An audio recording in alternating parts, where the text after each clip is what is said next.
Presenting Orson Welles as the third man.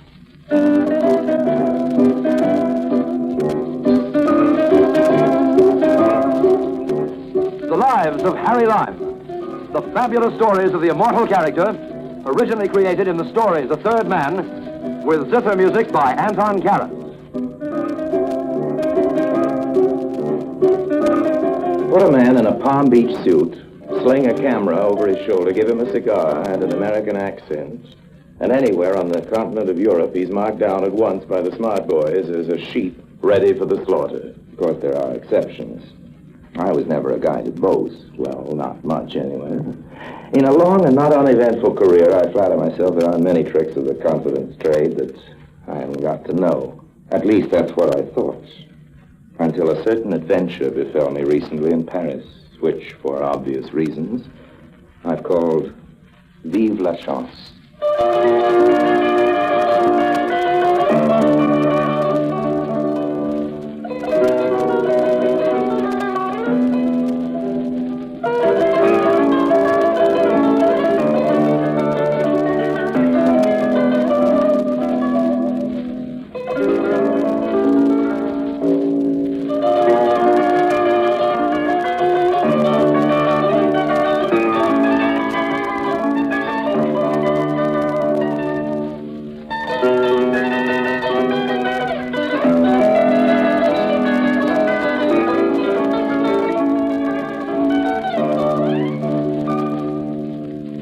And now, Orson Welles as Harry Lime, the third man, in today's story, Vive la Chance.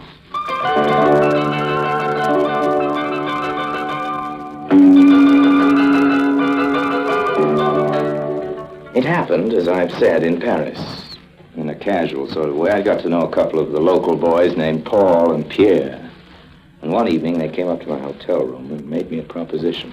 The whole scheme is simplicity itself, monsieur. Absolument. What you call a pullover. You mean a pushover, don't you, old man? C'est vrai, that is what I say, a pullover. Okay, skip it. There's this American gentleman, you see. Which American gentleman? This, comment s'appelle-t-il, Pierre? A water spoon. Ah, oui, Henry L. Witherspoon. It sounds promising. What about Henry L. Witherspoon?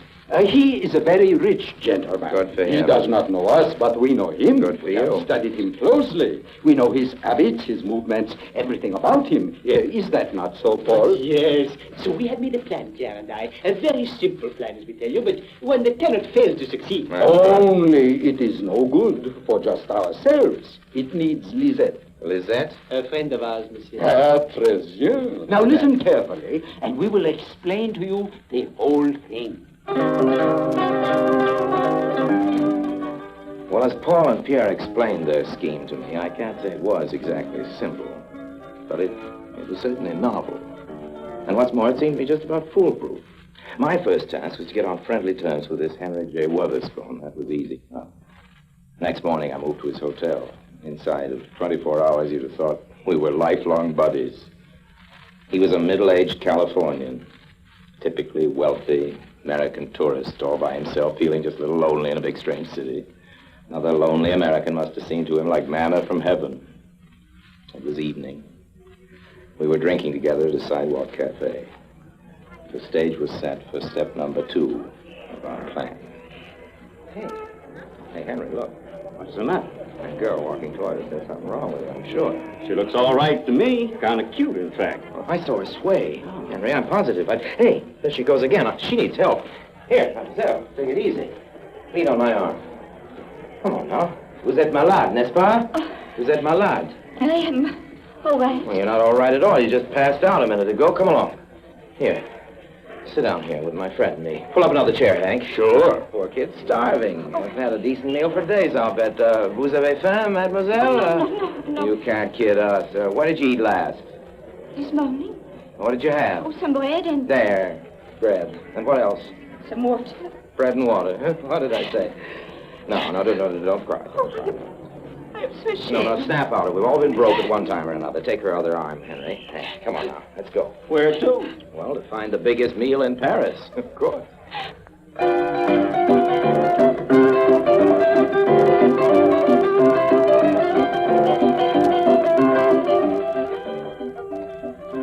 It was my first meeting with Lisette. She was all Paul and Pierre had said, and more.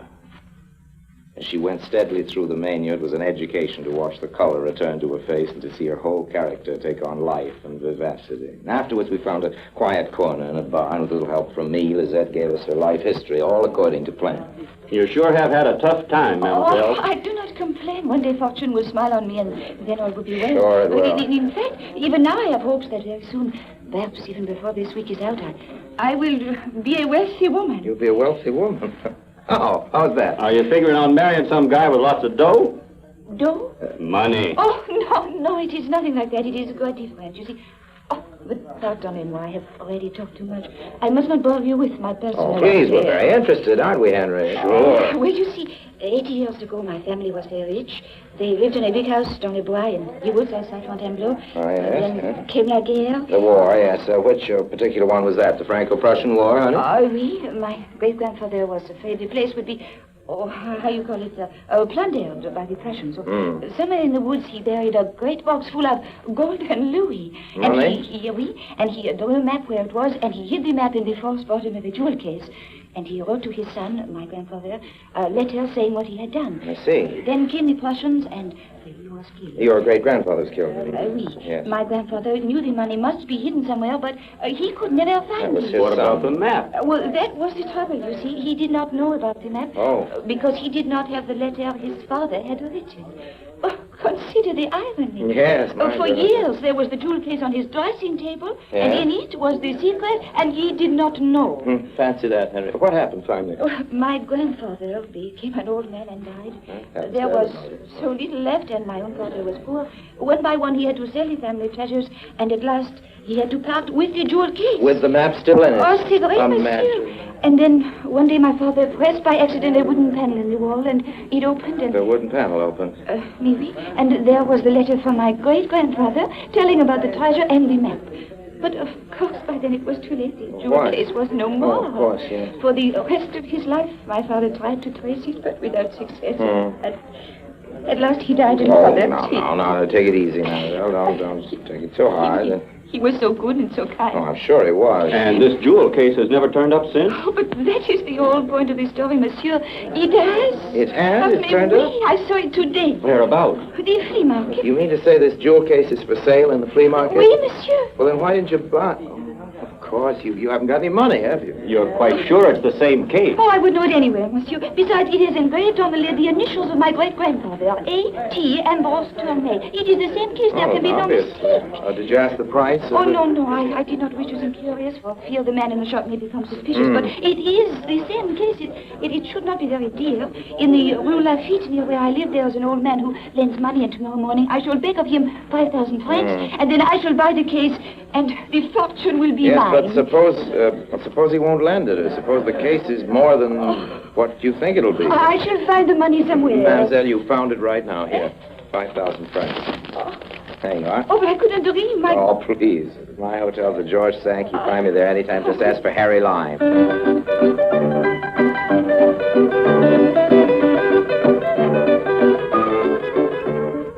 Next morning, Henry L. and I spent a wildly exciting morning at Napoleon's tomb. And when we got back to the hotel around about lunchtime, there was Lisette waiting for us. She was looking pale and miserable. And she'd been very obviously crying. This morning I went to the flea market Yes? to buy the case. Oh, don't tell me it was gone. Oh, no, it is still there, but Oh, Monsieur good. Laplage, he is the man who has it. Yes? Says it is a case of great antiquity and value. When I offered him 5,000 francs, he laughed. Well, how much does he want for it? 2 million francs. 2 million francs? What is this case? Solid gold and studded with Oh, diamonds? no, it is just a modest little piece. Mademoiselle, would you do us a favor? But of course. Would you dine with us this evening? Oh, no, you have been far too good already. We want you to, don't we, Henry? Why, sure. Yes, sure we do. Give us great pleasure. Oh, well, if you put it like And that. besides, who knows? We can't promise anything, of course, can't we, Henry? But there's just a chance that we may be able to find some way out of this little difficulty of yours.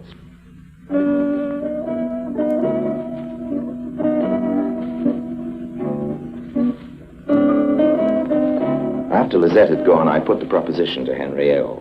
Between us, we'd buy the jewel case, £1 million each, and then, when the fortune was recovered, we'd split 50-50 with Lisette.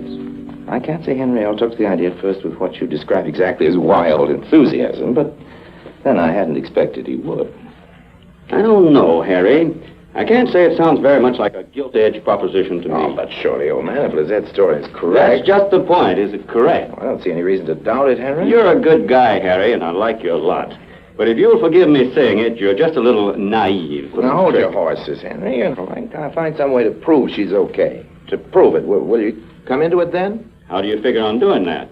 Well, leave that part to me. Just answer me one thing. Is it a deal or isn't it? Sure, Harry. It's a deal.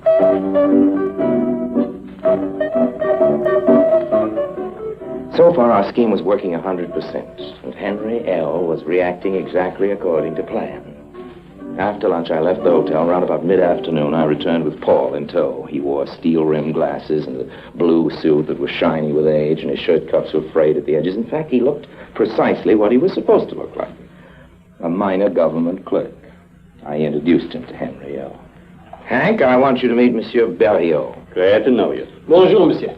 Monsieur Berriot's a clerk in the, just what's that again, Monsieur Bureau Berriot? of Internal Records and Personal Statistics. Yes, that's it. I've had Mr. Berriot making a few inquiries this afternoon. He's good enough to offer to come around to the hotel with certain documents and information he's able to obtain for me. Maybe, Monsieur Berriot, you'll tell my friend what you told me. Non, monsieur. Ah, good. The inquiry concerned the family of Tournay, That's of right. Fontainebleau, in That's the right. department of Seine-et-Marne. Correct. Yeah. Now we begin with Ambrose Tournay. Paul had done a fine job, make it look good. I slipped him a 5,000 franc bill, and off he went, bursting with gratitude. After he'd gone, I turned to Henry L. Well, Hank, you asked for proof. Now you've got it. You can't argue against all that evidence, can you? Don't misunderstand me, Harry. I didn't doubt Lisette. I just wanted to be certain, Well, that's all. now you're satisfied. She's okay, aren't you? Do we go ahead, Henry? Sure, a deal's a deal. We'll fix up the details with Lisette this evening, and first thing tomorrow, we'll go and buy that jewel case. Check? Check.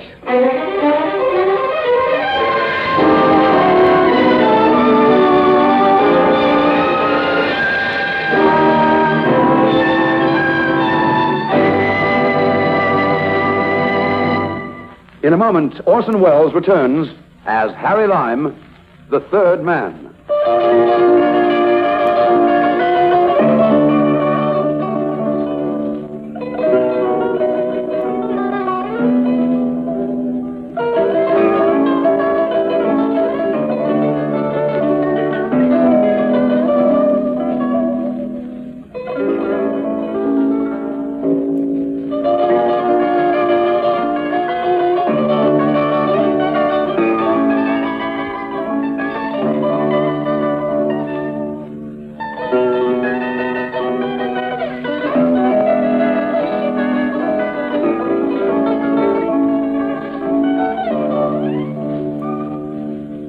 And now, Orson Welles as Harry Lime, the third man, continues in today's story, Vive la Chance.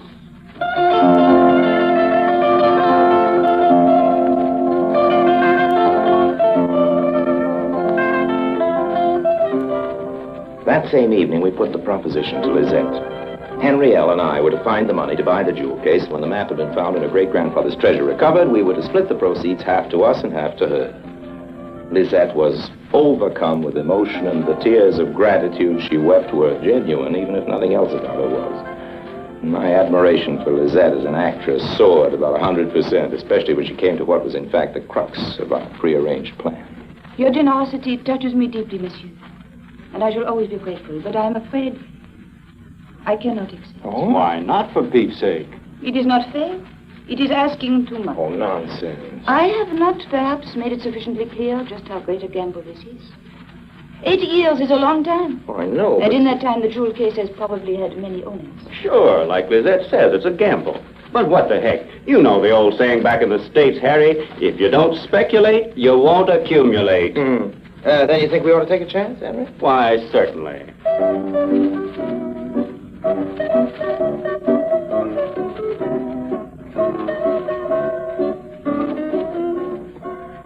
And so, next morning, the flea market. As arranged, Lisette stayed in the cab. Following her directions, we had no difficulty in finding Monsieur Laplage's stall. If Laplage looked oddly like my old friend Pierre, who was Henrielle to know? And how was he to notice the quick wink that Pierre and I exchanged? The case was standing on a shelf, among a lot of other junk.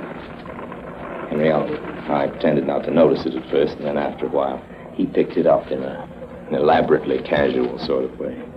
What do you think of this old jewel case, Harry? It's quite attractive in its way, I guess, Henry. I've got a sort of idea Millie might like it for a dressing table. Yeah. I'll give you 5,000 francs for it, monsieur. Please, you make the joke, yes? Okay, 6,000. I'm not a guy to haggle. Monsieur, I have spent my lifetime among articles of antiquity. You look at it. I am an expert, an authority. Many famous collectors have wished to buy that jewel case.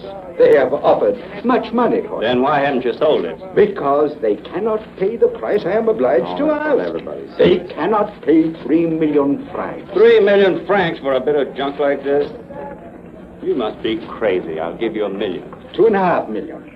1.5. 2.25. 1 3/4. Ah, you are a hard man, monsieur. 2 million. Okay, sold. Now, take it easy, old man. Don't be too impetuous. But if I want a thing, I want it, and I'm prepared to pay. Well, So it's your money, 2 million francs it is. The only trouble is I don't have that much cash on me right now. Well, I have half of it here if you can make up the rest. That's mighty kind of you, Harry. Let me see now. Yeah. Here we are. It was there, all right. 1 million francs. In crisp new notes. A 4-way split between Paul, Pierre, Lisette, and myself. Lisette was still waiting for us in the cab. She grabbed the case eagerly. In a moment now we shall know. One of these rosebuds on this side is a spring that releases the false bottom. Well, try it. This Come on. one. No. Try the other this one. Oh, There. Look, monsieur. You're right, Lisette. Look, there's a sheet of paper. Piece of paper. It must be a map. Open it up and read it, I'm so Lisette. excited. My fingers are hard. I'm kind of excited myself. There it is. Oh, it is.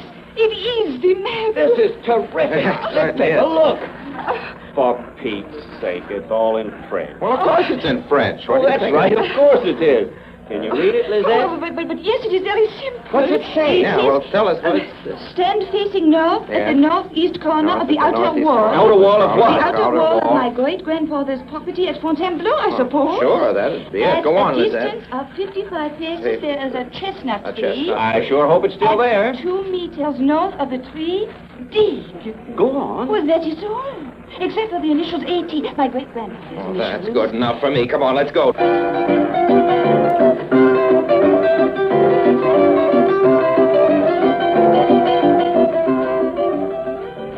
Well, I dare say you can guess the rest.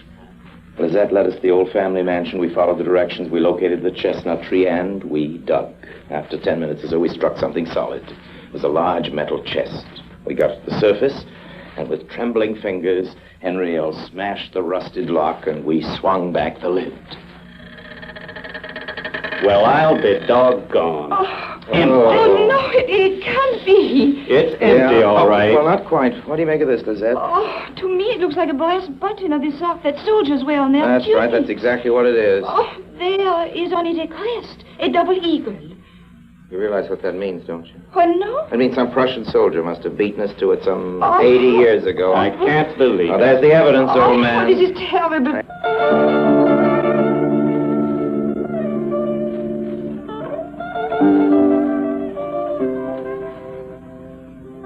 I must say Henry took it well. No silly nonsense, no recriminations, and above all, not the slightest suspicion, as far as I could see anyway, that he'd been chipped. After dinner that evening, he suggested we might console ourselves for the loss of our dough with a champagne supper at Carroll's. I pleaded a headache and let him go off alone. After he'd gone, I walked around to Pierre's hotel, knocked on his door. There was no answer. I knocked again, a little louder. Still no answer. A horrible, incredible suspicion crossed my mind. No, it couldn't be. It just couldn't. I went downstairs to the reception clerk. I asked for Pierre. I regret, monsieur, he is no longer with You us. mean he's left? Oui, monsieur. You don't know where he's gone, do you? I wish I did, monsieur. He still owes us for 2 weeks' rent. Is that all? You're lucky. He owes me 250,000 francs. The suspicion had become a virtual certainty now. I hurried back to my own hotel. For once, the luck was with me. As I was about to enter, I saw a familiar figure coming out. I slid out of sight till it had passed, and then I followed. In a few minutes, I found myself, yes, you guessed it, in the Rue Lafitte. 100 yards or so off the Boulevard Haussmann, my quarry turned in at a doorway. I was right behind him. It was a small private hotel. I followed him up 3 flights of stairs. He stopped outside a door. He knocked. It opened. He went in. I checked to make sure I had my gun, and I turned the knob and flung the door open. They were all there. Henrielle, Paul, Pierre, and Lisette looking very smug and pleased with themselves. Henrielle lolling back in an easy chair, puffing a cigar and holding forth to the others. Of course, the thing that tickles me pink is putting it across a guy who's supposed to be as shrewd as Harry Lime. That's all. That's what Harry. Save it. I said save it. Shut up, all of you, and keep your hands up. And in the open, too. Now, this little thing in my hand might go off. How dare you? How dare you try to pull a corny old trick like this on me, on Harry Lime? You didn't kid yourself for a minute that I was really falling for it, did you? Well, Harry, we... Honestly, Hank, I'm ashamed of you. To talk to you, you seem such a sensible, intelligent sort of a fellow. Of course, monsieur, you will understand that we were never in earnest. Well, no. It was what you call a practical joke. Practical joke. No harm meant, Harry. Bad you had to bust in like this and spoil the whole thing. Yeah, it's too bad. No sense of humor. That's my trouble. However, as I am here, you may as well let me have it back now. Oh, sure, Harry, sure. Hand it over, Paul. Avec plaisir. There you are, monsieur. Thanks. Now I'll have the rest, if you don't mind. The rest? Oh, but it is all there, $1 million francs. There was another million, I seem to recall. But that was my money. Was, Henry, is the operative word. You mean... I mean, I want it. And now... Harry! This is infamous, monsieur. You cannot do such a thing. I am doing it. 1 million francs, please. Okay. Take it. Thank you. And from you, Lisette? I know. The 5,000 francs you so kindly lent the poor, starving little girl. Oh, no, not at all. From you, Lisette, 1 kiss. You are so gallant, monsieur. Mm-hmm. If only instead of these useless imbeciles I had you as my partner. Ah. There is no telling to what heights we would attain. You flatter me. You flatter me, mademoiselle. Oh, not at all. I know a clever man when I meet one. You're so right. I repay my debt. So. Thank you, Lisette. Perhaps someday, who knows? Who knows? Et maintenant? Au revoir. Au revoir, mes amis. Merci 1000 fois de votre hospitalité. So long now. It was a good exit. I flattered myself. Pretty good exit. Only one thing marred it. As I closed the door, a man stepped out of the shadows. Now, a cop is a cop in any language. There was no mistaking this one. For one wild second, I was tempted to plant one on his jaw and run for it, but discretion got the better part of valor. When he spoke, I was glad. You are quite all right, Monsieur Lime? Sure. You have recovered your money? Well... Please, monsieur, you can be frank. I know everything. You do? But certainly. I have had our friends in there under observation for many days now. When I realized they were imposing upon you the old story of the jewel case, I thought at first I would intervene and warn you. Then I said to myself, but that is ridiculous. A smart man like Monsieur Lime would never let himself be caught by such an obvious trick. So I decided to wait and watch and let the comedy play itself out. I was right, you see. And there is an old saying from the English. He laughs best who laughs last. That's the way it You goes, must have yes. found it very amusing, monsieur. Oh, sure. I You salute say you have man. your money. Oh, yes. I persuaded them to return it. Then all is well. All is well. I smiled to myself as I thought of Henrielle Wotherspoon's 1 million francs reposing in my pocket. All was well. Very, very well indeed. And it wasn't until I got back to my hotel room that I realized the truth. How was I to know that when Lisette kissed me, she also picked my pocket?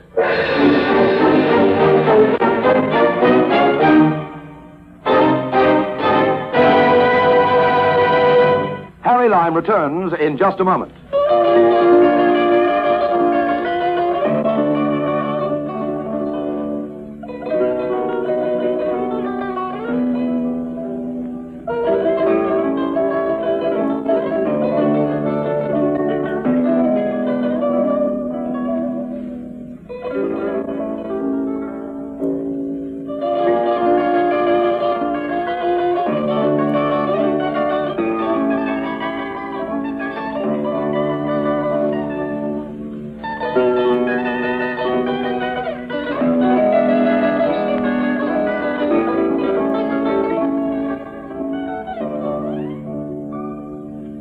And now, Harry Lime.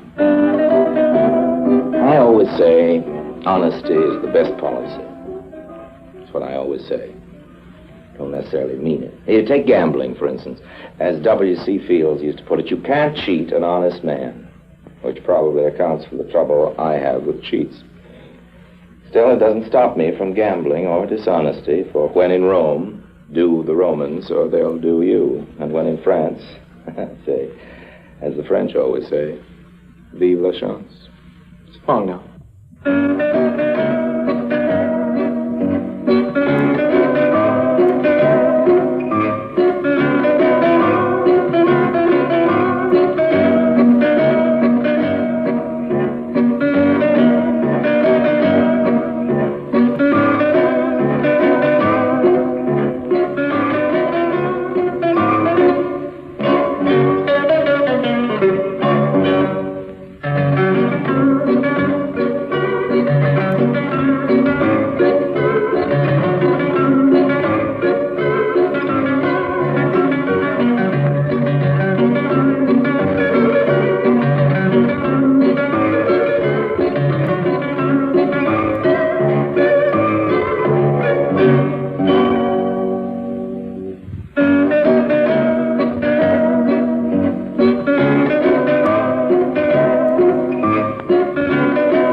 Presenting Orson Welles as the third man.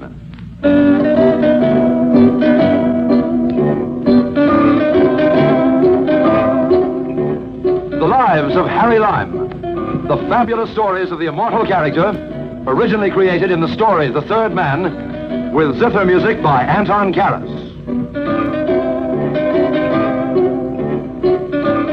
Have you ever tried looking for a needle in a haystack? Well, I did a bit of needle searching in London myself not so long ago, only this was no ordinary needle. And as it all concerned a picture a man had painted in Holland 300 years ago, I'll call this little adventure The Elusive Vermeer.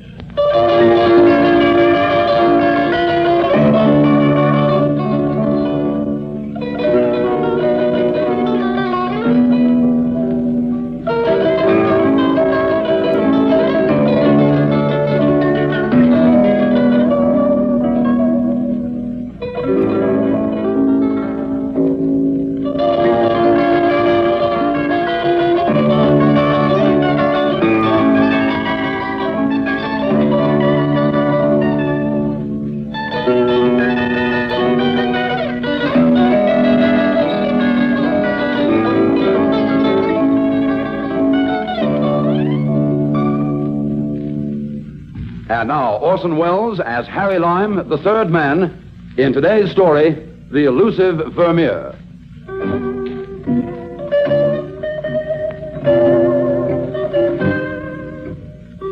I first met Horace St. John Windermere.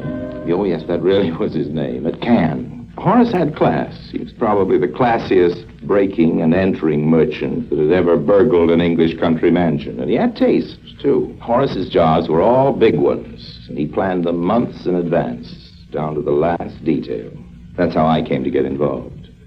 We were having a drink at his villa one evening, just the two of us. Harry, my dear fellow, I've been wondering if I could interest you in a small business proposition. Well, so long as it involves a maximum of profit with a minimum of risk, the answer is yes. Oh, it'll be profitable enough, I assure you. As for the risk, well, that's up to yourself. I'm all ears. With a certain reluctance, I confess, I shall be returning to England next week. As soon as the right opportunity presents itself, I propose to visit a place called Bardsley Hall, Wilts. Wilts? Oh, Wiltshire, my dear fellow, the county. Bardsley Hall is one of the show places there, and the country seat of Lord Brixton. This visit will be during his lordship's absence, of course. Oh, naturally. It would be most embarrassing if we were to meet. Yes, He has several Hepplewhite and Adam pieces that I find quite irresistible. Not to mention a modest collection of Chelsea and Bow porcelain, some fine examples of Waterford glass, and, well, this is where you come in, Harry. Oh? An extraordinarily fine painting by the 17th century Dutch master, Vermeer van Delft. No doubt you're on familiar terms with Vermeer's Lady at the Virginals in our National Gallery. Oh, I've been on familiar terms with many ladies, but I can't say I remember her in particular. However, carry on, old man. Don't let me stop the fine flow of your eloquence. Well, I need hardly tell you that the disposal of the objets that come into my possession presents almost as many problems as their acquisition, and needs to be as carefully planned. Yes, I guess that's so. Well, Fortunately, the Hepplewhite and Adam, the Chelsea and Bow, and the Waterford present no great difficulties. My clientele includes a number of gentlemen who are always eager to add to their collections at a reasonable price. However, the Vermeer is, as one might say, a rather different kettle of fish. Oh, how's that? Well, for one thing, it's rather too easily recognizable for an English collector to dare hang without risking the danger of having to answer awkward questions. Oh. And for another, the present-day price of a Vermeer is, I'm afraid, rather beyond the purse of most of my impoverished fellow countrymen. Oh, I see. It occurs to me, Harry, that with a little preliminary organization, you might possibly be able to find a market for it in America. Well, I do have a few connections back home. Precisely. So if you're interested... Tell me, old man, what would be a fair price for a Vermeer? In your currency, $100,000? Well, that's real money. And my cut of this 100,000 would be, what, old man? Well, the normal agent's fee in transactions involving rare works of art varies from 20 to 33%. In that case, I'll settle for 50. I had proposed to suggest 40. I shouldn't if I were you, old man. That is, of course, if you really want me in on this deal. Very well, 50 it is. You'll start things moving from your end at once, of course. Sure. And you? Oh, I shall, as I say, forego the pleasures of this idyllic spot and return to London next week. I shall make the requisite inquiries regarding his lordship's movements, and when the appropriate moment arrives, you will receive a wire from me saying simply, Roger. Roger. And then? Well, as soon as possible, you will go to Nice and catch the first available plane for London. By the time you arrive, the Vermeer will be in my possession. You will collect it at this address. I'll write it down for you, shall I? Yeah. Well, me. There you are. 12A, Aldgate Grove, EC3. That'd be somewhere in the East End, wouldn't it? Exactly. Not the most salubrious neighborhood, I must admit, but one that I find extremely convenient at times.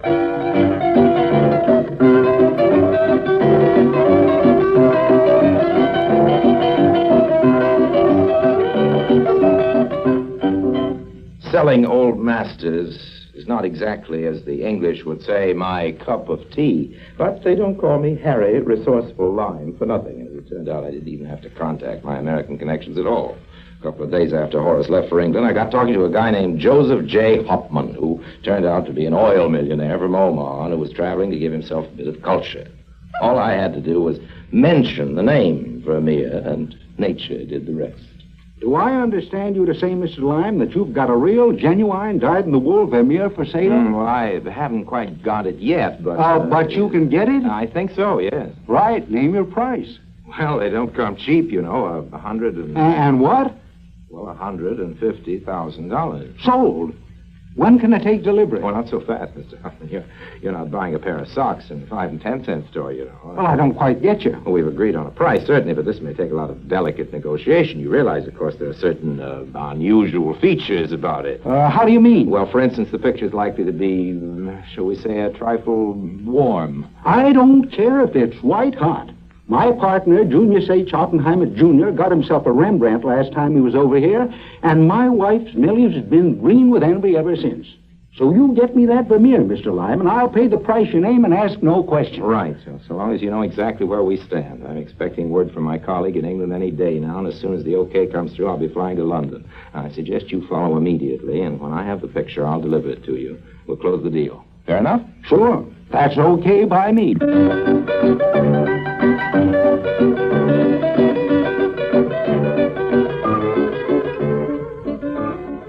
A few evenings later, Horace's wire came through. Roger. I passed the word on to Joseph J., and the following night I was in London. I decided I wouldn't mention the extra $50,000 to Horace. After all, what you don't know you're entitled to, you never miss. I booked in at the Ritz-Aston. After dinner, I made my way out to the East End. Aldgate Grove is a sinister little side street in the heart of a slum, and 12A wasn't exactly what you'd call a palace. However, I knocked, and after a while, the door opened a few inches, and a little Cockney guy stuck his nose out. Yeah? What you want, chum? Well, I'm looking for a Mr. Windermere. What ain't you? Well, he told me to come to this address. Oh, he did he? What's your name? Harry Lime. Oh, well, why didn't you say so at first? Come right in, Mr. Lime. Thanks. You must be Jerry, aren't you? In person.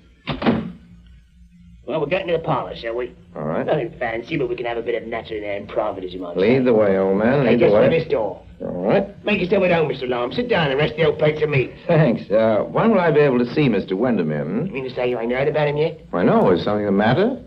Something's the matter, all right. He's gone and right well snuffed it. Snuffed it? Turn up his toes, kick the person bucket. You mean he's dead? Well, ain't that what I'm trying to tell you? But how did it happen? Oh, it was the old butcher's block. What? Always been a bit dicky, you know. Just suddenly gave out. Butcher's block? Clock, dicker. Oh, you mean he had a heart attack? Couldn't put him much plainer, could I? Well, when did this happen? So he yesterday had a telegram from him. Well, that's when it happened, yesterday. Oh. Last night, to be exact. It was all sort of a sudden, as you might say. See, Mr. Windermere and me had gone out for a bit of a run in the country. To Bardsley Hall, Yeah, Wills? that's right. Well, we picked up a few odds and ends there, see? A few bits of old furniture and A china picture ornaments and and, so on, and pretty junky stuff. Was there a picture among the things that you picked Yeah, up? a big one in a gold frame. Oh. Old as the hills it looked. Some Oh. bloke in fancy dress sitting in a room with a big map on the wall and one of them round globe things. Was a you know, sort of picture you map pick up and a put globe, bit of yes. road for a few bob. That's Yes, right. Can't think why the governor bothered with it, honest I can't. Anyway, we was coming home, see? With the stuff Yeah, in with the... the stuff in the back of the van. And off we go with Mr. Windermere cracking jokes and chatting away 90 to the dozen and me only listening with half an ear, as you might say. Then all of a sudden I realised he ain't talking no more. I'll take a quick butcher's. Butcher's? What's it? Butcher's, look a look. Don't you understand English? Well, I'll take a look and there he is, all huddled up in the Johnny Horner, in the corner. Oh, yes, I see. Well, I stopped the van to see what's wrong. He's as dead as a ruddy doornail. Poor old Horace. Yeah. Now, He was took away first thing this morning by the undertaker. Mhm. He's to be buried tomorrow. Oh, it's going to be a real slap-up funeral, I can tell you. That's Nothing good. but the best for the governor, that's what I yes, say. Santa must do you credit. By the way, what happened to the picture? Picture? Yes. Oh, you mean a picture? Yes, the picture. Yeah, well, as a matter of fact, I was a bit worried about that. So was I, as a matter of fact. Well, what with all them rotters snooping around and so on, it might have been a bit dangerous, so I thought I'd better get rid of it, toot sweet. You don't mean to... Jerry, you didn't destroy it. Well, I was going to, and then I thought I could probably flog it for half a quid. Well, half a quid's half a quid these hard times with super tax and all, so I took it to a bloke named Angus McFarlane, what has a junk shop down the street. 8 bob, that's all he'd give me. You mean you sold it? Yeah, 8 flipping ready bob. Well, where does this Mr. McFarlane have his shop? Oh, Turnpike Road, just up the High Street. Was he likely to be on the premises now? Oh, or- it's just a lock-up shop. I don't know where he lives. Well, what's the trouble? Well, I just thought I might buy it back if he still has it. Well, I could think of a lot of better things myself, but, well, if it's the picture you want, I'll find it at Angus McFarlane's. Okay, Jerry.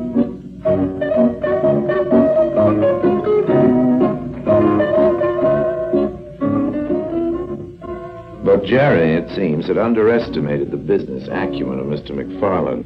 I was at his shop bright and early next morning, but when I mentioned the picture, he shook his head. Aye, sir. I mean the picture you mean, Ori. But it's no longer here, the new. Well, who did you sell it to? A dealer from somewhere in Fulham. He was seeking for old frames, he said. And he bought all I had in the shop. What was his name? Oh, I didn't ken that. He paid me cash, so I didn't ask. Do you know whereabouts in Fulham he has his shop? I didn't ken that neither. Well, can you tell me anything about him at all that might help me to find him? Oh, I mind he had an accent. Aye, he had an accent, all right. But as to whether it was a Welsh or what it was, I'd no like to commit myself. I'm afraid I've forgotten.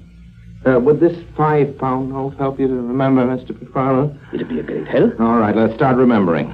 Well, as I recall the man, he was tall and thin and clean-shaved. Well, go on. What about his accent? Accent? Was there something about an accent? Okay. Here's another 5. Now, give, Mr. McFarlane, give. Why, of course. I recall the news. He was Irish. Is that straight? Would you doubt the word of a McFarlane, sir? I'm telling you, he was Irish as Paddy's pigs.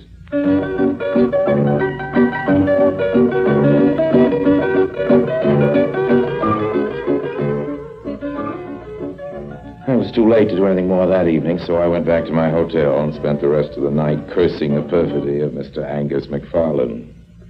Next morning, a waiter brought up my breakfast, and as I was coping with toast and English marmalade, I switched on the bedside radio. It was right in the middle of the morning news session. Will be increased by 1/4 ounce per person per week. The police last night recovered from premises in Reading a quantity of antique furniture, porcelain and glass, which had disappeared 2 nights previously from Bardsley Hall, Wiltshire, during the absence of the owner, Lord Rexton. A man has been detained. It is understood that a valuable painting by the Dutch master, Jan Vermeer van Delft, is still missing, and the police... Well, I didn't need anyone to tell me what that meant. I had to find that picture and find it fast. Or else I might as well say a fond goodbye to Joseph J. Hoffman and his beautiful $150,000.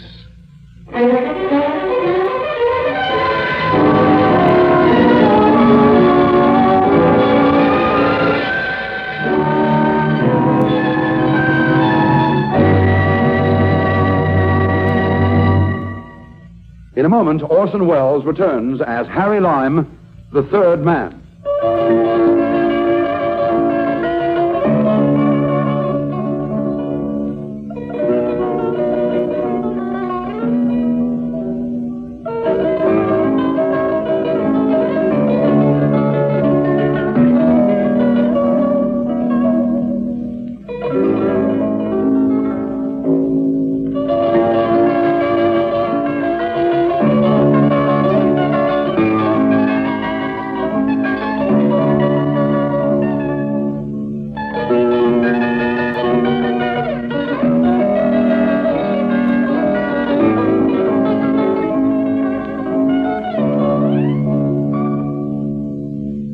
And now Orson Welles, as Harry Lime, the third man, continues today's story, The Elusive Vermeer.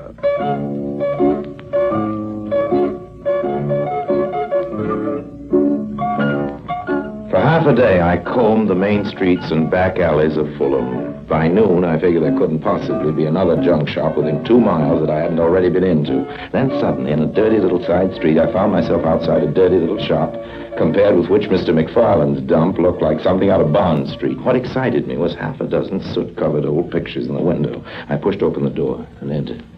At the top of the morning to you, sir. He was tall and thin and clean-shaven, and there was no mistaking that accent. Do you happen to be the gentleman who bought a number of old pictures from a dealer in Aldgate a day or so ago? Oh, sure, that's me. From old Angus McFarlane, you mean? That's right. And you know Mr. McFarlane? Yes, haven't we been knowing each other these last 15 years?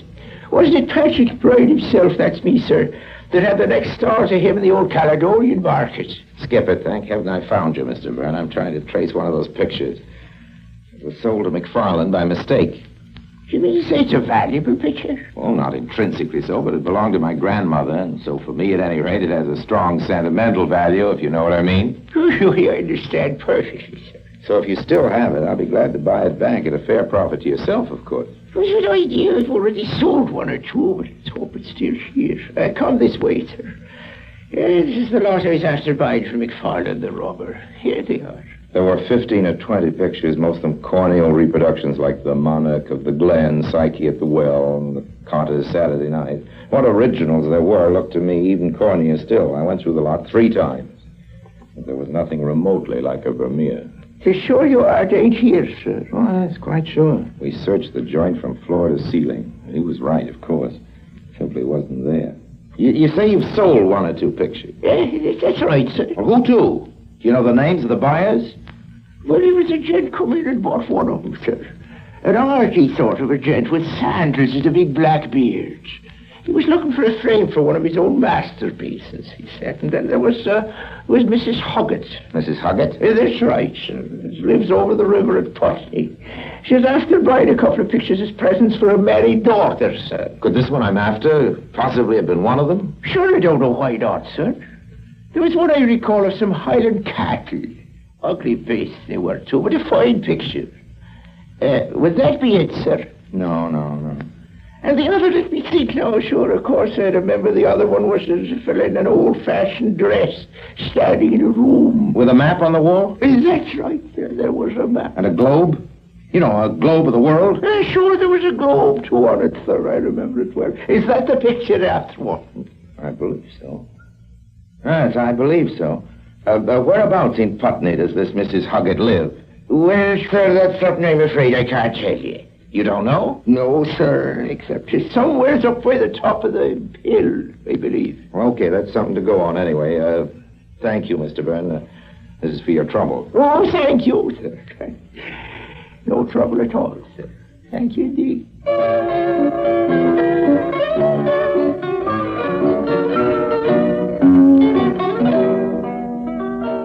Mrs. Huggett, Putney Hill. The scent was getting warmer. I hurried back to the main street looking for a cab to take me to Putney Bridge, and then, as I rounded a corner, I bumped into a man, a big, solid, very English-looking man. Why, hello, Mr. Lyme. Fancy bumping into you in Fulham, of all places. Oh, hello. You don't remember me? I can't recall your face offhand, but your feet are familiar. I see what you mean. Yours would be flat, too, if you pounded a beat for 10 years. Oh, of course. I remember now. Yes, Inspector James. That's right. Nice to have met you again, Inspector James. So long. What's the hurry, Mr. Lyme? I have a little business to attend to, Inspector James. I'm just... Thought we meet so rarely. In fact, I didn't even know you were back in England till yesterday. Yesterday? Yes. I happened to notice you once or twice.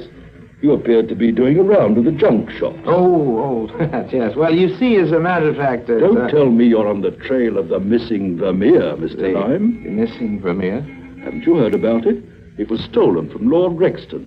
Oh, no, I can't say I have. As a matter of fact, I've been trying to match an old Georgian decanter to make a pair for a friend of mine back home in the States. Any luck? No, not so far. I'm afraid things like that aren't as easy to come by these days. The antique market isn't what it was. It's all these rich Americans, you know. Sorry, no personal reflection. So I know you couldn't have met me when you said rich. Anyway, Mr. Lyme, if you intend continuing with your search, you might at the same time keep an eye open for this Vermeer. Our information is that it's found its way into a junk shop somewhere in this area. Oh, well, I'll certainly look for it, of course, but I'm no authority on painting. I wouldn't know of Vermeer if it crept up and bit me in the ankle. You're far too modest, I'm sure. If, as I say, you do happen to find it by any remote chance, I'd be grateful if you get in touch with me at the Yard. Oh, sure. You can depend on that, Inspector. Thank you, Mr. Lyme. Good day. Goodbye, Inspector James. Hey, taxi! Taxi!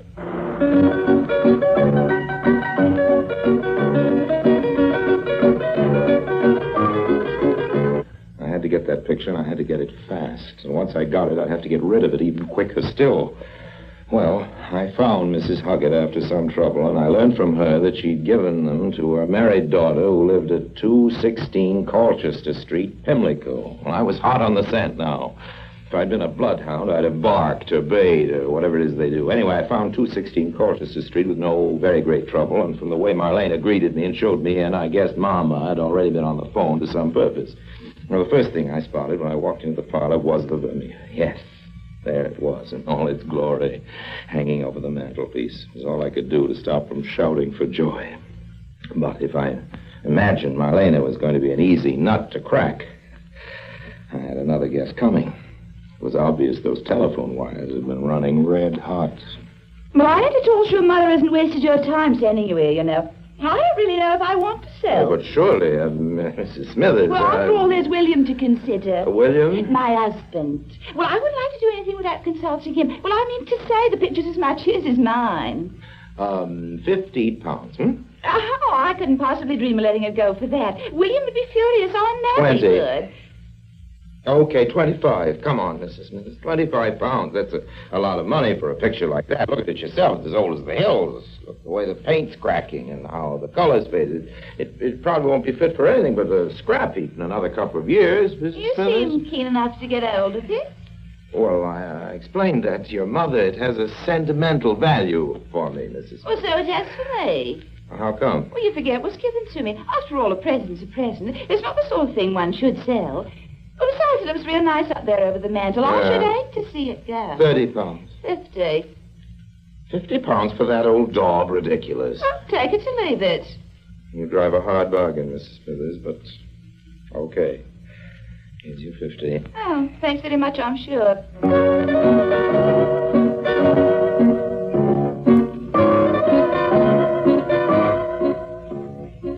Mine. It was mine at last. I could hardly believe my good fortune.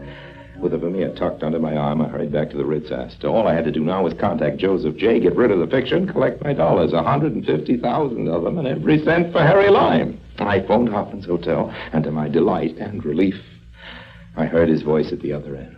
Joseph J. Hoffman speaking. Who is this? It's me, J.J., Harry Lime. Well, say, how are you?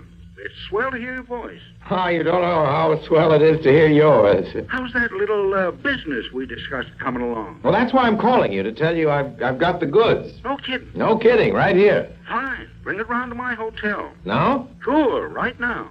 You have the money, J.J.? Yes, sir, 150 grand. Boy, I can hardly wait to get my peepers on that picture. You won't be long, will you? Expect me in 5 minutes.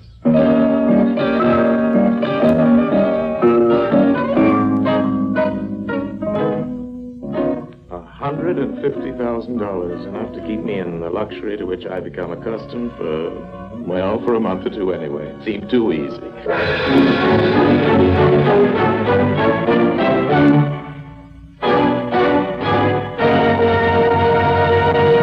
Harry Lime returns in just a moment.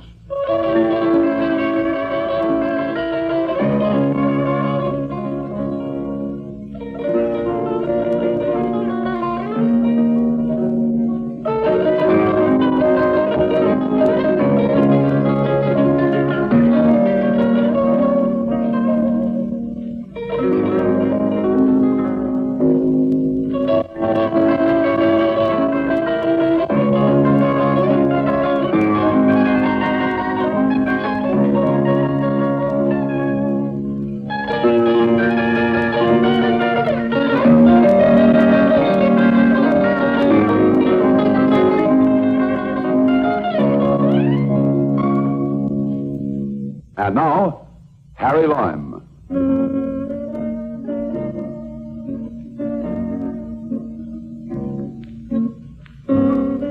As I came out of the Ritz-Astor, the picture under my arm, and the porter signaled a cab for me, from the corner of my eye, I caught sight of a familiar pair of feet coming towards me, Inspector James of Scotland Yard. I shot a quick glance at the other side, 2 more sets of feet, just as big and just as flat, also coming my way. Didn't have a chance in a million. I knew it. I did some split-second thinking. Taxi, sir? Yes, please. Where to, sir? Scotland Yard. What? Did you say Scotland Yard, Mr. That's Lime? right. Why, hello, Inspector. Where did you spring from? Talk about coincidences. I was just on my way to see you, Inspector James. Really? Why? You'd never believe it, but you know that picture you were talking about today, that veneer? Vermeer, Mr. Lime. Veneer is a thin covering. Yes, Vermeer. Well, hold on to your hat, old man, but I think I found it. You do? Yes, I've got it right here. And you were on your way to deliver it to me? Yes, that's correct, Inspector James. Splendid. A most public-spirited action, Mr. Lime. Thank you. I'll take it down, save you the trouble, if you like. Certainly. Here you are. Thanks. I suppose it must be quite a relief to get rid of it. Oh, sure, yes. You know, of course, there'll be a reward for this from the insurance underwriters. A reward? Oh, I didn't know that. Quite generous one, in fact. £500. 500, how does that work out in dollars, Inspector James? About 1,400, I believe. Not as much as, say, 150,000, of course. Still, quite a lot of money, eh? Yes, quite a lot of money. And tax-free, too. Tax-free. No wonder you're known at the Yard as Lucky Harry Lime. No wonder.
Presenting Orson Welles as the third man.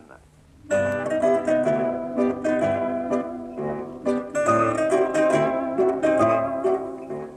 Lives of Harry Lime. The fabulous stories of the immortal character, originally created in the story The Third Man, with zither music by Anton Karas. This little story of frustrated love and violent death just happened to happen on the Côte d'Azur. It might have happened somewhere else, but no. This little strip of Italian and French coastline called the Riviera is where it all took place. The story begins at dawn, the lovely, tender, early dawn of a summer's day in 1946. At this period of my career, I was in the cigarette business, American cigarettes. My end of it was distribution, which in France was organized out of Marseille. That's where I was bound on this particular morning. I had a full truckload of the 4 leading brands disguised in cans of powdered milk, and I'd crossed the border, never mind how, while it was still dark. And by 6 o'clock, I'd passed through Monte Carlo. I think I was somewhere just outside of Villefranche when I saw her. She was young, red-headed. She was standing behind a big limousine trying to push it, and she was wearing an evening dress. I slowed up. She seemed to be having trouble. The car wasn't budging. She was a very beautiful girl, so I stopped, got out of the truck. I could see she was frightened. I went over to the car she'd been trying to push. There was a man sitting inside. I could see he was wearing a dinner jacket. He had on black horn-rimmed glasses, and he was bald, none of which would have been very interesting, except that he was also dead. Well, that's how it began. Stick around, I'll tell you how it ended.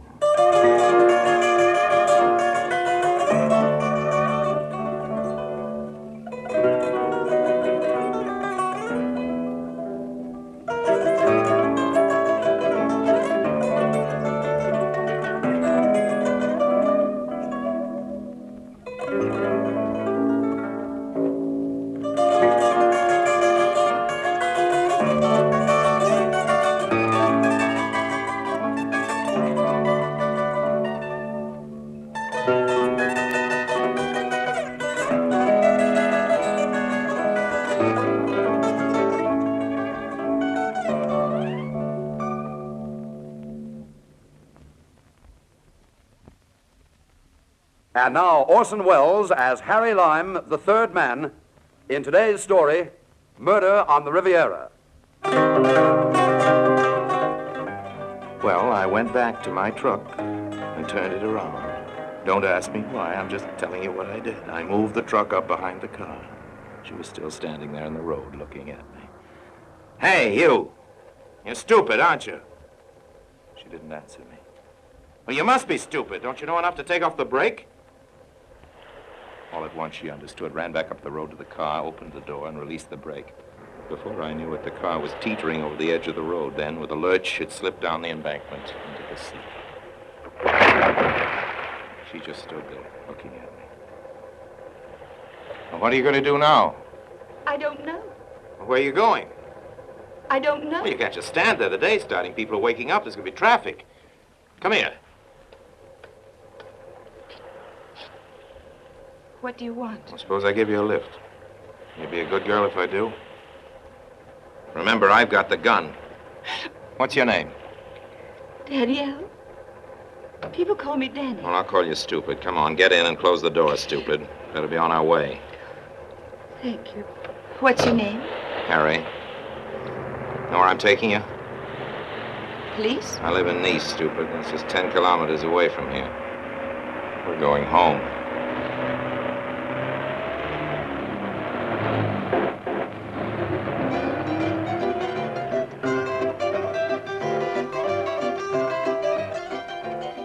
I had a room in Nice over a cafe, nothing very grand, but convenient. I guess it was that evening dress that did it, but I found myself apologizing as I opened the door. This isn't your style, my lady, I'm sure, but you have to put up with it for a while, you know, bachelor's quarters. Hey. Hello, Harry.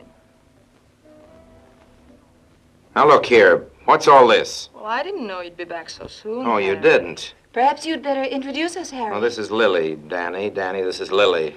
I'm sorry, Harry. Don't look so upset. I know how you feel. How I feel? You see, I thought you'd be up in Genoa for another couple of days, and by then I'd found some place to stay. The old woman downstairs let me in. Come on. Get your things on now and go. Go where? It's a nice day. Go take a swim. Well, I don't have a bathing suit. Here, What's that?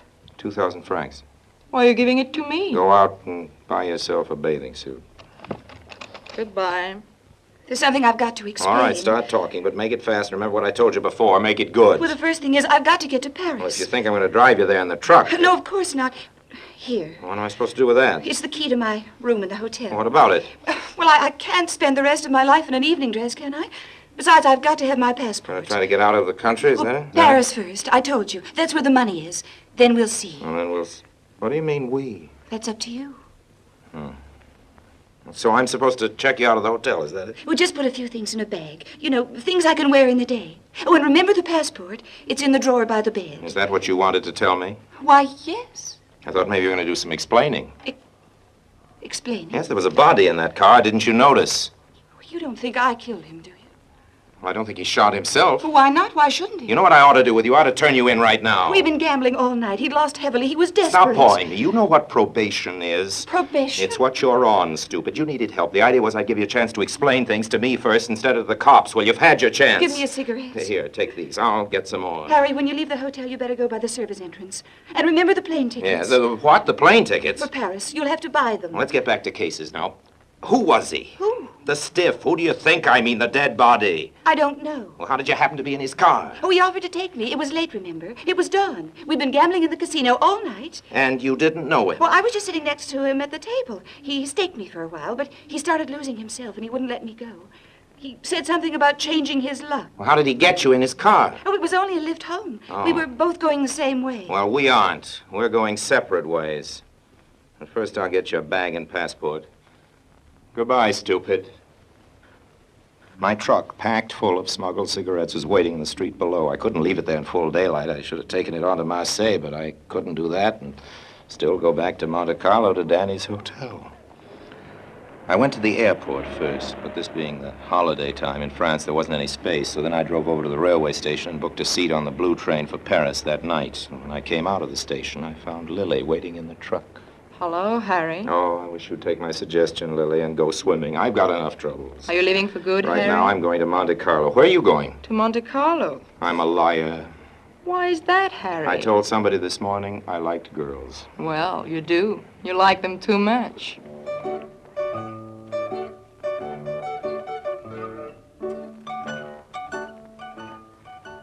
Lily was a nice kid, but she wasn't making life any easier for me that day. I tried to talk her out of tagging along with me, but it wasn't any use. Lily, will you please tell me just why you're taking this long ride to Monte Carlo? I was just going to ask you the same question. All right, I'll answer it, because somebody's in trouble. Oh, what did she do? You keep jumping to conclusions. Why are you so sure that she did something? I said she was in trouble. That's how you get into trouble, isn't it? By doing things. Well, not necessarily. Look at you. I am not in trouble, Harry, unless you want me to be. When you lost your job, that's trouble enough. You didn't do anything. They just fired you. Well, I threw a gin face at a man and hit him with it. Glass and all? Glass and all. I guess that's doing something. I guess so. Well, now what? You mean about me? Yeah. Well, it's nothing working in those cheap little clowns. Gonna try for something better? You've seen my act, Harry. The dance of the sacred flame. Yes. It's lousy, isn't it? Pretty lousy. Well, it isn't going to get very much better. To be a dancer, I figure a girl ought to be able to dance. Not with your equipment, honey. You like me, Harry? You mean, do I like the way you look? Well, do you? Well, I like the way you look, but you're wasting your time, honey, if you're thinking of marriage or anything like that. I'm not the type. Oh, yes, you're the type. You're just not in the mood. What's wrong with that girl? Why are you hiding her? If I tell you, I wonder, would you help? I'd help you. No, I guess not. No, you wouldn't help her. Well, why should I? And come to that, why should you? Well, I get a funny reaction when people are in trouble, Lily. I guess because I've been in so much trouble myself, but I never changed. I have to help them first before I ask any questions. Besides, I don't like policemen. What have the police got to do with it? Nothing, I was just talking. Look, if a bird flew in your window, what would you do? I'd be scared. Why? Because I'm superstitious. When a bird comes into the house, it means death. Okay, let's forget birds. Are you superstitious about mice? What are you trying to say? I'm trying to explain a point of view. Now, tell me this. Have you ever let a mouse out of a trap? You mean a mouse in an evening dress by Jacques Fat? All right now, Lily, I'm leaving you here. Wait for me if you want to. This is the service entrance to the hotel. What if it is? Well, they'd stop me at the front. Here, hold my coat. And just what do I do with it? Just hold it and wait. I'm going to be an electrician or a plumber. I haven't decided which. In shirt sleeves, I've got a better chance of getting up to a hotel room without anybody stopping me. Yes, but... You wanted to help, didn't you? I went into the hotel. In my hurry, I forgot that in that coat I'd given Lily, there was the gun. Not my gun, the one that fell out of the car of the dead man. Don't know why I didn't think of it, but then I don't know what I was thinking of that whole day. 407 was the number of the key. I went up there as quietly as I could, let myself in. And in a drawer by the bed, I found Danny's passport. It identified her as Madame Danielle Savage. I put the passport in my pocket, opened up the smallest of her bags, and started hurriedly throwing some things into it. In the closet, I found a tailored suit. I picked out some shoes, thought it would match, threw the whole thing into the bag. I figured she'd need something from the dressing table, makeup, things like that. And that's when I noticed the leather folder, one of those things for photographs. It had slipped to the floor, and it opened. I looked down at it. There were two pictures, each showing Danny and a man, the same man. In one pose, they were in ski togs, and in the other, in bathing suits. He was bald with heavy black horn-rimmed glasses, and I recognized him. He was the dead man from the car. At this moment, there was the sound of a key turning the lock of the door. I jumped to my feet, dropping the toilet articles, reached the door in a single leap, and turned the bolt. All right, open up in there. I didn't answer that. There didn't seem to be much point in getting into conversation. I looked wildly around for some means of hiding or escape. Open up! You'll only make it harder for yourself if you don't. This is the police!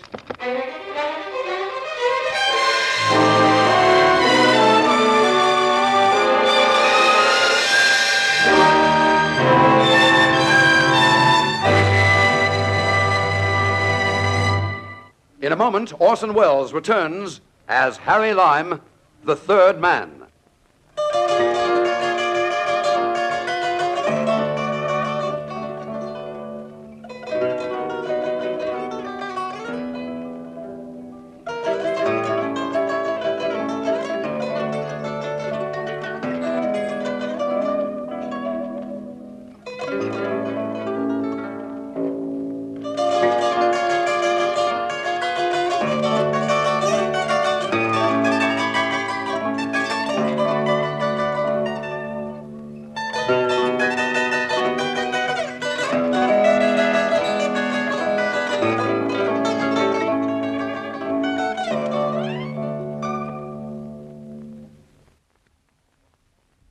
And now, Orson Welles, as Harry Lime, the third man, continues today's story, Murder on the Riviera.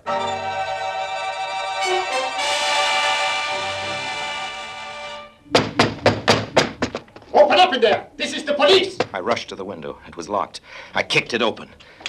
There was a balcony on the floor below. It was quite a drop. But in another minute, I knew they'd succeed in battering down the door, so I risked it and managed to drop safely enough on the narrow terrace. That jump had only been a matter of some 12 or 15 feet, but it was 4 stories between the balcony and the street. My idea was to try climbing into one of the other rooms and getting out that way. I pushed my hand in and turned the catch inside, but this, a very fierce-looking old dowager in corsets appeared and scared me away, and I ran to the next window, and that was open. I jumped into the room where a very pretty girl without very much on, and whom I'm sorry to say I never saw again in my life, was giving herself a pedicure. She looked startled, but I didn't pause for explanations. I rushed to the door of her room and bolted out into the hall. Then she started to scream. Help! Murder! Police! Police! I started toward the stairway, but I could see some police and an assorted gaggle of bellhops and porters converging on my floor from above and below, so I turned on my heels and raced down the hall, trying the doors of the various rooms. Finally, I found one that wasn't locked and let myself in, slamming the door and bolting it behind me. I picked up the phone. Hello, Mayor Bessie's? Does Patrice happen to be there? Well, put him on the phone. I figured the best thing to do was to get my friend, who happened to be a croupier in the casino, and who used to hang out at this restaurant that I'd called, to bring me a change of clothes over to the hotel room. If I could look enough like a tourist going down to the beach, maybe I could get out past the cops.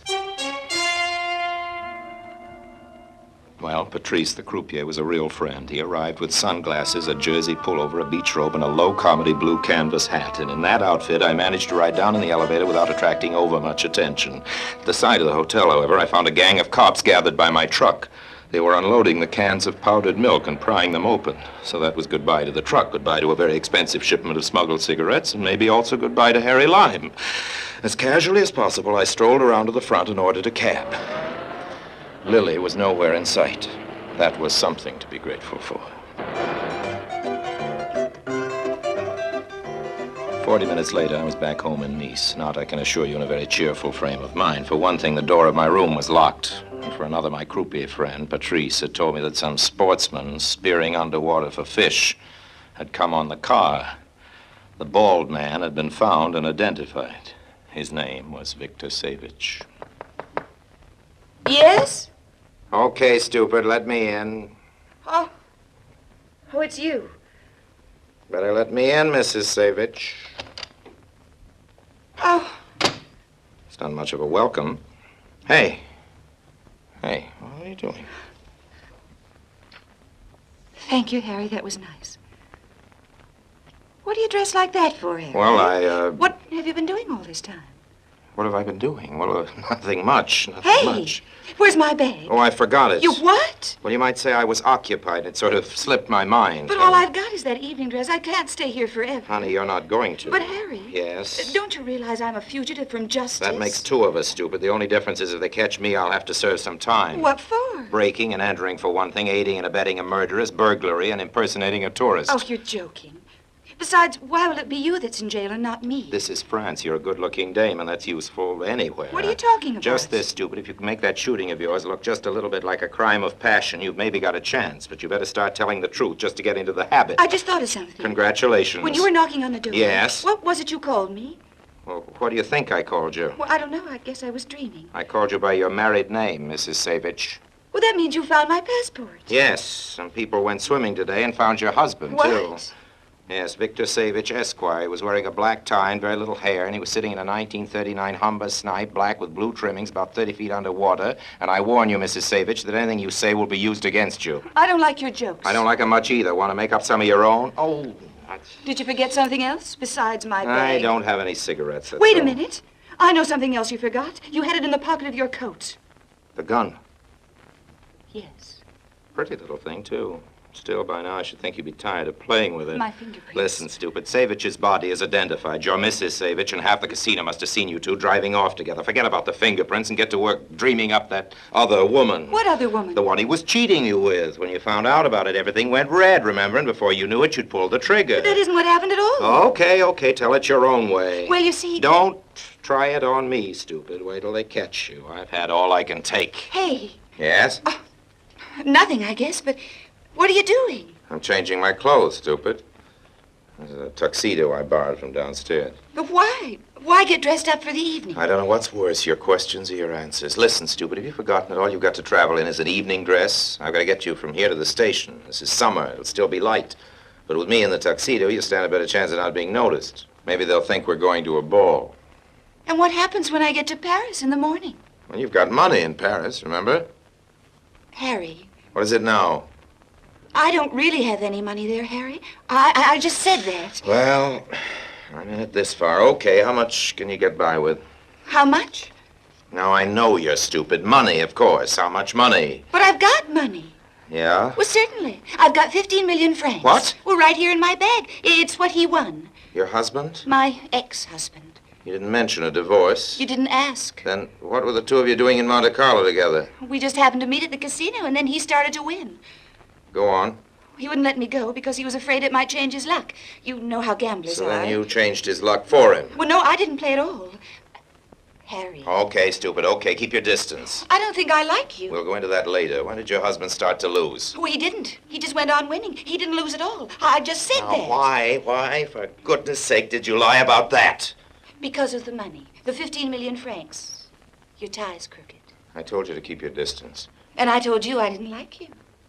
But I just said that. Tell me more about the money. Oh, don't be so mercenary. I want you to kiss me. I'd rather talk about the money, the 15 million francs, remember? That's quite a lot, isn't it? I guess it was enough. Well, you see, now that Victor and I were getting divorced, I thought they might decide it wasn't mine. Well, you know, when they found him. Listen, you sexy little monster. It's just 15 minutes to train time. You're not going to get far, you know. The only reason I'm doing this is because I'm just a little bit cracked. You're not anything of the sort. I'm the kind of fellow who refuses jury duty in a murder trial and lets mice out of traps. You're going to get it, stupid. They'll catch you. It just isn't going to be me that turns you in. By the way, where's the gun? Lily has it. Lily? You met her this morning. I better get it back or she'll hawk it. She got fired out of her job and she's broke. Oh, she's pretty. She'll get by. What do you want with the gun? I thought I'd throw it in the Mediterranean, stupid. Guns can be traced, you know. Oh, it wasn't my gun, Harry. It was his. He kept it in the glove compartment. So you took it out of the glove compartment and shot him dead with it, just like that, hmm? No, Harry, not just like that. Not like that at all. Do you honestly think it happened that way? Why, Harry, what reason would I have? 15 million francs is a pretty good reason, honey. He didn't feel like giving it to you, is that it? So you settled the argument with a couple of bullets. Harry! Well? If that's what you really think, well, I guess there isn't any point in our talking about it anymore. No, honey, I guess there isn't. Take your money and let's get out of here. I got her to the station, okay, and into a compartment. She told me she was hungry. There were a couple of minutes to spare, so I went across the way to get her something to eat. On the way back, I found Lily waiting on the platform. What are you doing here? Seeing you off. I'm not going anywhere. Hey, I just thought, give me back that gun, Lily. You don't need it.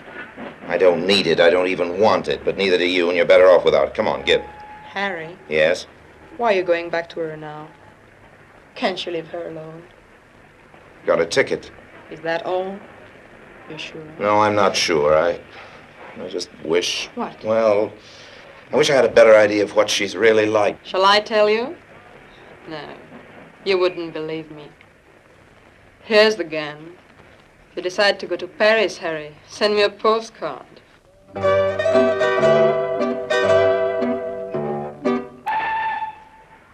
Why, Harry! Hello? I thought I'd seen the last of you. You're going to, honey, in another 20 seconds. Here's a little beef stew from the restaurant across the way.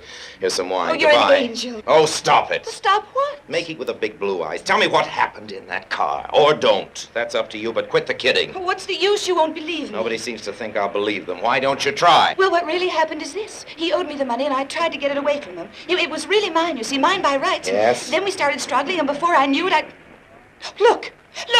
There, out of the window. I turned. On the platform outside, we could see a crowd of police. I recognized some of them. They were the cops who found my truck full of cigarettes. They must have followed me. So you did it! After all, you told the police! No, Danny, I didn't. I didn't tell anybody. I swear I didn't. Hey, what are you doing? I thought I felt a gun in your pocket. Give it back to me! Don't be a fool. Give me that gun. They're not coming after you. Yes, they are. You told them you trapped me. Danny! The next minute, the compartment was swarming with cops. They grabbed her and got the gun away from her. But that didn't do me much good. I had a nasty wound in the shoulder. Take the woman away. Line, you are under arrest. But first, we'll get you a doctor. Well, Danny, at least I know now that your last story was the truth. What story? What did she tell you? She tried to hold up Savage with a gun. When he grabbed for it, she pulled the trigger. Reflex action, probably. Reflex? I couldn't help it, Harry. I just couldn't. I saw the gun sticking out of your pocket. Come on, take her out and give this man air. He's wounded. Goodbye, Harry. Goodbye, stupid. No, let me through. Yeah, what's this? There's another girl. What's she doing here? Harry! It was Lily down on the platform waving to me through the glass. Send that girl away! No use, officer. I've tried, but I guess I'm stuck with her. Harry, speak to me, Harry! I won't be using my room for a while. They'll be taking me to a hospital, and after that to jail. You can move in, Lily, if you want to. Lily? Lily who? Oh, just Lily. She's a nice girl, officer. But she's stupid, too.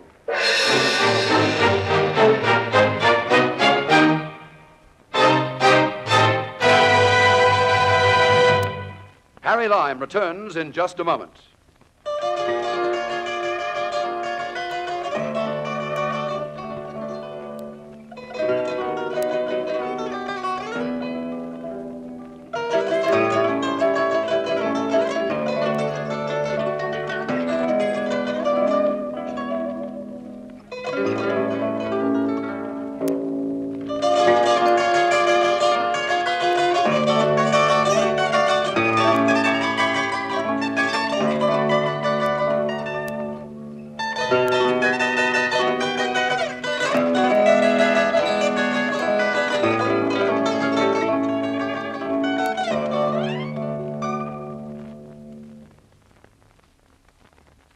And now, Harry Lime. So here I am, in the hospital. But the doctor says I'll soon be up and around. Maybe around is the wrong word. The up part of it is more accurate. Up on a charge of cigarette smuggling. Well, I guess that's all for now.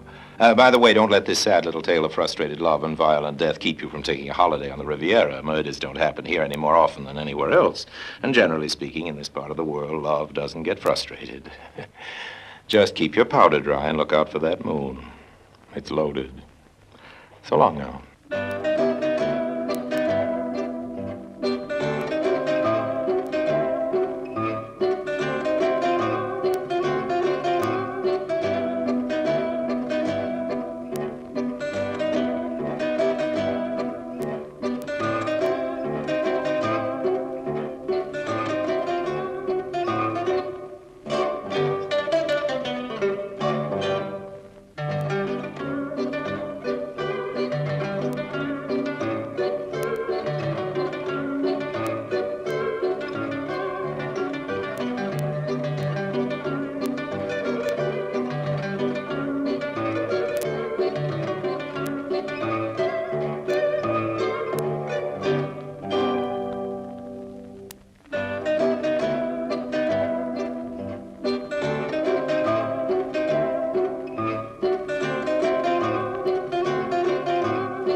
Presenting Orson Welles as the third man.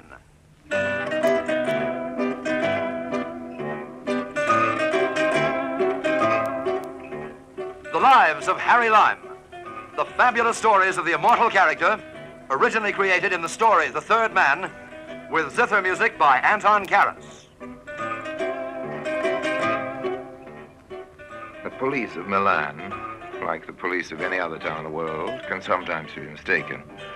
And when they got certain mistaken ideas about me, I didn't stay around to put them right. I thought it'd be simpler just to leave town. So I took the morning train down to Genoa and had lunch at Enrico Ricciardi's. Ricciardi himself brought me brandy after lunch, compliments of the house to an old customer. And when we both had our backs turned, a fly lit on the edge of the glass. Then it wandered off drunkenly along the tablecloth, and I took up a newspaper from the neighboring table, folded it, and swatted. I missed the fly, but I saw the ad printed at the top of one of the columns in the back of the paper. Wanted, it read, wanted multilingual publicist to promote young lady, 23. As I translated that into English, it meant that they wanted somebody who knew a few languages. Well, I did. As for promoting a young lady of 23, I might be qualified there by inclination and by experience. So I topped off the brandy, said so long till later to Ricciardi, and went out to the street, dodged the streetcars, and started up the hill. The advertisement had given an address. The street happened to be one I knew, overlooking Genoa Harbor, on the hill above Ricciardi's.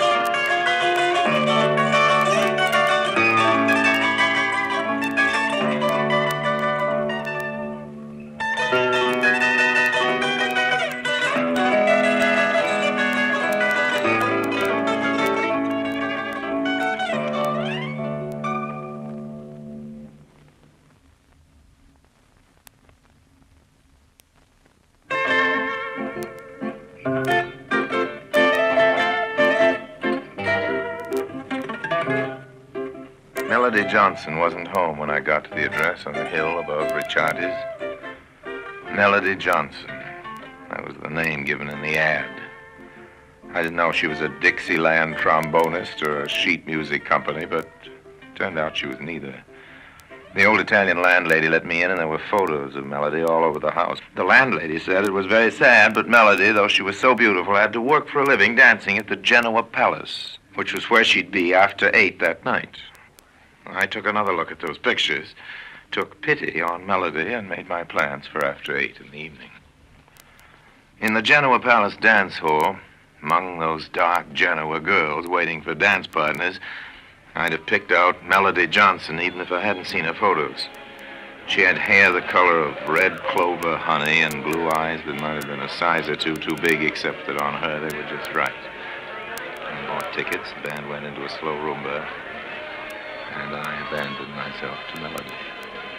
You rumba beautifully. You don't do so badly yourself, honey. But I've had so much training. You say that as if you had regrets. Regrets is a nice word for chords. Oh, yes, my training's been very thorough. It began back home in New York. But I wanted to see the world. So you joined a show or a dancing troupe and came to Europe, and the outfit went bust and left you stranded here, right? That's just about how it started. Thanks for the dance. Yes, thank you. But you're an American too, aren't you? That's right. Are you over here in Europe on business? More or less business. My name is Harry Lime. Does that mean anything to you? Don't answer that. All right, I won't.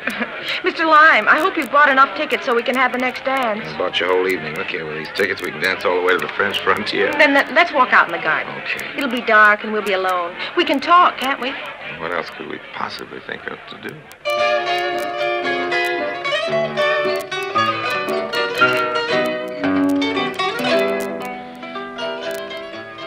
Well, we actually got down to business after a while. It seems that Melody Johnson wanted to hire somebody to promote her interest as a beauty queen. She looked like a beauty queen. But as I was kissing Melody Johnson, my sixth sense told me instinctively that Melody was off-key, if you'll forgive the joke. To the five senses, she was a beauty queen, all right, but something made me think there was something more that didn't meet the eye. So that's all there is to it, You want somebody to sell you as a beauty. Motion pictures, maybe, Beauty contest, cabaret work? Yes, Harry. Oh, there's just one thing more. The person will have to be ready to travel. Oh, when and where? Very soon. Very, very soon. As to where, well, I'll tell you that when you've told me you'll take the job. Will you take it, Harry? Well, Melody, suppose you give me a day to think it over.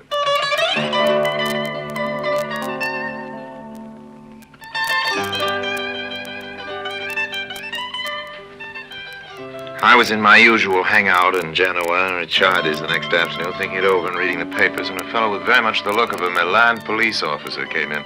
Did he know the whereabouts of one Harry Lime, he asked Ricciardi. Never heard of a guy of that name, answered Ricciardi, of course in Italian. I went on reading the paper, lifting it a little higher, in fact, high enough to hide my face. But I remembered what Melody Johnson had said. The person who took the job she offered would have to be ready to travel. Well, I was ready to travel. Very soon. Goodbye to Genoa. Thank heavens. Ooh, that awful job in the dance hall. Arrivederci, Italia. No, not goodbye to Italy, Harry. No? Not quite. The ship stops at Naples on the way. That's right, and then Alexandria. Then where? Cairo. Cairo. That's because of the beauty contest, Harry. You want to be Miss Pyramids of Giza? Because of the honor and the publicity value. And then there's a big money prize. Mentioning money reminds me of something. Look here, let's just move a little further on down the ship rail where nobody can overhear what we say. Now, isn't there something you want to tell me, Melody? Well, I don't understand what you mean. Well, this is what I mean. You want somebody to publicize you and promote your interests. Yes. That's very natural, but what about this? Doesn't it seem to you just the least bit queer, honey, that you had to work in a taxi dance hall to keep yourself alive? But, Harry, I told you about the gambling. You told me you fell in love at Monte Carlo. With roulette. All right, but since roulette proved bad for your financial health, isn't it odd that you bought both of us first-class cabins on this ship? Very deluxe accommodations. No, Harry, it's not odd at all. Oh, it is. There was nothing else available. All the other space on the ship was sold.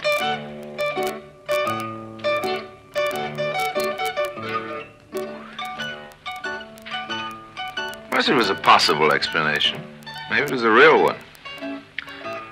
Very spacious up where my stateroom was. Deck A, high up. We had a steward for every 3 or 4 cabins up there. The best service. Mine was quite an unusual fellow, my steward. I asked him about himself when we were an hour or 2 out of Genoa. He just brought me in some fresh towels. Here you are, sir. Thanks, steward. Not at all, sir. Hey, you're not Italian, are you? You don't mind my asking? No. So that was his story. He'd been at his country's embassy in Brussels when the Russians lowered the curtain on the world at home, and since then he'd done one job and another. Said his name was Balko, in the Bohemian or Magyar, some such language. Paul in English. I said that was what I'd call him. Told him I probably wouldn't be a lot of trouble to him. But whatever you will require, sir, I will be at your service, naturally. Oh, thanks. I only mean, Paul, I expect to be out of the cabin most of the time. By the way, if I'm needed, messages, anything of that sort, you probably better try the vicinity of a passenger on upper B deck. That's where I'm likely to be. The passenger's name, sir? A young lady, Miss Melody Johnson. I'm sort of employed by her, as you might say. Can that be true? Well, you say that as if it meant something to you. It is only... I have, of course, heard of Miss Melody Johnson, the beauty queen of Monte Carlo, I believe. That's right. She was. So then, sir, you are a very fortunate man to know her, to be employed by her. I'm told she's a very beautiful woman. Yes. You've never seen her yourself? I have never seen her, but she has been described to me.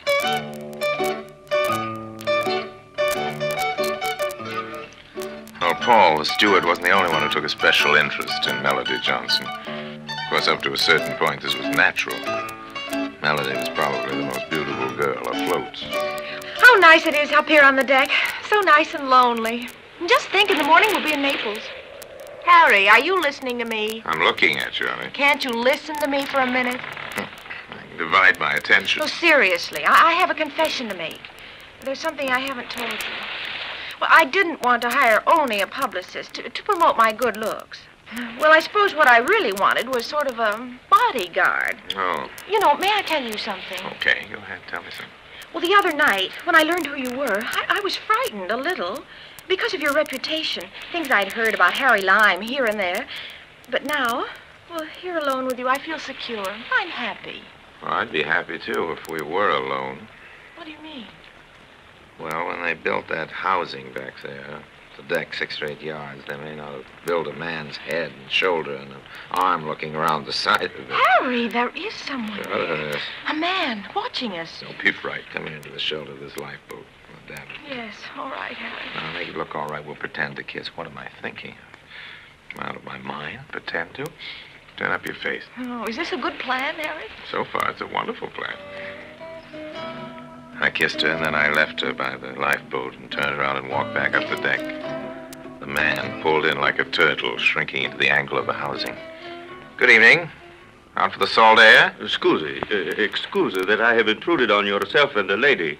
I stopped only to light my cigar. Well, that's all right, old man. Don't apologize at all. Only take a tip from me. Senor? Next time, don't light your cigar after it's already lit. And goodbye, old man. When I squired Melody to her cabin and went back to my own, somebody had been there before me. The cabin didn't look gone over, but 1 or 2 small things were out of place. Had somebody found a way to break in? The little Italian fellow with the lit cigar, or Paul the steward? He could have let himself in without any trouble. But what was whoever it was looking for? What did he want?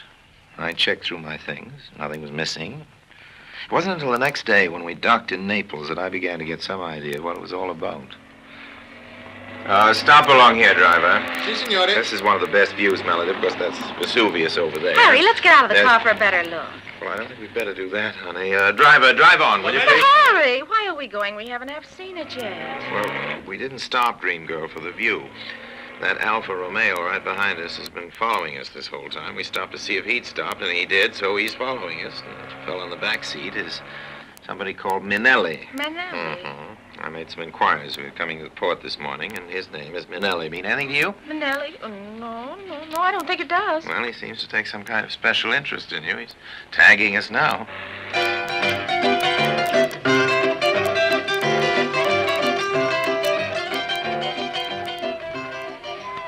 Well, Melody, since we couldn't manage to lose Mr. Minelli by car, maybe we can do it by foot. Oh, I know what he wants, Harry. I may as well admit it. Now, wait a minute. You know what he wants?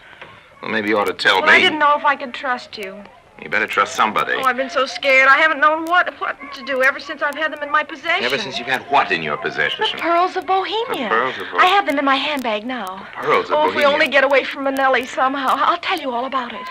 Well, I wish you would, honey.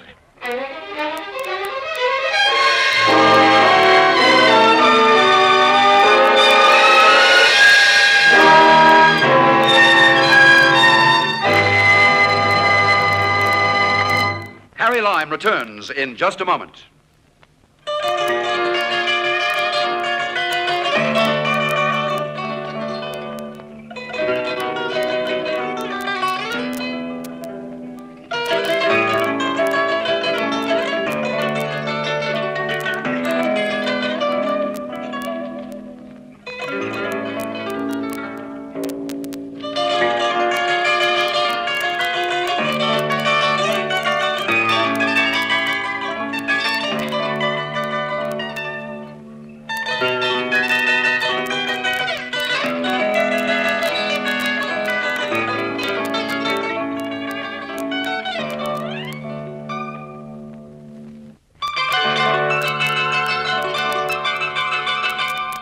As the ship pulled out of Naples for Alexandria that afternoon, there was a tea dance on the lounge. I want to tell you now, all about the pearls. Okay, Oh, I hardly I'd know like where to to hear about start. it. Why not try the beginning? That sometimes works. Yes, at the beginning. Well, I suppose the beginning was Monte Carlo. What? Anyhow, What's I went into the casino. And you had the bad luck to win. Oh, it wasn't even that. I just fell in love with the roulette wheel without any real reason. But it was so exciting, the wheel whirling, all that money, the calls of the croupier. I know, honey. I've had a go or two myself. And since then, since Monte Carlo, I've gambled everywhere. Vienna, the new Kursaal in San Marino, Lindau at Lake Constance, all those places. I've met a lot of wicked people. Yeah, you had what you might call a crook's tour of Europe. Yes. That's what it might be called. You see, Harry, I've got gambling fever. Well, but your luck hasn't been so hot. No. Face it. And that's how I fell into the hands of Zicki. That's the whole name, Ziki? No, he has an unpronounceable first name. Oh. He comes from somewhere near Prague. I'm not sure exactly. But it's behind the Iron Curtain now, anyway. He got away, escaped from the Russians, and went to Paris. And you met him in Paris and played two-card faro with him and lost your best Russe and honorary hat. No, I didn't meet him in Paris. Oh, your meeting with him comes later? Yes, he'd been the valet of the Count of Bohemia. The valet. Oh, then it was the Count he met in Paris. Yes, he rejoined him there. Oh. The Count had only two things left, his pride... And the pearls of Bohemia. The pearls from the ancient crown of the Counts of Bohemia. Very romantic. Oh, I haven't any idea what they're worth, but it must be a fabulous amount. I can imagine. Now, suppose you tell me how these pearls got passed along to you, honey. Well, in the first place, Zicki stole them. Oh, Zicki stole the pearls. Then what did Zicki do? Nothing for a while. I suppose he was afraid to move. Oh, I see. And finally, Zicki did decide to try to dispose of the pearls. Yes, and... I met Zicki in Nice. I'd been losing at roulette, and Zicki let me money to try to recruit. Oh. And then we played cards against each other, and as you said a minute ago, I lost my hat. The grim picture begins to take shape now. Zicki, am I right, said he'd put you in the way of a means of paying him off. Yes, that's what he did say. You would dispose of the pearls. Yep. So natural and simple, isn't it? Yeah.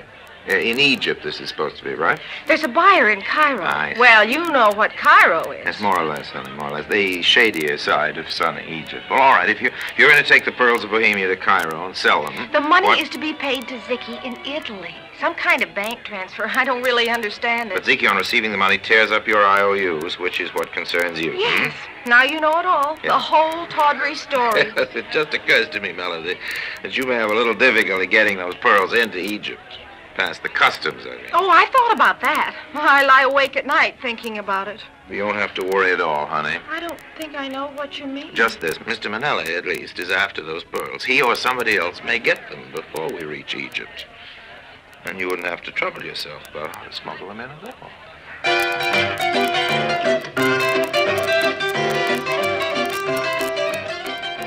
Well, we talked on a little longer without any tangible result. She didn't feel, understandably, that losing the pearls to Manelli was the right solution to her problem. But how was she to be sure of getting them past the Egyptian customs and on to Cairo? We tried the question on several ways, but it didn't seem to be a very good fit. And we left the subject and our drinks and went out on the dance floor. And I took her in my arms. That fit was all right.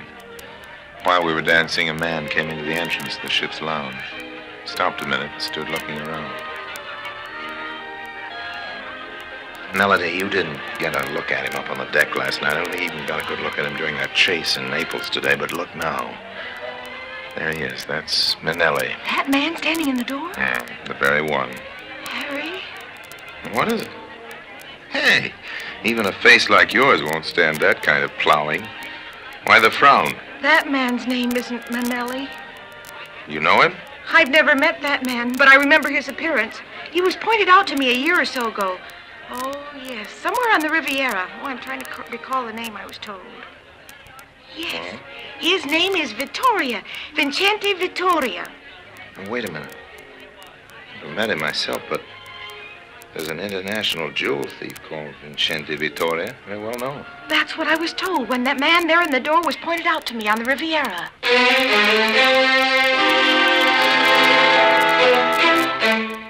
Vincente Vittoria saw Melody and me and turned on his heel and disappeared. I left Melody in the lounge, but supplied myself with the key to her cabin. It occurred to me that Vincente Vittoria might think of having a look for the pearls there, while Melody herself was lost in the wonders of Harry Lime and the waltz. The door was locked, but I don't think Melody's stateroom was just as she'd left it. There was a man inside. Oh, sir. Oh, it is you, Mr. Lime. Just putting the lady's dainties back in those wardrobe drawers, are you, Stuart? Oh, yes, sir, yes, that is just what I am doing. You know, Paul, there may be 2 or 3 things wrong with this picture. Shall I enumerate them for you in order? Okay, this isn't your deck. This is B deck, and if it wasn't B deck, this isn't your block of staterooms. But anyhow, the pearls of Bohemia aren't in those wardrobe drawers, so you're wasting your time, old man. I understand, sir. I must apologize. Well, you'll have to apologize to the lady, not to me.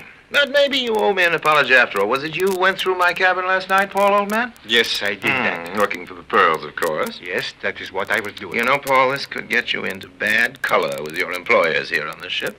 Steward who wants to be light-fingered with the passenger's property. The pearls of Bohemia were stolen from their owner by a man named Zicki. The owner did not wish to have the foreign police arrest a fellow countryman of his, but he had Zicki privately watched. Zicki passed on the pearls to Miss Johnson, and the owner was very much surprised to discover himself that Miss Johnson was sailing for Egypt on this ship. The owner supposed that she was going there to dispose of the pearls. I see. Well, look, come on up to my cabin. We'll have a drink, shall we, old man? I could not do that, sir. It would not be proper in a steward. I must decline. And deprive me of the chance of telling my grandchildren I once had a drink with the Count of Bohemia. Oh, come along. My cabin. Have a drink together, Count. Talk this whole thing out. We made good time to Alexandria, but Melody was still worried. Harry? Yes, honey? What about these pearls? What am I going to do? You're not going to do anything, honey. You're going to give them to me. I know a trick or two in the smuggling department.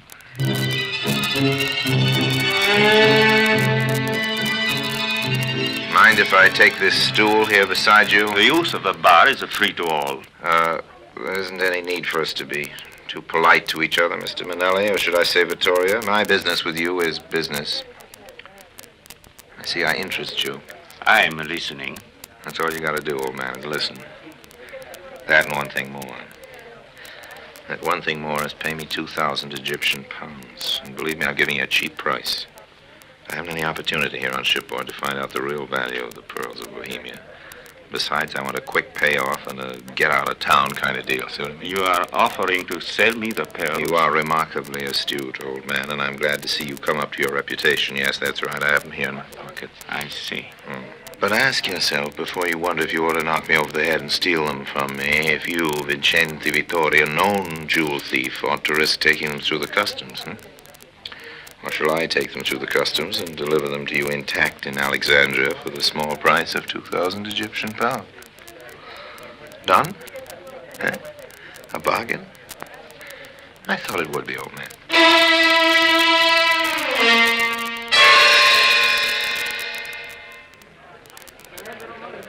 Have you anything to declare, Mr. Lime? To the Egyptian customs? Well, my dragoman there's got my bags, but you'll find nothing dutiable in them. I have these pearls, though. Here, see? 16 or 20 of them. What is their value, Mr. Lime? Oh, not much. A few of your Egyptian piastres. You can see for yourself they're not real. Imitation.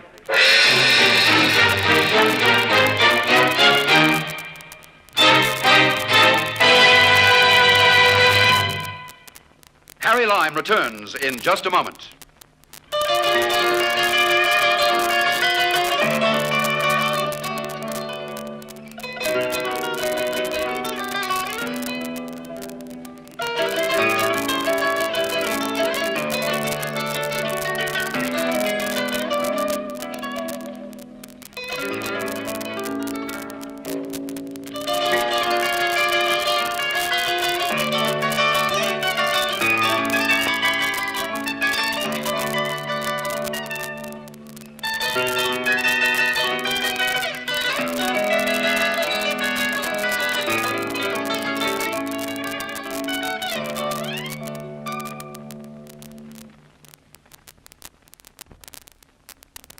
And now, Harry Lime.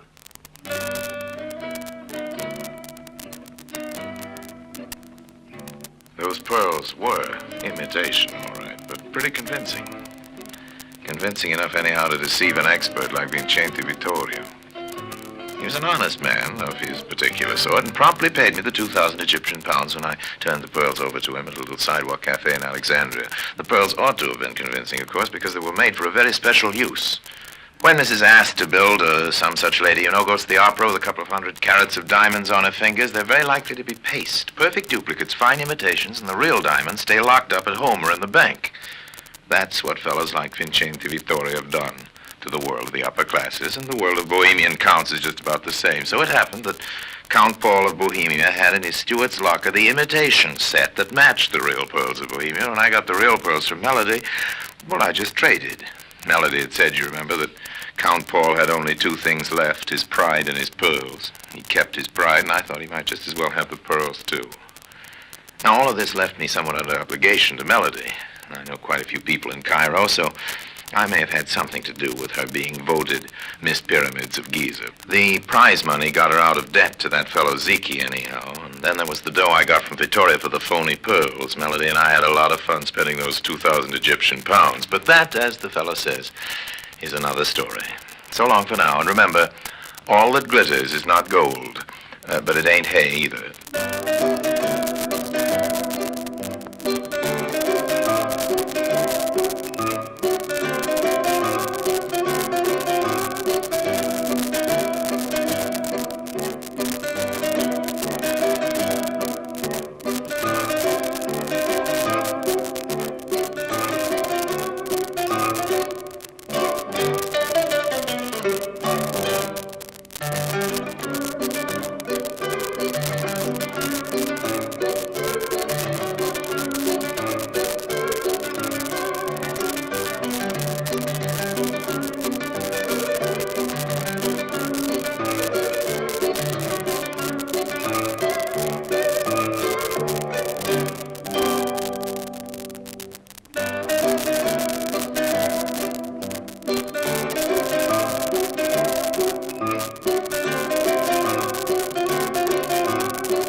Presenting Orson Welles as the Third Man.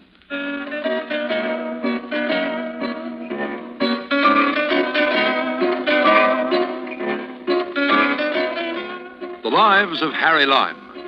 The fabulous stories of the immortal character, originally created in the motion picture The Third Man, with zither music by Anton Karas. Most people, spend their lives searching for something. For the girl of their dreams, or the perfect man, as the case may be, for happiness, or fame and glory, for the pot of gold at the end of the rainbow, or just for the rainbow. My search has always been for the ideal sucker. Not just any sucker, but the perfect one. The sucker with a couple of $100 million in his pocket, an open mind, and not too much brains. Well, last year in Paris, I was sure I'd found him.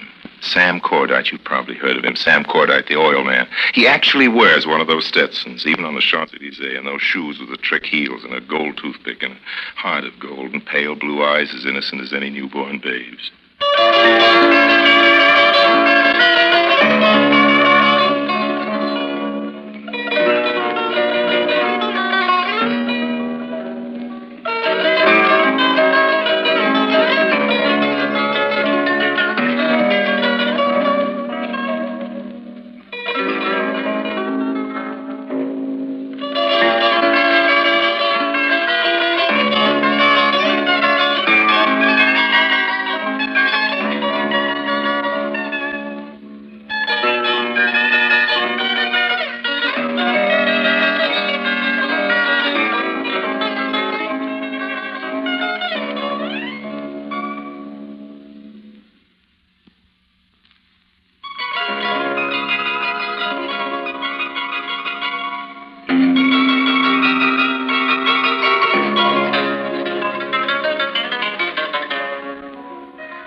Into Sam, I felt as though I'd struck oil myself.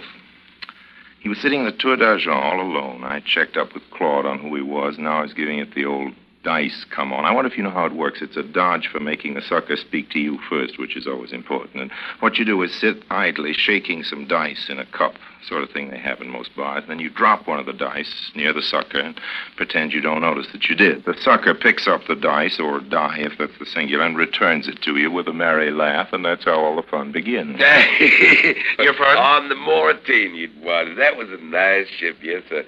1935. That's the last time anybody tried the old drop the dice dodge on me.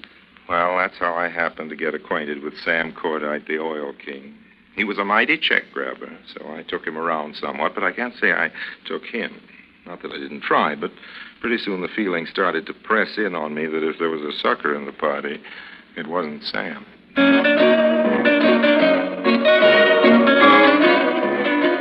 So that's how I happened to find myself late in December of last year in St. Moritz. I was in the bar of the Palace Hotel there, one of those places where everybody goes, that bar, everybody, that is, everybody with a capital E or a capital body, throneless kings and kingless blondes, movie stars and maharajas, and, of course, your old friend, Harry Lime. Good evening, Mr. Lime. Good evening, Staying with us Luigi. over Christmas? Christmas? Well, that depends, Luigi. Give me a stinger. It depends on what I find in my stocking. What would you say to a beautiful raven-haired princess with gray eyes? Princess? A terrific figure and a tremendous bank account. Did I understand you correctly? Yes, sir, Mr. Lime, you understood. No, I don't think I did. I thought you said... That's what I said, Mr. Lime. A beautiful princess with a bank account? Very With a beautiful, bank account? Mr. Lime, and the bank account is enormous. There she is, sitting over there. Now, I see what you mean. Who is she? She's the favorite daughter of the Sultan of Qualabat. Princess Laila is the name. She's been going to school here in Switzerland. Right, great. And now, how do I go about arranging to meet her, old man? After all, a princess, I can't just ask for a light to drop my pretty handkerchief. It's all arranged, Mr. It's Lime. all arranged. You have this on what authority, old man? Santa Claus? The princess has asked me to tell you that she's anxious to make your acquaintance, Mr. Lime. Oh? Here is your drink, and Merry Christmas.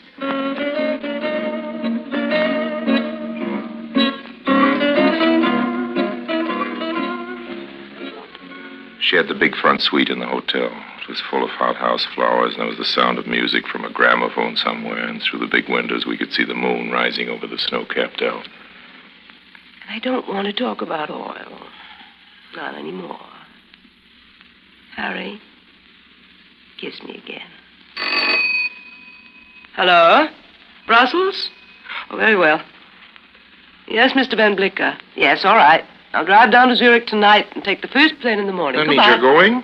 Yes, right away. Ring the bell for the maid, will you, Harry? I must stop Sure, packing. but when will I see you again? Oh, soon, Harry. I have much to talk to you about. But that's tomorrow good. I'm in Brussels, and perhaps after that, Istanbul. Istanbul? Go to the concierge, will you, Harry, and see if the road is open to Zurich. Or perhaps there's a train. I'll meet you downstairs.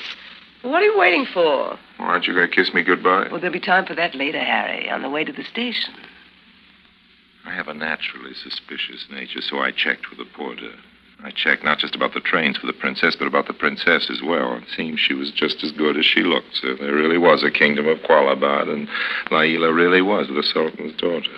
About half an hour later, I found myself sitting next to her, bundled up under a fur rug in one of those sleighs on our way down to the railway station. Moon was high up above us and casting an unnecessarily flattering light on the princess of Qualabad. I'll send you a wire, Harry, if I have to fly down to Turkey, and then Turkey? maybe you can meet me in Rome. Would you be willing to do that? Willing, Laila? For you, I'd go all the way to Qualabad. Well, that's nice, because you may have to.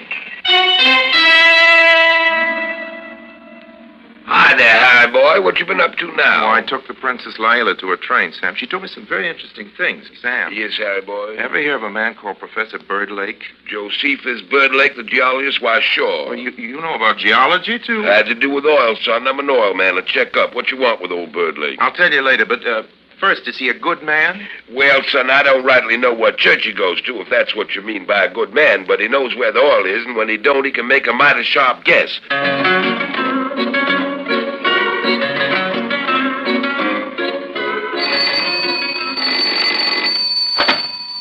Hello? There is a Professor Birdlake to see you, Mr. Lime. Birdlake? Oh, yeah, send him right up. This was the next day, and as Laila had told me on the way to the station the night before, Birdlake was coming to St. Moritz to see her. She'd left a note for him, introducing me and saying I could speak for her. Come in. Mr. Lime.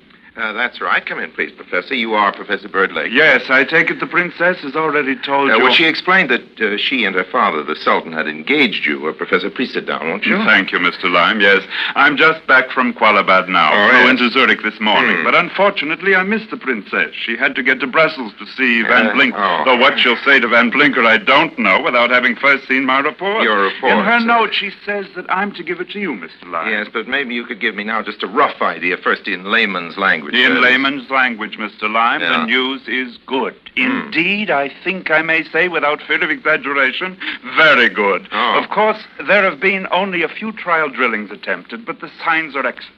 Qualabad, in the next year or so, is almost surely going to turn into the most important new oil field in the Middle East. The most important? Did you say the most important? Of the new fields, But that yes, means it Mr. Lime. means millions. Hundreds of millions, Mr. Lime. Billions. Hello, operator. Get me the concierge. I want to talk to the porter. Billions, eh? Not only for the old Sultan either, but for whoever's fortunate enough to get the concession. Hello, porter. When's the next train to Brussels? But by the time I got to Brussels, she'd left for Istanbul. A wire was forwarded to me from Switzerland. Dearest Harry, it said, urgent you meet me Thursday, Excelsior Hotel, Rome. Love, Laila. So where do you think I was on Thursday? Hi, Harry boy. How's tricks? Hello, Sam. I'm glad you could join me. How do you like Italy? Okay, Harry boy. Not as pretty as Texas, but okay. Let's go up to my room and... Just a minute, Sam. I want to see if Laila is... Laila, you know, Sam, that Arabian princess I told you about. Boy, you really got it bad, don't you? Funny kind of Arab princess, that girl, I must say. What do you mean?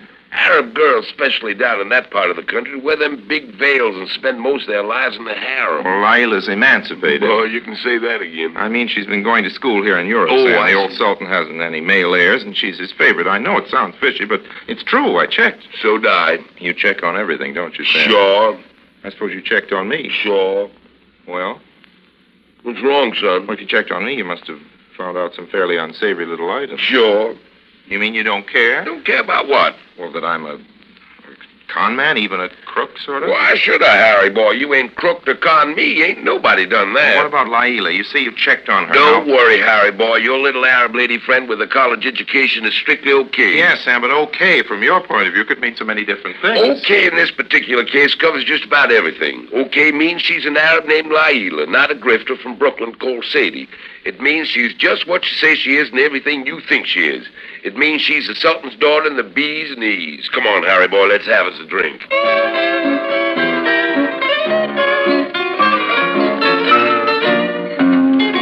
It was late and I was tired, so I didn't notice that the door of my room in the hotel was already unlocked. I just opened it and walked in. Good evening, Mr. Lyme. Who's that? I'll explain in a moment, Mr. Lyme. Don't turn on the light. Oh, why not? Just lock the door. Why? You heard me. Okay. That's good.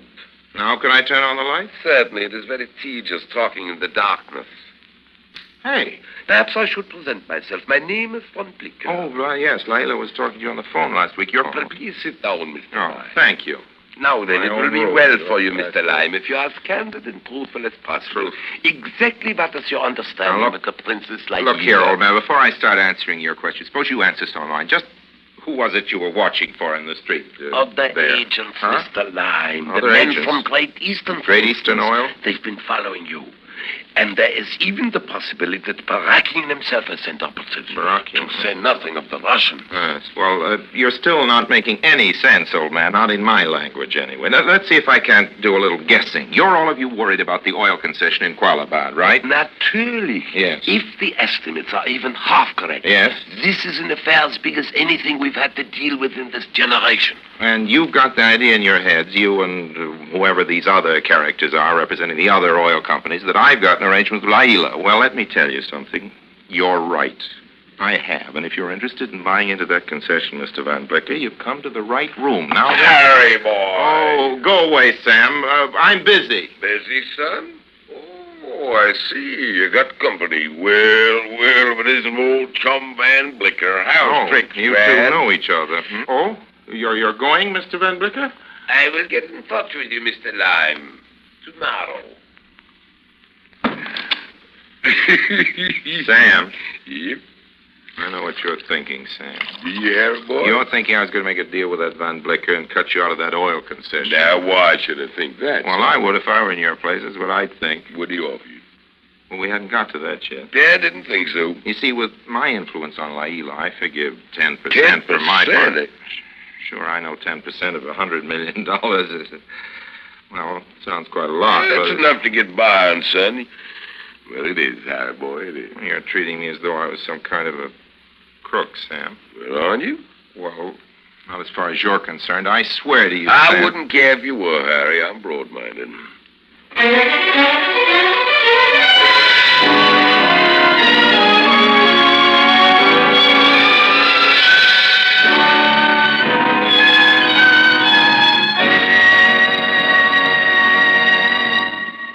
Harry Lime returns in just a moment.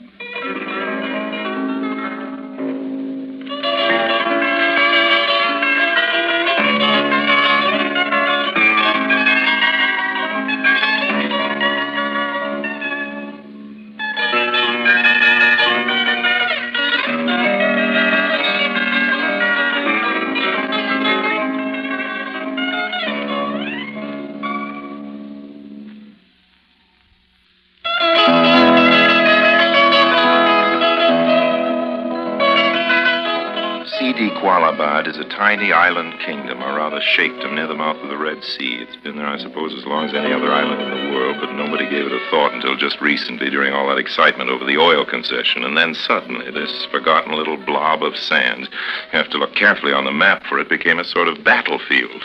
The scene of an undeclared world war in miniature. Who do you think was caught up right in the midst of it? Well, who do you think? Sam and I flew down in his private Constellation to the nearest airport about 70 miles down the coast. Sam's yacht was waiting there for us, and that's how we got to Qualabadi in style. We were met in the port by some solemn-looking nabobs from the old Sultan who told us we'd be received at court that evening. I was also given a note. It was from Laila. "I will meet you, my darling," it began, "in the courtyard of the Whispering Lions. I long to see you. Take the narrow road that leads from the street of the cobblers, turn to your left at the street of the builders of bird cages, and continue through the garden of nameless delight.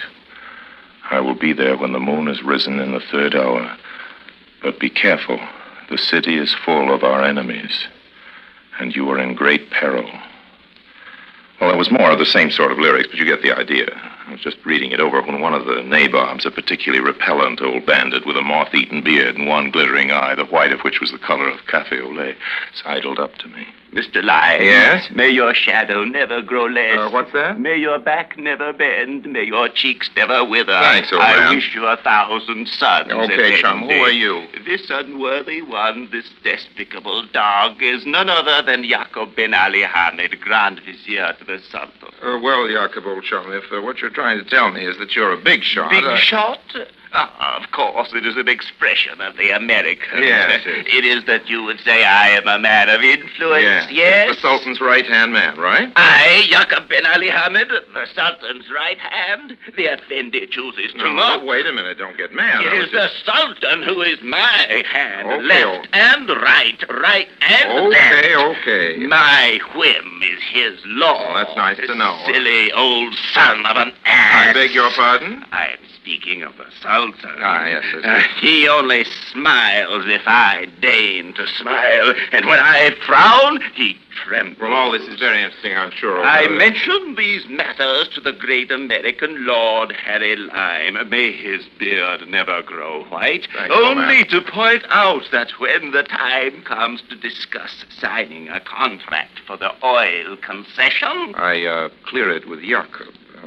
Jacob being the Grand Vizier and general all-around power behind the throne, which is you. Which is, indeed, as the great Lord is pleased to point out to this unworthy one, me. Okay, Jacob, I'll bear you in mind. Inshallah, mashallah, may your shadow never grow less. Same to you, old man. I hadn't gone very far into the town when a big black limousine came up beside me and stopped. A red face was looking at me out of the window. It was Van Blecker. Ah, Mr. Lyme. The pleasure's all yours, Mr. Van Blecker. It will be, Mr. Lyme. The contract for the oil concession is in my pocket.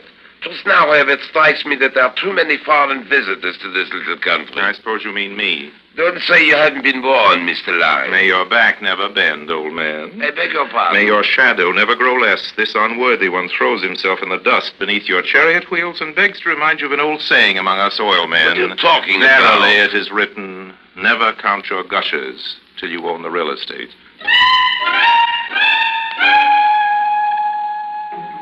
Hi there, Harry boy. What you been up to now? The trouble with you, Sam, is your suspicious nature. You're I had not talked to alone. Van Blicker, but he started the conversation, Sam, and I haven't forgotten I'm working for you. Oh, good. We're going to get this concession, Sam, if it kills me.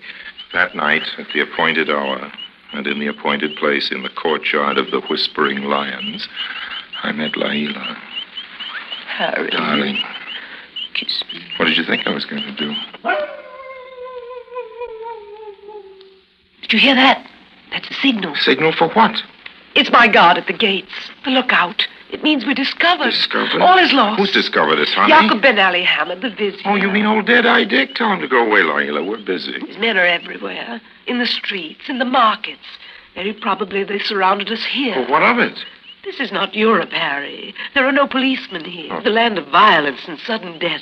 The agents of Ben Ali Hamid are fanatics. They think nothing of murder. What's that got to do with us? Not with us, Harry. With you.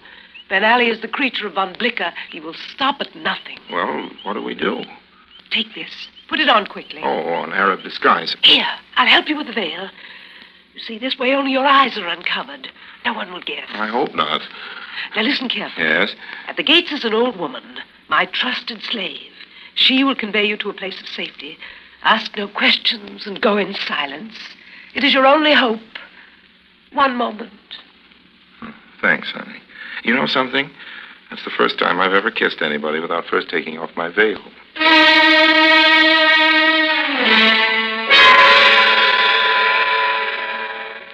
chase.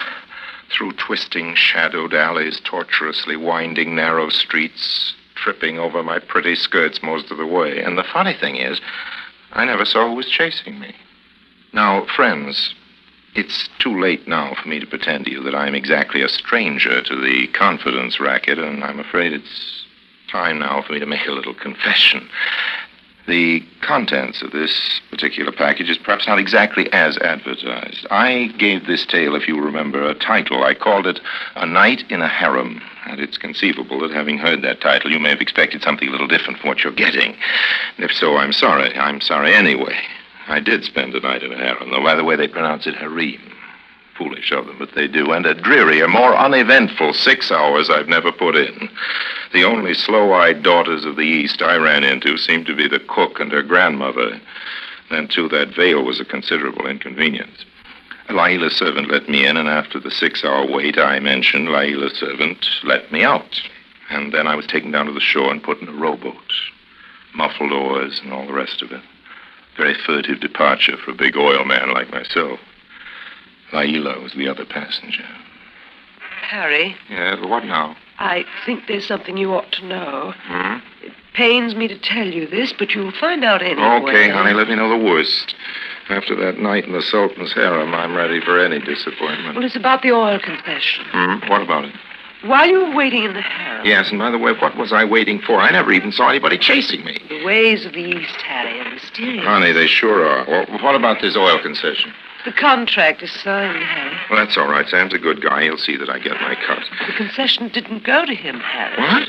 Vizzy and my father came to an understanding. We must not complain. These things are written in the stars. Blicker. Yes, Harry. It was Kismet. Kismet, who's he? Kismet is fate, destiny. They paid us $10 million, Harry, just for the option. Then what was I doing all the time? Don't tell me. I know.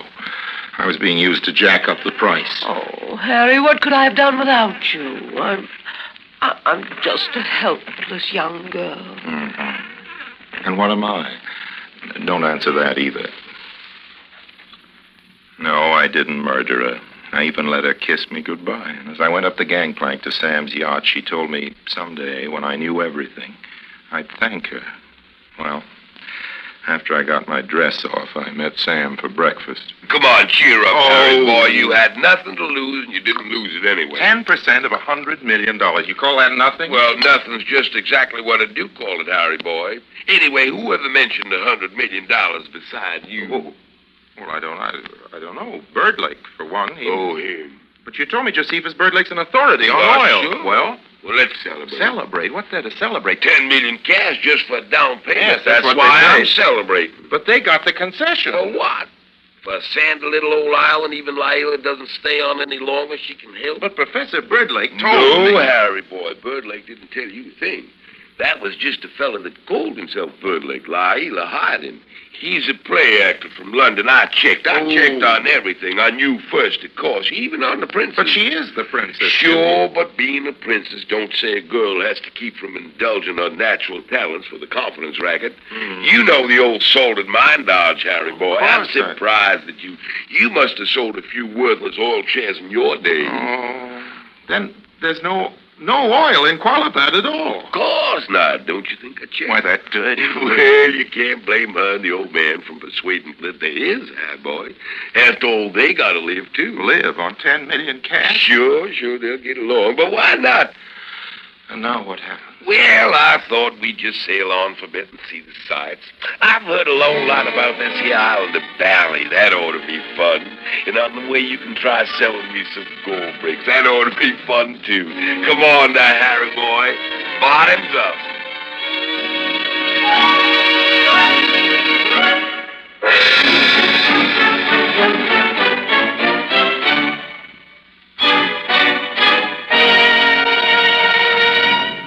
Harry Lime returns in just a moment.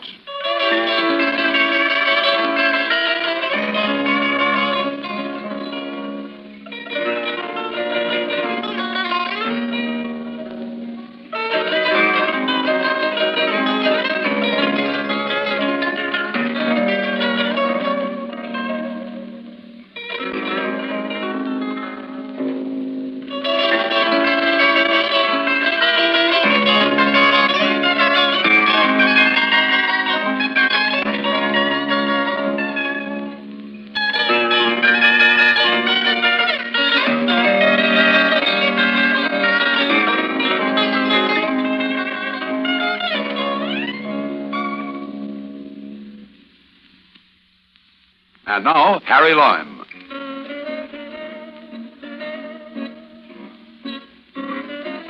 Well, I was up in San Moritz last week, and of course I went to the Palace Hotel and stopped in at the bar for one of Luigi's famous stingers. Ah, Mr. Lime. How are you this year, Mr. Lime? Fine, thank By you. the way, the Princess Lila is here again. Oh? Yes, indeed, Mr. Lime, and looking lovelier than ever, if that is possible. Oh, She was Lila. asking for you, staying over the holidays. Luigi, Yes, Mr. Lime. may your shadow never grow less, old man. Pardon? May your beard never grow white, and if mine does, don't start calling me Santa Claus. No, I'm not staying over the holidays. I just remembered an important date in Monte Carlo. And as for the princess, old man, you could tell her for me,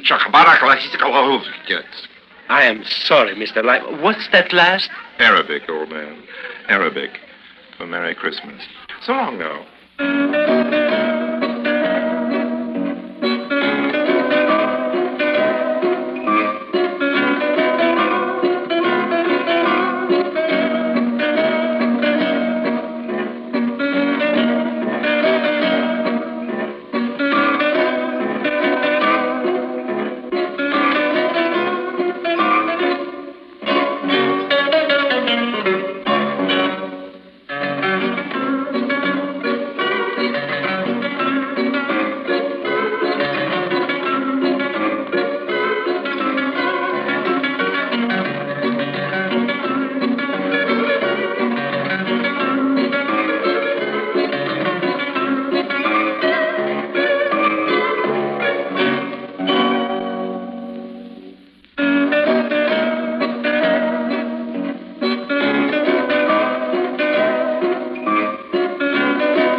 Presenting Orson Welles as the third man.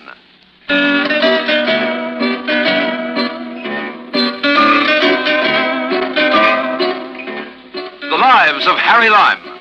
The fabulous stories of the immortal character, originally created in the story The Third Man, with zither music by Anton Karas.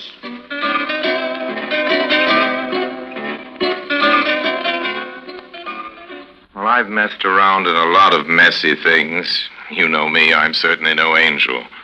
But I never had anything to do with murder, or dope, or blackmail. Except just once. With blackmail, that is. Not my fault either, as I think you'll agree.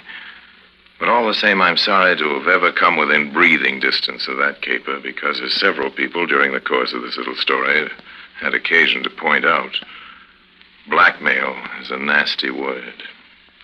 That's the title of the tale. Stick around and see if you don't agree.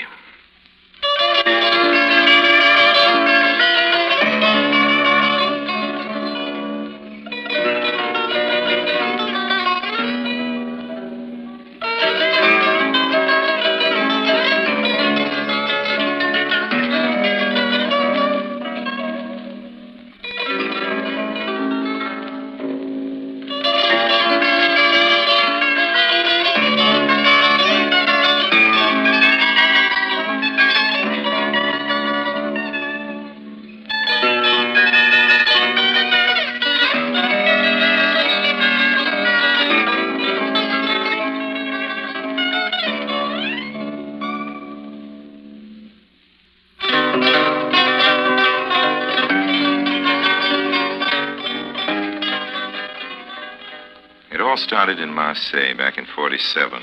I was running cigarettes into France in those days, cigarettes and a few other commodities, as I think I've told you before. And I had a nice little sailing boat with an auxiliary, typical pleasure craft of those waters, to use as a cover. This was in September, and I just come into port that afternoon. A few of us had been having dinner in the town. I was on my way back to the boat alone. It was late, about 4 in the morning, cold, rather foggy. Suddenly, looming ahead of me in the mist and lurching drunkenly, I saw the figure of a man. Big fellow he was. I thought I'd stay out of his way.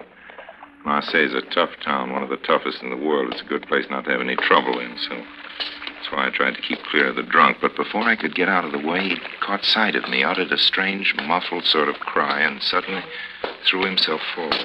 I braced myself for a fight, but before I knew it, he was down on his knees in front of me, groaning. Then all at once I realized he wasn't drunk at all. That all that wet on his chest was blood. I never found out who did it. Even after I took him onto my yacht, tried to do what I could for him, never told me who it was that had stabbed him. The knife had gone in just over his heart, and by dawn it was pretty clear that he wasn't going to live through the day. He seemed to realize it, too. They got me. It doesn't matter why. Maybe they were right. They got me, and now very soon I'm going to die. What is your name? Lime, Harry Lime. I've heard of you. You've quite a reputation, Monsieur Lime.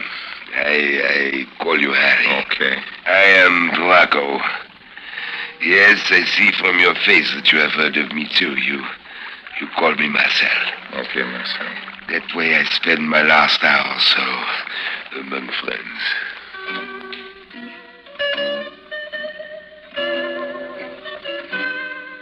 Marcel Braco. A real Marseillaise. Born quite a while ago anyway. Died September 12th, 1947. Profession, crook. All kinds of crook. Some of the dirtiest kinds, I knew that. Among other things, I'd heard that Braco was the chief of the Amazons. It was a gang of girls. Crooks, all of them. The big ugly man in my berth wasn't one of the nice people. And you mustn't think because I'm telling you this story that I've anything to say in his favor. But he was a guy. See what I mean? He was somebody. And he was dying. Steady, old man. Easy does it. I'm with you. I haven't got time to make a wheel. I know that sounds like a joke, but I'm serious, Harry. I'd like to leave you something to show my gratitude, something to remember me by. That's okay, old man. No, all I can give you is this. And it's worth something, Harry. It's worth quite a lot. I give you a name. A name, Harry. Do not think I am joking. This name is just as good as money or jewels. Remember it. The name, it is Maurice Givolet. Did you hear that, Harry? Givolet. Maurice Givolet. Well, who is he? Oh, he's many things, Harry. He's a very many different sorts of man. You must remind him of this. It will be like money to you. Where do I find him? In the Chamber of Deputies of the National Assembly of France. What do I say to him? I'm dying, Harry. Hold my hand. I am, old man. I'm holding it. I haven't time to tell you. You must ask Julien. Julien? Yes, Julien Moreau. Moreau? Oh. But he was dead. I pulled the sheet up over his big, ugly face and went out of the cabin and locked the door.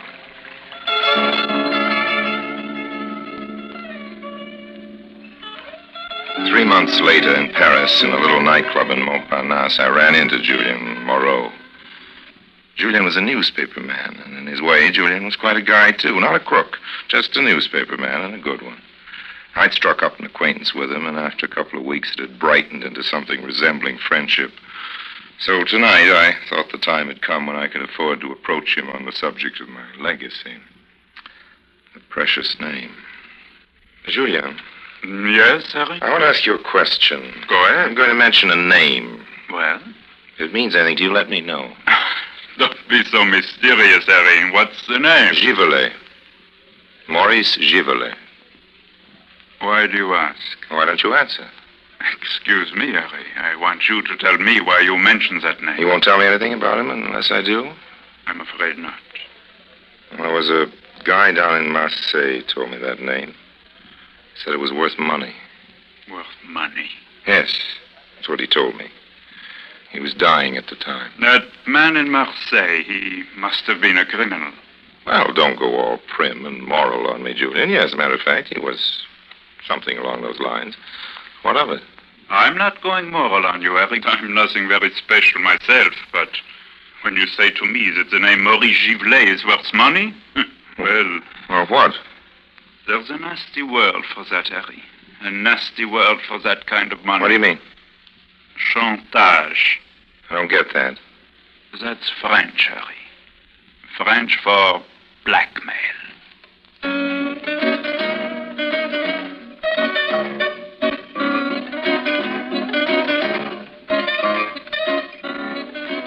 A little later, though, Julian loosened up a little. After a few more drinks. Harry? Yes?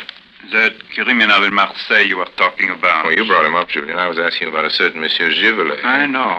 Harry, was the criminal's name Bracco? Marcel Bracco? Yeah, but how do you happen to know him? You're not in the rackets. You're a newspaper man. Marcel was with us for a while in the resistance. He was a brave man, and we got to be friends. Then later, we quarreled. That was after the war. He came to me here in Paris, wanted information about this Givelet. I gave it to him. Givelet is an important man in the government. And through the paper, I arranged an interview between him and Marcel. But I told you, Harry, blackmail's something I can't forgive. And Marcel was blackmailing this Givelet? Yes, not for money, but for protection, police protection. Marcel, as you probably know, had that gang they call the Amazons. But what was he blackmailing Givelet about? What did he have on him? Plenty. And you know what it was? Certainly, Marcel told me. But exactly what was Givelet's past? Ah, Harry, that's Mr. Givelet's secret. And yours, old man. It's yours, too. Yes, Harry, as you say. It's mine, too. Must be something pretty bad. Bad enough for a man who's trying to make something decent of himself. Oh, don't think I like Mr. Givelet. I hate him. But as long as he behaves himself, I won't denounce him. As long as he behaves himself. So that's your price, is it? Don't you see, old man? In a way, you're a blackmailer yourself.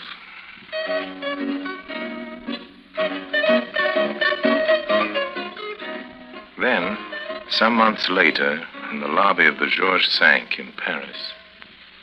Calling Mr. Lime, Monsieur Harry Lime, Yes. Monsieur Lime. Yes, boy? Monsieur Lime? Yes, what is it, a phone call? There is a lady to see you, Monsieur Lime. She's waiting in the lobby. A lady, young or old? Young, Monsieur Lime, and very pretty. Well, lead the way, old man. What are we waiting for?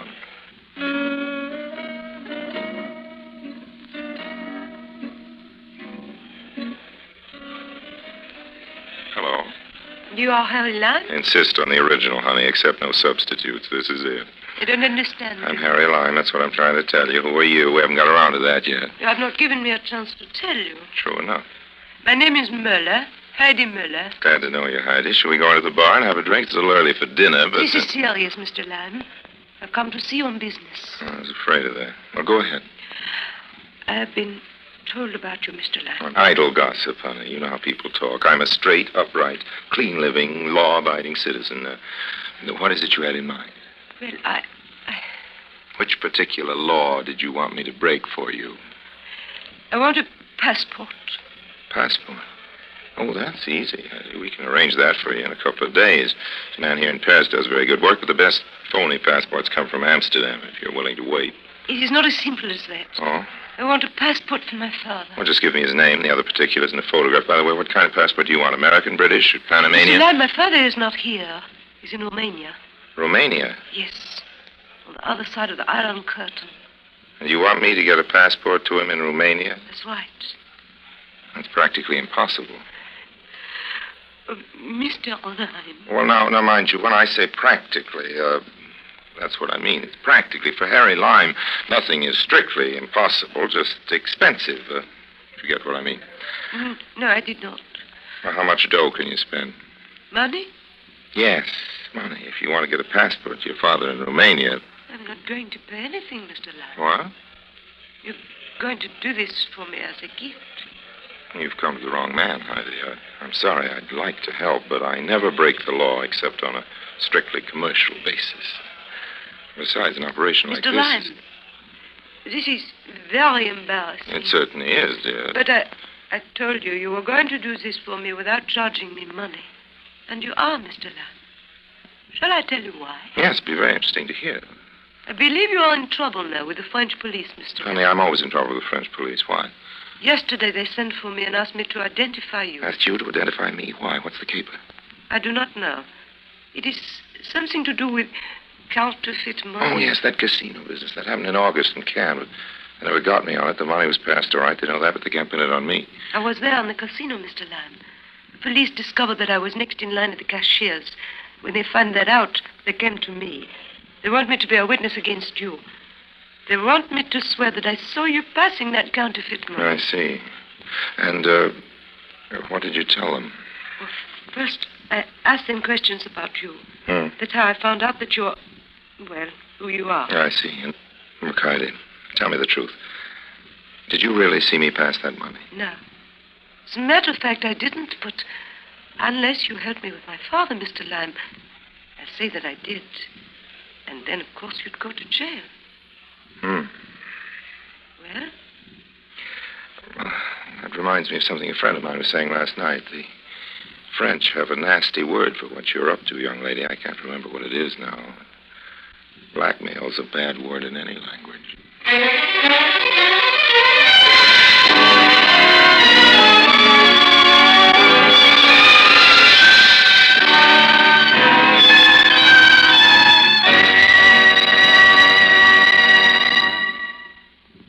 In a moment, Orson Welles returns as Harry Lime, the third man.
That's who I thought I'd apply to with my little problem.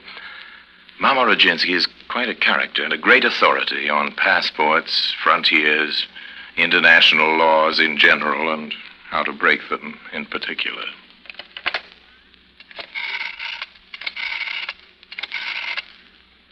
Hello? This is Harry Lime speaking. Harry Lime, I want to speak to Mama. Ne quittez pas. Hello? Hello, Mama.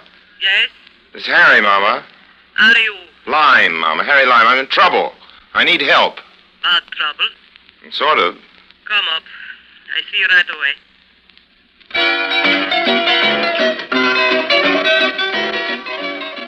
An hour later, I'd filled Mama in on the whole story and was waiting for advice. Well, Harry, it's a tricky business. I don't need to tell you. The phony passport's easy. But finding this man Muller in Romania and then getting him back through the Iron Curtain, it's no joke. Look, Mama, I didn't come here to listen to how difficult it is. I want some help. Well, there are two ways. Yeah? The first way, you go to Romania yourself. That's the way I don't like. I don't blame you. A man can get killed around there. The other way is through diplomatic channels. Well, the way you say it, it sounds easy, Mama, but you know any ambassadors? No. I don't know any ambassadors, and neither do you. All you need is somebody high up in the government here in France. If you could just find a weak place somewhere. A weak place where you could put some pressure. You mean blackmail? I don't like the word, Harry. No. I mean pressure. Just find a soft place where you can push. Hey, where are you going? Sit down. I'm making a nice glass of tea. Thanks, Mama, but I haven't got time. I've got to find myself one of those soft places. And then, Mama, I've got to start pushing. Pushing quick, or else. Or else? It's that same old word, Mama. I don't like it any more than you do. Blackmail? Pressure, Mama, pressure. So long.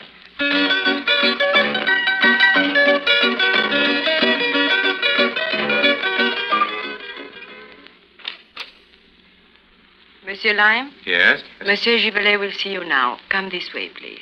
Thank you. Monsieur Lime.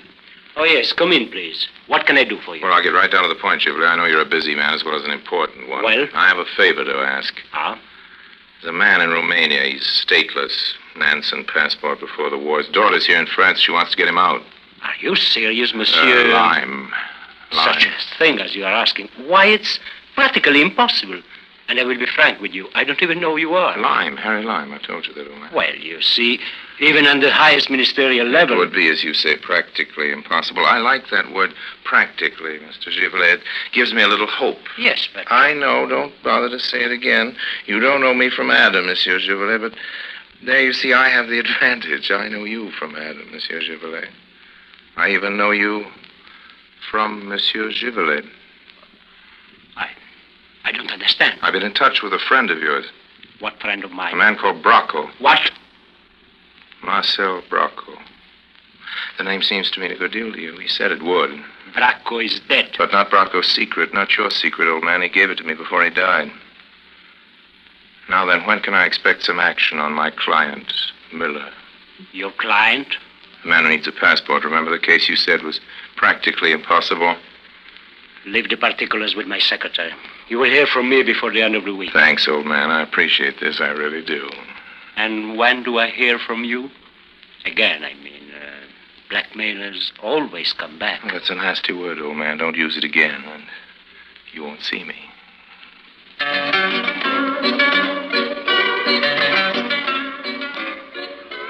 Well, it worked. Whatever it was, it worked.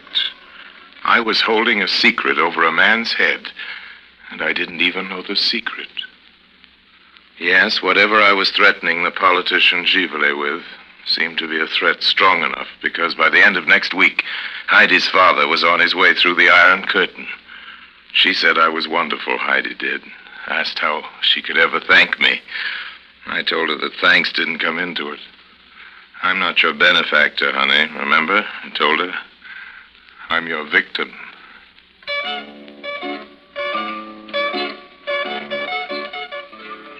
About 4 months later, Julien wrote me from New York. This is Julien Moreau, my newspaper man. Dear Harry, he wrote, now that it's all over, I think you have a right to know the truth. The truth about Givelet, I mean. I'm reading to you now from Julien's letter. Givelet was born in a suburb of Paris. His political life began when he joined a group wearing black boots and brown shirts of a violently anti-democratic character. This was all during the 30s. Then, during World War II, came his big chance. You will see that this Givelet, while essentially a little man, is clever. He secures for himself very early in the German occupation a false identity card, and it is under the false name of Givray that he is a collaborationist, a Nazi stooge, and a black marketeer. His real name is therefore a good name. It is the false one which is bad. Now it's the beginning of 44. Convinced that the Nazis are near the end, he rushes forward to the fighting French and under his real name joins their invasion corps. Under his true identity, he gives them some assistance. And at the end of the war, the power of the resistance becomes overwhelming and their investigations far-reaching, so Givelet drops the false identity of Givray forever. Now, notice, please, that his original name is above reproach, since it was under the false one that he acted for the Nazis. Now, there's need for men like himself, modest, self-effacing, industrious. And so it comes to pass that the little fascist street fighter, the black marketeer, the collaborationist who betrayed scores of his countrymen to the Germans, is triumphantly elected to the parliament as representative of one of the great historical parties of France. Well, now, my friend, we come to the Amazons. I gave them this title in the newspapers myself just before the war. Theoretically, the racket was broken up, but in fact, it was still flourishing in Paris until the very recent death of a certain Marcel Bracco. This gang worked in pairs late at night. Gangs of girls, striking up casual acquaintances with visiting provincial gentlemen of a certain age and steering them to various nightclubs, finally to a cheap bar where the respectable old gentleman was invariably rolled, as you say in America. In other words, everything was taken from him, and if possible, afterwards he was blackmailed. Now, some such poor old fellow was being beaten up in a bar by Bracco and the others who worked in his gang when Givelet, driving home from an all-night session at the National Assembly, heard the noise. He was waiting for a traffic light to change, and seeing no police on the street, he went into the little bar to investigate. Now, Mark, this was a genuinely kindly act, the act of a self-respecting French citizen. And you see what it got him. Of course, the gangsters turned on him and beat him senseless. Going through his wallet, they came on his old identity card, which he'd kept for some reason or another, concealed behind a photograph of his mother. It was the card of Givray, the Nazi stooge. Thus, his secret fell into the hands of Bracco, who used it not to extort money, but for police protection for his gang. Very recently, as you may have read in my column, Monsieur Givelet was being considered for an important new post in the ministry. And then you, my dear Harry, came to him with your threats. Threats of exposing something the very nature of which, as it happened, you didn't even understand. Now, Givelet had begun to breathe again, you see, and to hope after Bracco had died. But your visit was too much for him. The French government had put a price on the head of Givray, the Nazi stooge. Givelet, the politician, didn't realize that his secret was safe. Perhaps he was right. A secret like that is never safe. And so it was that after some weeks of waiting for you to return, and of course you never did, his nerve finally cracked. And the very day on which he was to be confirmed in his new post, his housekeeper, coming in with the morning coffee, found him dead. He was seated before his desk where he had shot himself, seated before a blank piece of paper. He had not even written a note of farewell. I suppose at the end he found it difficult to decide who he could write to, what he would say, and above all, what name he would sign.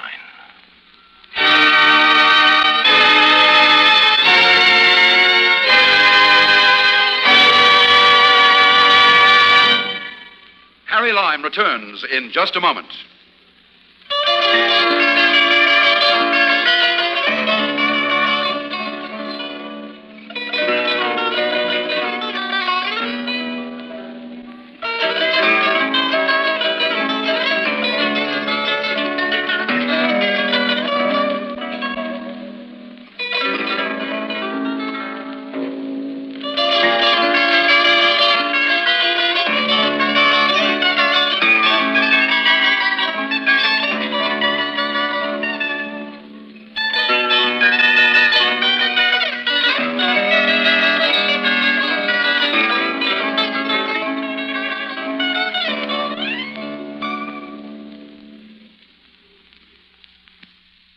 And now, Harry Lime.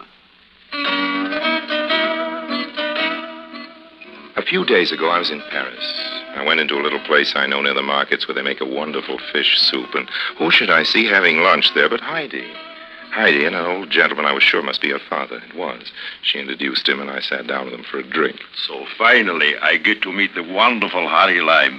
This is really a pleasure. Well, I'm glad you're with us here, Miller, on the sunny side of that iron curtain. Thanks to you, Mr. Lime. Oh, no, really, it wasn't me. But yes, my daughter has told me everything. Everything, Heidi? Did you tell your father everything? Well, Mr. Lime, I told him all the wonderful help. But did you tell him how you managed to persuade me to do it?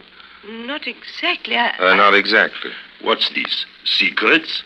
Why, Heidi, you're blushing. Heidi, I'll make a deal with you. A deal? I won't tell your father what you did if you let me take you both to lunch. But that's blackmail. It's a nasty word, Mr. Miller. Let's not use it again. It'll spoil our soup.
Presenting Orson Welles as the third man.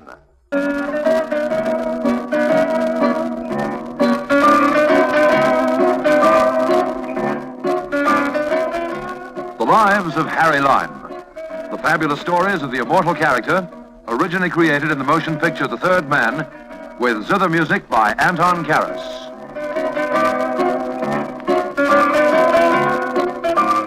I'm not, by any manner of means, the hero of this story, nor the villain, which is just as well since it concerns one of the great traitors of our time. But I was around when it happened, and for a bit after it was over. Long enough, anyway, to vouch for the truth of it. It all happened in a beautiful resort on the shores of the Mediterranean Sea. It had to do with our own country, and in a pretty vital way, too. Stick around, I'll tell you about it.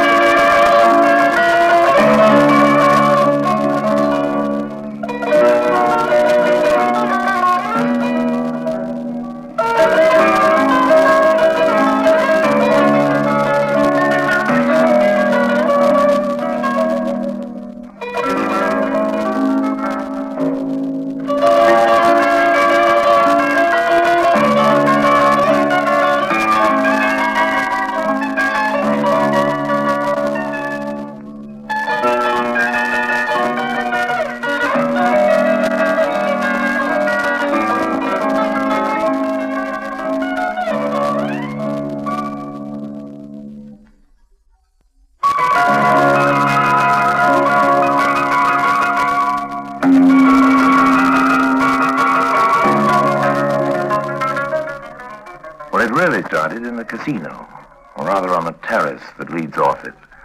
I'd been playing chemin de fer, or maybe playing is the wrong word. Playing seems to imply a little fun, and the loss of 700,000 hard-earned francs isn't your Uncle Harry's idea of a good time. But that's what happened.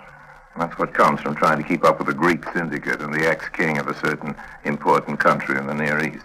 The Greeks and the king were too much for me. I was cleaned out. So I say I went out on the terrace for a breather. And there she was, tall, red-haired, green-eyed, and alone. Oh, my luck must be changing. Excuse me. You speaking to me? Well, there's nobody else around. That's what I mean about my luck. There's just the two of us. What do you mean by luck? I passed your table half hour ago in the casino and you didn't seem to be doing too badly. Well, that was before the Greeks got into the game. How am I doing now? Greeks are still in the game, aren't they? Well, I came here with the Greeks. Well, that doesn't say you're going to leave with them. You always were a fast worker, Harry. See, you haven't changed. Hey, wait a minute. What's wrong? Don't you remember your old chums, Harry? Neda Palese. I'm glad you haven't forgotten. Forgotten? How could I ever forget? But what I remember is a blonde, a beautiful blonde, almost as beautiful as you, almost as beautiful all as right, you, as a darling, blonde. you're forgiven. Well, I didn't ask to be forgiven. Now, listen, Ned, if you change the color of your hair as fast as you change your boyfriend's, there's bound to be a little confusion. Can't blame me if I treated you like a stranger. Well, you were doing all right. Shall we pick up where we left off? Yeah, just now, or in 46, in Biarritz, I think it was. All right, but now. What would you be doing now if you hadn't recognized me? I would have been kissing you. Oh, look what you think. Look, honey, I've got a speedboat down at the dock. It's waiting to take me to my yacht. Want to come for a little spin? Your yacht? Well, not exactly mine. But I'm very much in residence, if that's the right expression. Whose is it? Enrico de Saz. Oh, yeah, the karaoke. I've been in residence myself. Yes, I dare say. But just now, Enrico's off to Paris, and I've got the run of the boat. Oh, it's very enticing, darling, but I mustn't forget the gentleman who brought the Greeks? Yeah. They might come bearing gifts. What have they got that I haven't got? Don't answer that. I know. Money. Clever boy. How'd you guess? Wait a minute. Wait? What else is there for me to do? No, seriously, Harry, there's something I want to talk to you about. Well? You're probably the only man I could tell this. Okay, honey, okay. What's worrying you? Well, I know I sound like a crook in a comic book. It's got something to do with the security of our country, Harry. With atom bombs and things like that. Is this on the level? Yeah. Yes, you aren't kidding. I can see that. Well, come on, let's go somewhere where we can talk. Yeah, but where? What are you grinning about? I'm just going to say. Yeah? Well, there's always the yacht. Oh, you're hopeless. All right, come on, let's go.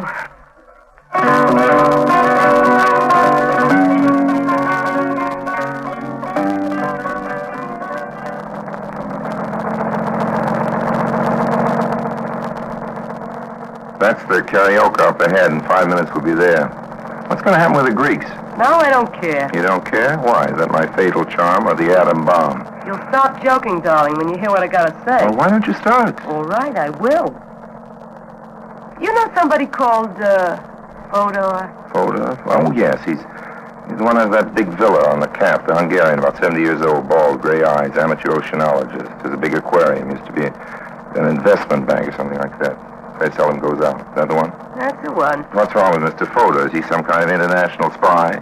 Well, I'm staying in his villa as a house guest. Oh, and what about the Greeks? The Greeks just took me to dinner. Oh. Dr. Fodor has a cold. Doctor? I didn't know he was a doctor. Well, it's just a title. Lots of Middle Europeans are doctors. It doesn't mean they practice medicine. Okay, and so you're his house guest. Well, isn't that nice for you, Netta? And Dr. Fodor is what is technically described as loaded. Now, what's on the agenda? Marriage? Oh, don't be silly. He's too old. Well, nobody with more than $20 million in his stocking is ever too old. Well, if you put it that way, I agree with you. As a matter of fact, I think he's planning to adopt me. Now, you stop laughing, Harry. It's true. Taking a shine at me, and the whole thing's more or less on the up and up. More or less. Well, yeah, of course, more or less. But, I'm playing it straight. He's lonely, you know. His own daughter was killed in a train wreck 10 years ago, and, well, I've sort of taken her place. Perfect. Can't see anything wrong with that. Don't tell me after all the capers you've pulled in your time, that's what you've got in your conscience. We weren't talking about my conscience. It was you that brought it up. Huh? Yeah, that's true. Well, here we are.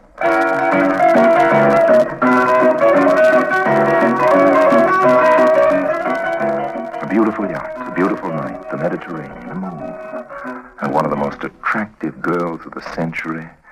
And the whole thing, from a strictly romantic point of view, was completely wasted. Yes, believe it or not, when we got up on the deck, she wouldn't even take a drink. When I tried to kiss her. No, Harry, please. I honestly and truly want your advice. This isn't a gag or a racket. It's something serious. Okay, honey. Okay, go ahead. Well, first of all, I'm not the only house guest at the Villa Giulia. Villa Giulia, you mean, yes. Yeah, of course. That's the name of Fodor's place. Yes, up on the Cap. Well, for the last 3 weeks, there's only been 2 of us. In the guest house, I mean. Yeah. Me and this scientist, Hans Convext. Convext? Yeah. You with your filing cabinet mind. Don't tell me you never heard of him. Convex? Yeah, sure. He's a physicist. He's supposed to be one of the most important men in his field. Yes, that's how I read in the papers. I also read that he's on his way to America. Well, that's just it. He's leaving the day after tomorrow. Well? And they've given him a big job on some very top secret kind of project like the H-bomb. Well, honey, we've already got the H-bomb. Or something must be the word. All right, something. Okay. I don't know what it is, and you don't either. Oh. He's going to go to America to take part in it. If Convex is going to America on a job as important as this, you can be sure that he's been checked by every kind of security agency. You see, I'm jumping ahead of your story. I'm guessing you think this scientist chum of yours is some kind of spy. I'll say that. But look at the other people, leaders in their field who've already betrayed us. Yeah, that's true. You see, the trouble is there's no way of telling what's in these people's minds. Their background can be perfectly clear, nothing to prove, but all the time they can be thinking not in terms of our side, but of the other. I know all that, kid. Get to the facts. What's on your mind? You think Fodor's in it, too? Oh, no, of course not. He's really a sweet guy. Sure, I'm in it for what I can get out of him, but still, I like him. He's no communist. Well, his dough, he doesn't need to be. Doesn't have anything to do with it. You know that as well as I do. Sure, go on, honey, go on. Well, Dr. Fodor has a telescope. Not just an ordinary telescope, but a high-powered one, up on the roof of the villa. There's all kinds of gadgets like that. Yes. You know, in many ways, he's just like a little kid. Well, anyway, one day last week, I was taking a sunbath, and I happened to look through that telescope. Well, this convict, he's a funny kind of guy, Harry. He keeps to himself. He's very quiet, very polite. Here, have a little champagne. Won't stop the H-bomb. Thanks. Mostly, as I say, he keeps to himself. And almost every morning he goes out fishing in a little boat. So when you looked through the telescope, you saw him in his boat. Well, here's looking at you, honey. And what was he doing? Fishing. For what? Fish. Honey, is that what we're being so hush-hush about? Lots of folks go out in little boats and fish for fish. Yeah, but there was another little boat, and it came up to Convict's boat. I could see them just as plain as if they was next to me. There was a man in the other boat in a dark suit, and he gave Convict a comic book, and then he rode away. Thrilling. Will Convict read the comic book, or will he return it unopened? Will you please stop kidding, Harry? This is serious. Well, let me tell you about the other man. I saw him plainly so I could recognize him later when 2 nights afterwards he was standing in front of a kiosk buying a newspaper. I happened to be walking by with one of the Greeks. They're very clever boys, those Greeks. They recognized him. One of the boys did anyway. And that man who gave Convict the comic book is a communist agent.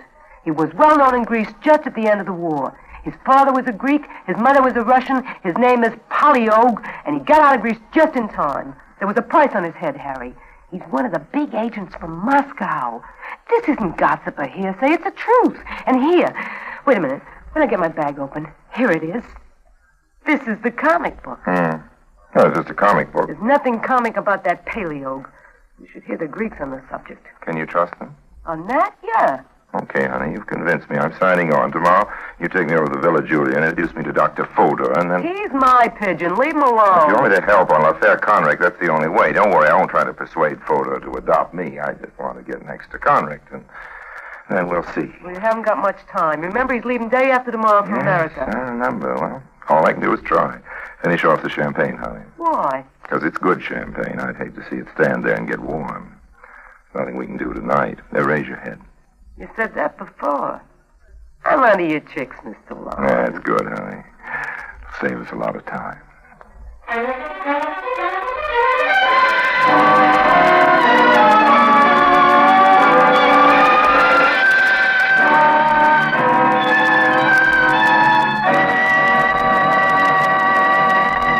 Orson Welles returns in just a moment as the third man.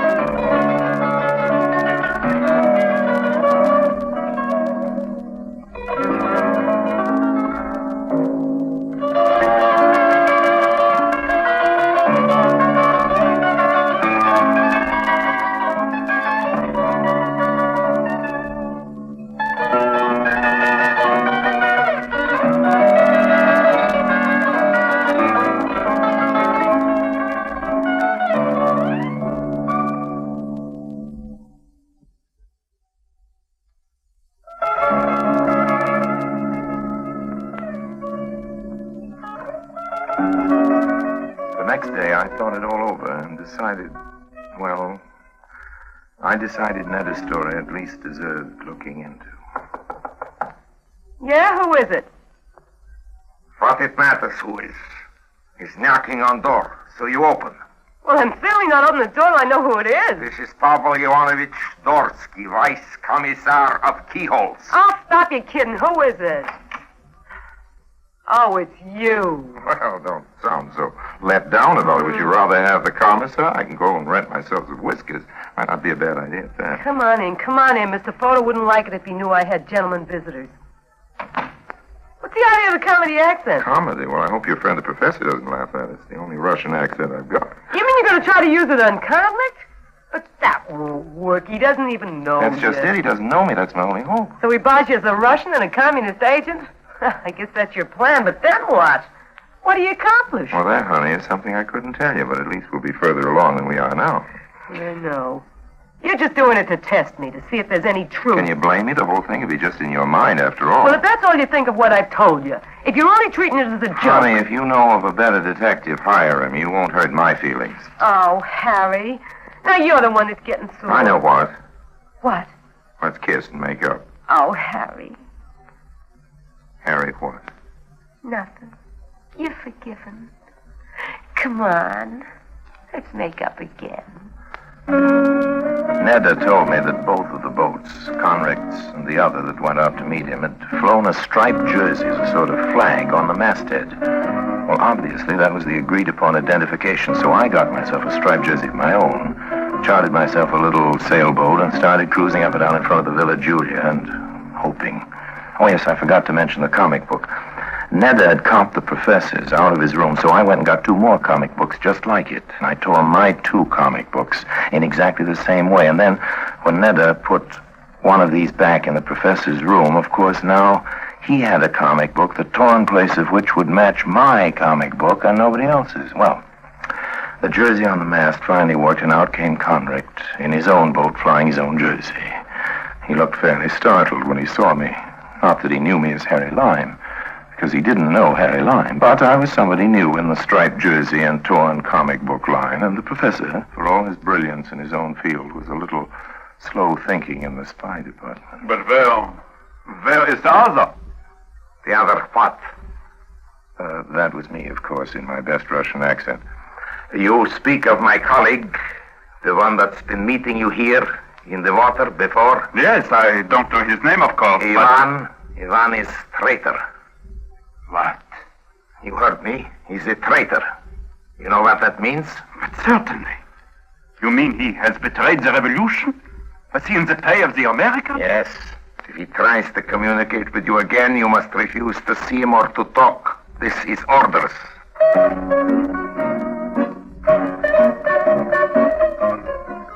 Well, what happened? What do you mean, what happened? I only unmasked your pretty little professor, that's all. I only proved Proved? You mean you got proof? What? Well, if you got proof, there's nothing more to worry about. We just take the proof. Yeah, proof. What's wrong? I forgot. You forgot what? That proving something to my satisfaction isn't the same as... Harry? Yeah. Why don't you go to the American ambassador? With what? I mean, if you got the professor to talk, and you know... Look, honey, I'm a crook. All the world knows that. How am I going to even get into the Well, embassy? for one thing, he isn't there. The ambassador's here. He's spending the weekend at the Carlton Plaza. You can get into the Carlton Plaza, Harry. You've been in every room already. Now, don't exaggerate. Well, isn't it the truth? In a general sort of way, yes. You mean just break in and beard the old buzzard? Why not? Why not, indeed. What time is it? It's early. Why? Well, early is definitely too early for breaking in on an ambassador. Let's go to the casino. So you can lose some more of your money? Don't be ridiculous, child. I can lose some more of your money. Come on.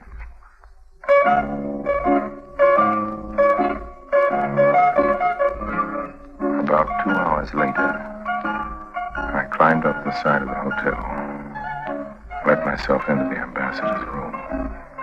All right, there. I'm awake. That's good, Mr. Ambassador. Now, Hold up your hand. I apologize for coming in through the window. You heard me. Hold up your hand. But why, Mr. Ambassador? What do you mean, why? Hands up. Well, Mr. Ambassador, excuse me for mentioning it, but you don't have any gun. Oh. You see, when people ask people to hold up that How do you know I don't have a gun? Because I can see. Oh. Well, the explanation's quite simple, Mr. Ambassador. Well, I've been crawling up from one balcony to another in the darkness, so my eyes are accustomed All right. What do you after? My money, it's in my pants pocket. Take it and go away. I'm sleeping. I don't want your money, Mr. Ambassador. Just a minute of your Oh, time. that's worse. Everybody wants a minute of my time. Now they've taken to breaking into my bedroom to get it. From now on, I'll have to sleep with an undersecretary under my pillow. Mr. Ambassador. Please make it quick. I know you're armed and I'm not, but in common decency, if you had the remotest idea what my schedule is You like, know of you a wouldn't certain Professor Conricht.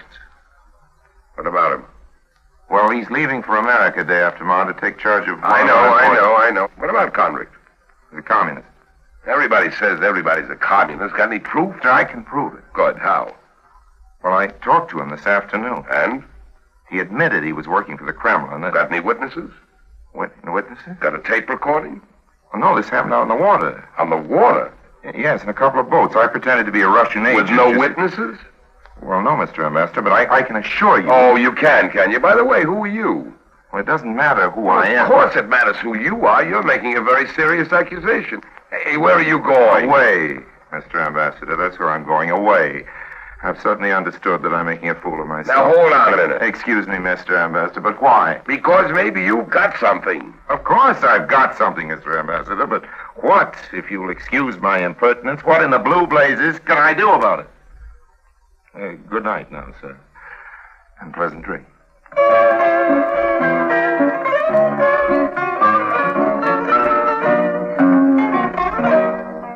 Well, I've been to see my ambassador, honey. He's mine, too. Well, you can keep him. You mean he didn't believe you? No, I can't say I blame him at that. Anyway, he told me to go ahead and see what I could do. Sort of indicated that. Nobody'd stop me, he said. Nice of it, wasn't it? Very. And Convict leaves for America tomorrow night. You got less than 24 hours to do it in. Do what? Pass a miracle? See, the whole trouble is I'm who I am. It's just my word, that's all. My word is all I've got to offer, and that isn't worth a Confederate nickel with a hole in it in the black market. Where you going? Down to the boat dock. You mean you got another meeting with... Yeah, at high noon.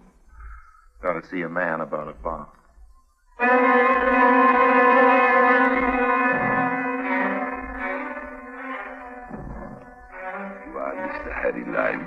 Yes? We have a friend in common. Through this friend, I have come into possession of some very startling information. Oh? Do I need to explain myself any further? Well, yes, old man, just a little bit further. What's the information? Who's the mutual friend, and who are you? The friend is Nedda. The information, Mr. Lime, has to do with treachery. Treachery of the most terrible sort. I am Dr. Fodor. Oh, I see. Do you mean Nedda's been talking to you about... She is a delightful child, our Nedda, but if she has a She doesn't know how to keep her trap shut. Well, Mr. Lime, you see, she trusts me. She began to feel that there was nothing effective that you could accomplish, so she turned to me. And spilled the whole pot of beans. Okay, what happens now? Professor's your friend. Just where do you stand, Dr. Fodor, and all this? I stand, Mr. Lime, with the free world. Well, that's a very nice little speech, Doctor, but what does it mean? But I have known Hans Conrick since he was a child. His father and I were friends in the university. He has been almost like a son to me. Fine, but you're still not answering my question. I will endeavor to, Mr. Lime, if you will just give me... There isn't much time, you know. Your old chum, the professor's leaving for America. No, Mr. Lime, I do not think he is leaving for America. But it's all set up. He's taking charge of that new No, project. Mr. Lime, Professor Conrick has changed his plans. You still aren't telling me anything. What does that mean? He has please? resigned his post, or what amounts to that. He is not leaving my house. But how can you be sure? How can you speak for him? I was like his father. Certainly, I loved him like a son. Yes, And I think he loved me. And now? I cannot trust you, Mr. Lime, but of course not. After all this, I will never trust a human being again. I don't blame you, Dr. Fodor, but I don't see why you shouldn't tell me what's happened. Well, I suppose I'd better tell you something. Yes, when the police come, I'll have to say something to them. But the truth is, I don't have anything more to say. I've said everything to Hansel. He was like my own boy, Mr. Lime, my own boy, and now he is dead. Dead? You mean... I killed him, Mr. Lime. I am his executioner. Dr. Fodor took me into his house and showed me Conrick. He was in the laboratory and just off Fodor's aquarium. His blood showed almost black on the white tiles of the floor. I told him I would hand him into the police, but I gave him time alone. I knew he would choose to go like this. He took one of the knives, as you can see. One of the knives we use here for our research on the fish, a sharp knife. He slashed his wrists. I came in and found him like this. He was not yet quite dead. And then he died. And I went away and I left him here. So what is there to say now? A prayer? He didn't even want prayers.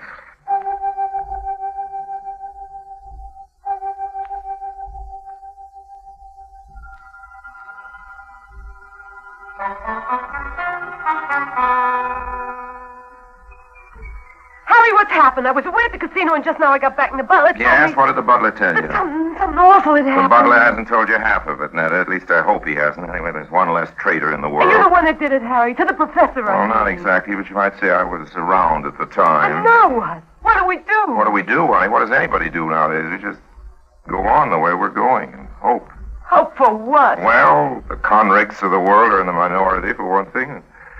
There's just a few of them and lots of the rest of us. What do you mean by the rest of us? I'm not too sure. I can't say it, kid. I'm sorry. It just won't come out in words that don't sound like wilted oratory on a late afternoon on the 4th of July. When I get corny, real corny, I know about it in advance, and now I feel it coming on, so I figure we better get out of here and go down to the casino. But I've just come from there. Well, we'll go back eventually, honey. Why not now? Come on. I feel lucky.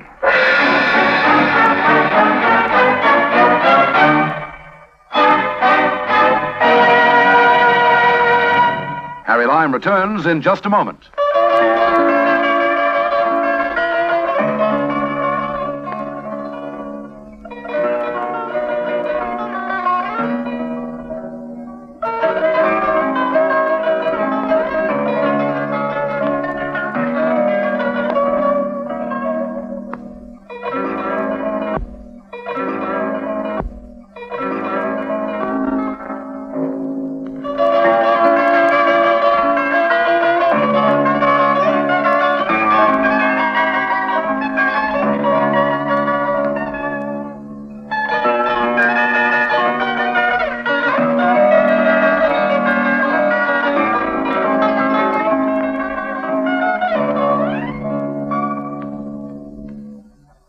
And now, Harry Lime.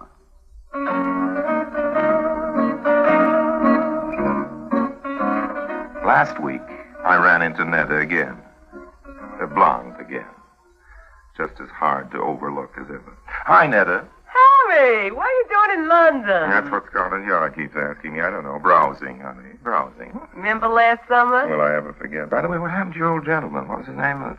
The one who was going to adopt you? He did. He adopted you, Netta? You wonderful creature, you. You must be worth a fortune. What are you doing for dinner? You're buying it for me. I've got a better idea. You buy it for me. Oh, I would, Harry, but I'm broke. But your guardian, he's worth the Not anymore, Harry. He's dead. Oh, I'm sorry to hear that. He was a nice old guardian. What happened to that 40 or 50 million potatoes? He left the whole thing to a foundation. What's that? Come on. I know a nice, cheap little place where we can eat Dutch treat, honey. Dutch treat, that is. And you find another guardian.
Presenting Orson Welles as the third man.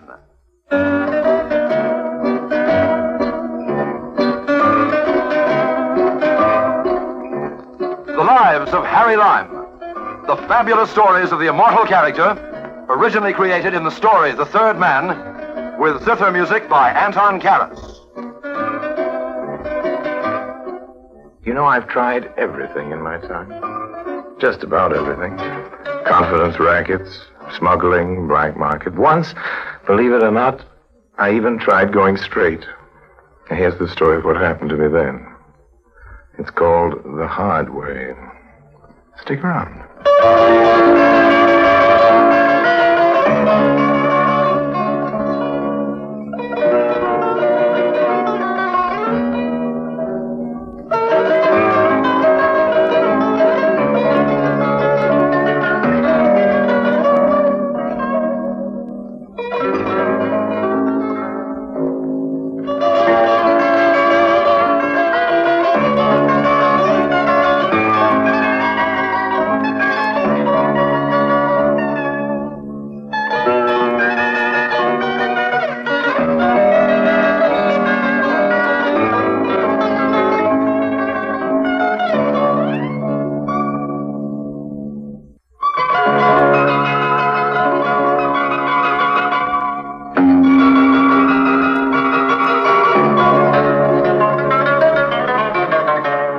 figured like this, Harry. The good old days is over and past.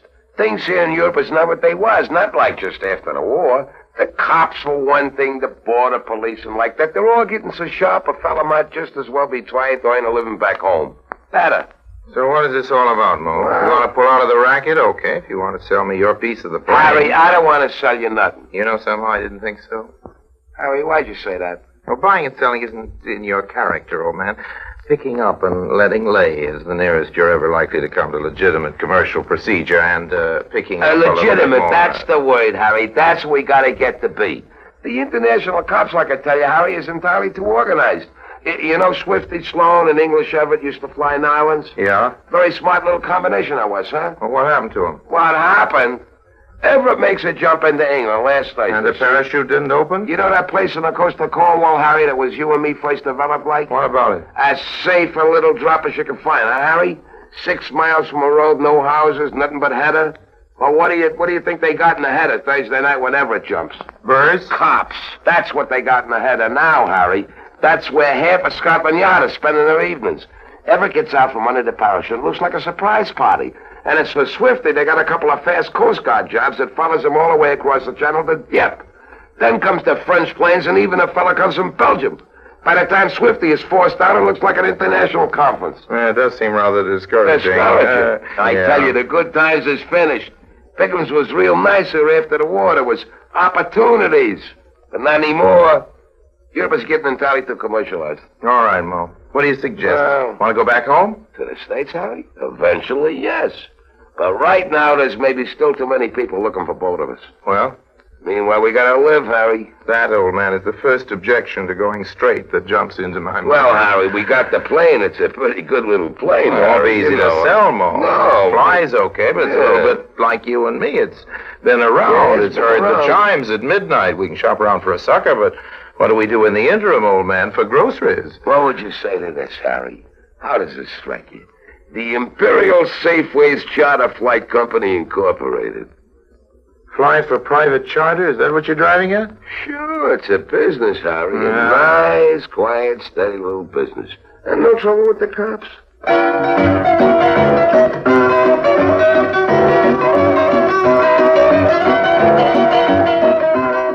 A nice, quiet, steady little business, and no trouble.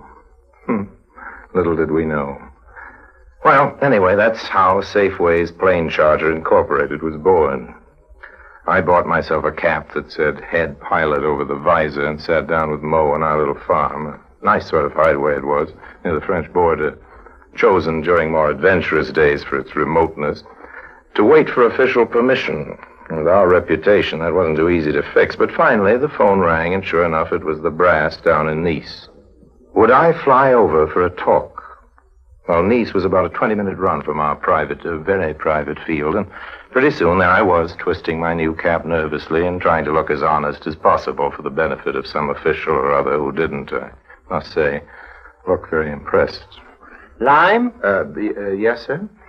We have a dossier here in France covering your suspected activities since 1946. Oh, yes, sir. I say suspected, Lime, because we never actually caught you. No, sir. Yes, sir. No, sir. We have also reports from Italy, Switzerland, Austria, Germany, Portugal, Spain, Holland, and the Republic of San Marino. Well, they never caught me either. As you say. Well, here is how I figure out the situation. Yes, sir? You are requesting the right to operate a plane charter company. That's right, yes, sir. You say that you propose to carry passengers or even freight cleared in the proper way through the proper channels. Yes, sir. Why? I beg your pardon? I ask you, why? Well, it's a business. It's a nice, steady little business. Not as good as smuggling cigarettes, however. Well, I really wouldn't know about that, sir. Of course not. No. Now then, as I say, I figure the situation has two possible explanations. Yes, sir. Either you really want to operate an honest charter service with your little plane. Well, that's it, sir. That's exactly the... And here I want you to follow me very carefully. Yes, sir. Or you are plotting something so deep, so sly, so crazy. Sir, how can you think that? Under the circumstances, I have no choice but to comply with your request. Thank you, sir. We are letting you start this charter company line. We are permitting you to begin. Oh, thank you so much. But we are keeping our eye on you, all of us, the police of every country in Western Europe. We are watching for hanky-panky, Monsieur Lime. And on the very first sign of hanky-panky, the very first whiff of suspicion of hanky-panky, you will wish that you had not come here, that you had never applied for your first commercial license. Indeed, Monsieur Lime, you will wish that you had never been born.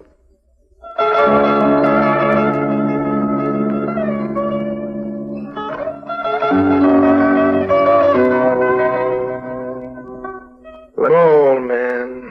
Yeah, chum. I don't like it. I don't All like right, it. what, Harry? You got I your don't like papers it. and all like that. What's so great? I don't like the official attitude as regards this little caper, Mo. All we got to do is break one routine little regulation, and we've had Don't be such a pessimist. It's true, old man. It's absolutely true. One little slip.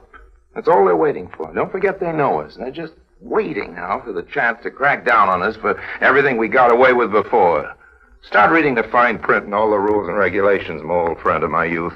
Somewhere there's a little joker about tipping your right wing to Matterhorn or flying south on the first Sunday after Michaelmas, something like that, on which the vigilant police of Europe will manage to fulfill their fondest dream and send us off to break stones on that work farm in Sardinia. Ah, Harry, you I what? tell you, Mo, we never should have gone straight. Quitting the racket, that's okay. But we should have retired, not gone into legitimate business. It's too dangerous.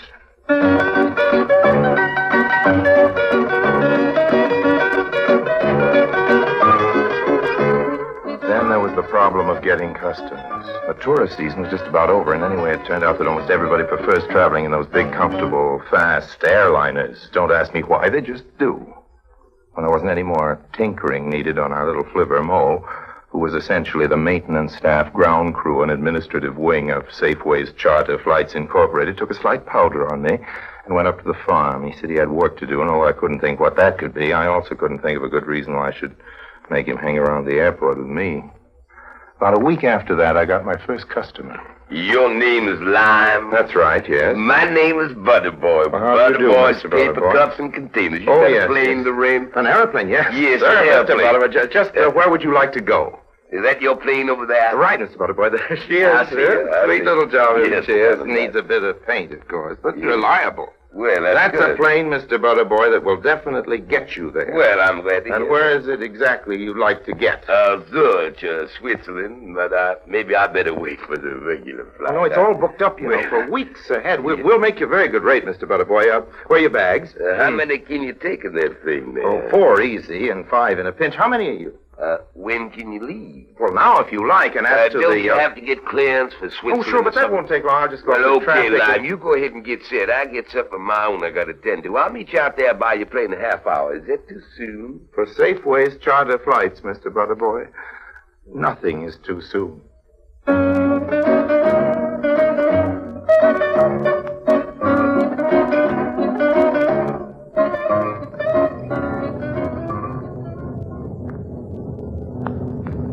I got my international clearance and was all fixed up with traffic right on schedule. There was some kind of excitement going on in the passengers' waiting room, but I didn't investigate. If only I had. Well, too late now.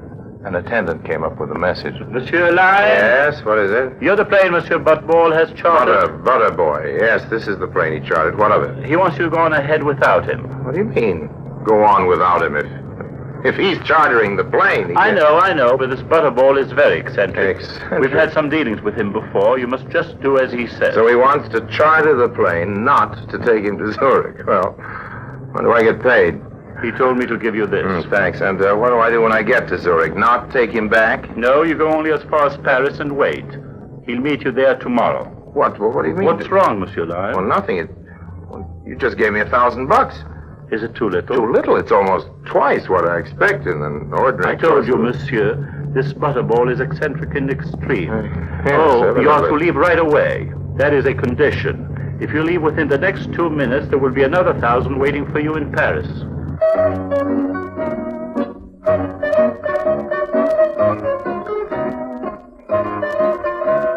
1.5 minutes after that, your Uncle Harry was airborne. Nice evening. Clear, still, full moon. Didn't like the look of the weather up ahead.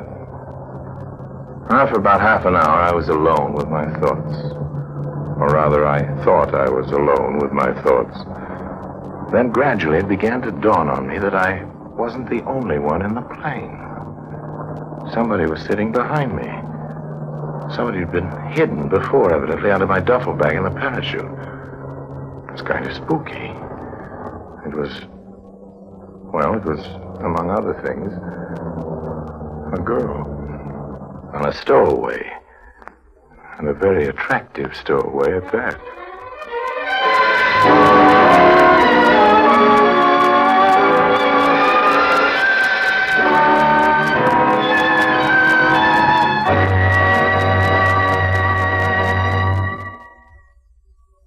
In a moment, Orson Welles returns as Harry Lime, the third man.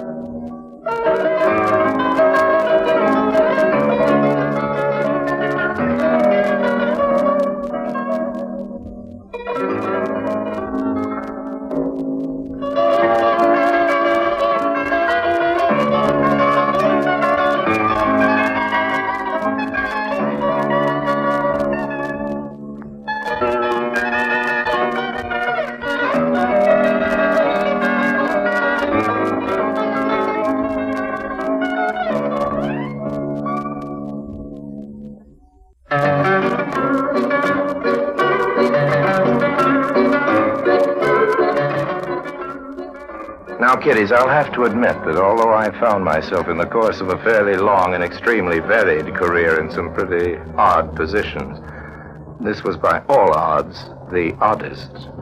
1,500 feet over sea level with a stowaway who looked as though she belonged on a calendar instead of in an airplane. What are you doing here? Well? Oh, so you don't feel like answering. Oh, come up in front so I can look at you. Just climb over the seat. Can't leave the stick. The weather's going to be bumpy over this mountain. You heard me. Get up here in front. Why should I? Because I say so. Suppose I don't want to. Well, look, is this the first time you've ever been in a plane? Answer me. Yes. Are you coming up in front or not? I don't see why I should. Okay, then start holding on to your head. What do you mean? We're going to do a little stunting.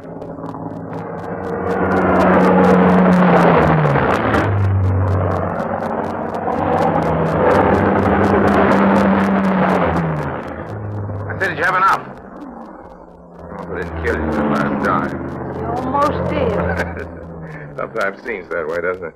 Thinking you're not used to it. All right, come up in front. I want to look at you. No, I'd rather sit back here. Okay, here we go again. No. No what? Don't stop that awful diving again. I'll obey you. I'll do anything you Just say. climb up over the seat, honey. Sit down next to me. It isn't often I get a stowaway on this airline. Besides, I like to see who I'm talking to. All right. Here I come. You asked for it. Ouch! What's wrong? I bumped my head. I'll just slide down in the seat. That's right. Just a second. What are you doing? Don't worry, I'm not going to take another dive. I'm just taking off my coat. What for? Oh, thanks. Well, don't just put it around your shoulders. Put it on. Not going to get any warmer. We've got to make altitude over those mountains. You're not so bad at that. What do you mean at that? Well, as they say, I mean. You're not so bad as they say. Who says I'm bad? Everybody. Oh. What do they say about you? Oh, I'm not notorious like you. Oh, well, maybe not, honey, but I never stowed away in a private plane. It strikes me it's a good way to start building up a reputation. Well, it's not my fault. It just happened that way. Amnesia? What's that? Amnesia, loss of memory.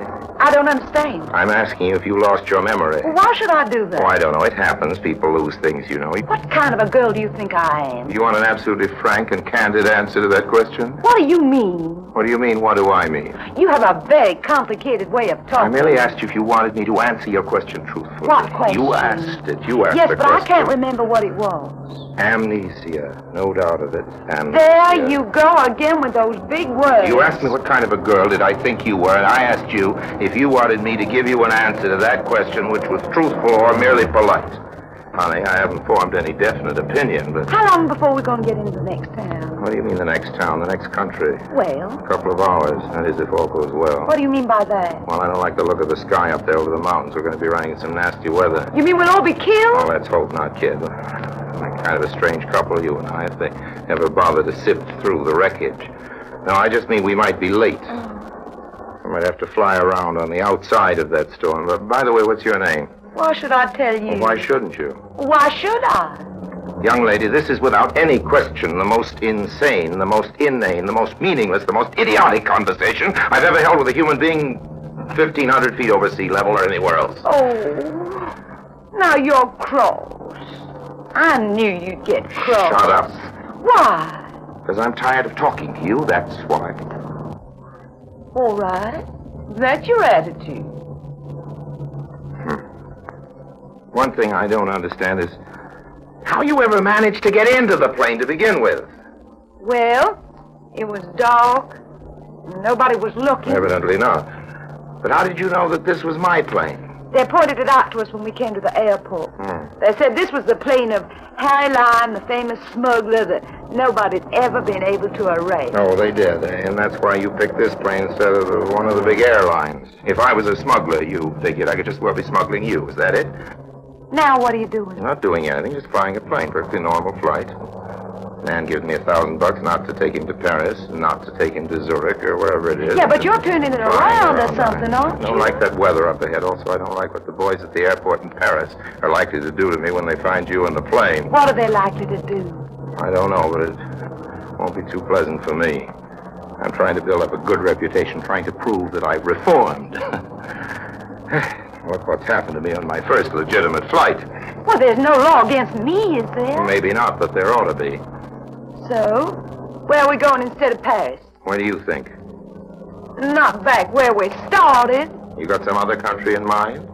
No, but what's the use of going back where we started? That's no fun. And besides, I'll get into trouble. You'll get into trouble. What about me? Listen, when you were a smuggler, didn't you have a place of your own where you kept your own plane? I still do. It's a farm. A friend and I live on it, but up to now we never paid much attention to the crops. Oh, you mean? Obviously, that's the best place to take me, don't you think? Yes, obviously. And then what? Oh, I don't know. Then we'll see. Well, you got some ideas, kid. I don't. Well, I don't belong in that girl's school. That's one thing sure. I don't belong there, and I'm not going. But about those ideas. What school? Don't tell me you're still young enough to be going to school. A minor yet, huh? Now I know I'm going to jail. Not if we're careful. Now, about this idea. I don't suppose you've got a passport concealed anywhere on your person. Oh, don't be silly. Now, about this We'll idea. take up the new ideas later. Now, let's examine some of the old ones. Getting in this plane, for instance. The reason I got in the plane was so that I wouldn't have to go to this awful finishing school where everybody speaks French and By the German. way, what is your Who name? wants to speak French and German? Not me. I want to get married. Well, kid, you'll make somebody a lovely wife. Now, that's what he says. My fiancé, I mean. We're secretly engaged because my uncle doesn't approve. You see, my uncle's very old-fashioned. Now, about this idea, Your uncle, we're getting somewhere, maybe. Finally, I can identify you at least. Tell me about your uncle. There's nothing to tell. He's just an uncle. He's the one who wanted to take me off to that school in The Zurich. school in Zurich. Wait a minute. Don't tell me your uncle is... Warfield Butterboy, the paper cup kid. But he gave me $1,000 to... No, that was me gave you the $1,000. You? I tipped the attendant in the airport to bring it to you with that message. Now, about my... Where did you get the $1,000? Oh, I just borrowed it while he wasn't looking. Well, who wasn't looking? Warfield Butterboy, the paper cup king. I told you that already. He's awful rich, my Uncle Warfield is. That's why I thought you ought to kidnap me. What? And kidnap me? You know, on that farm of yours. Uncle Warfield would pay almost anything to get me to that girl's school, and you could refuse to hand me over without getting $1 million or something. You know how that works. Holding for ransom, they call it. Then I'd have the money to marry Albert. Marry Albert. Well, what's wrong now? Nothing. Nothing at all. Go on. Go right on. Well, Albert is my fiancé. Oh. He won't marry me if I don't have any money. Oh. But he isn't a bit unreasonable. I'm sure he'll let you keep some of the ransom money for yourself. Shut up and fasten your seatbelt. We're coming down. Now where? Oh, you mean to the ground? That's right, honey. To the ground. To the farm where I'm going to be kidnapped. Of course, if we go down, we're going to the ground. What's wrong? You think I'm stupid?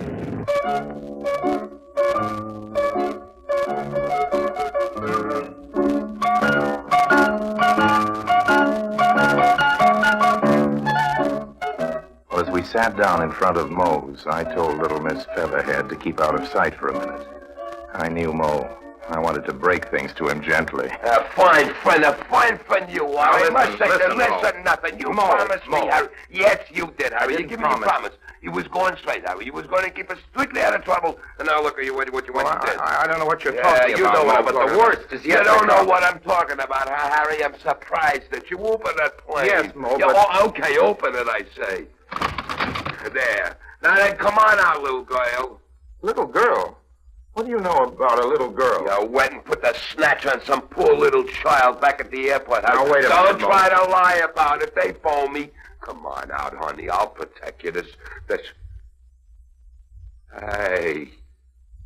Wait a minute. This is a dame.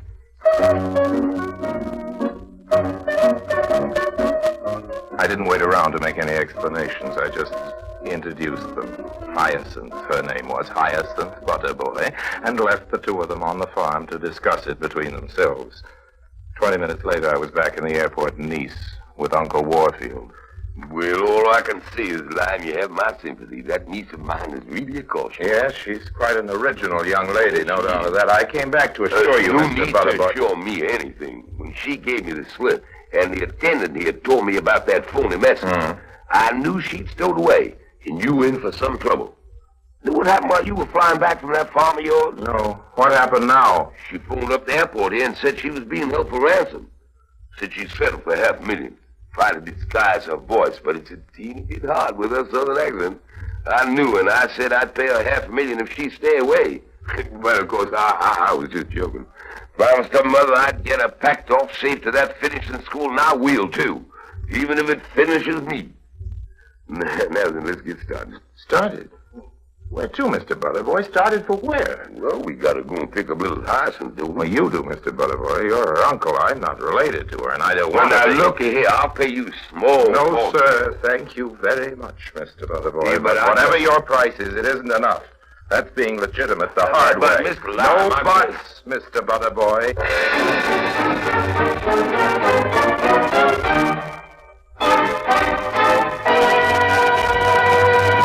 Harry Lime returns in just a moment.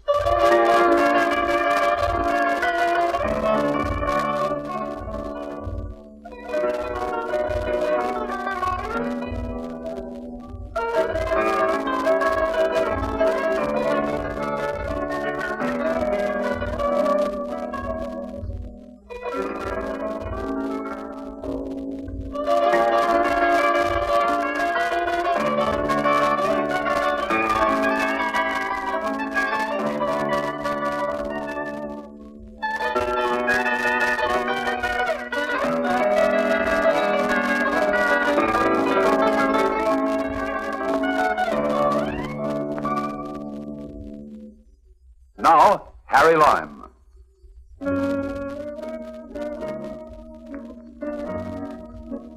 Well, by the time Uncle Warfield got Hyacinth Butterboy safely tucked away in that high-class reform school in Zurich, Mo, poor soul, was just about ready for a mental home. He'd had to keep her company, of course, till the paper cup king came and took her away. Oh, and by the way, she stole $60,000 from him.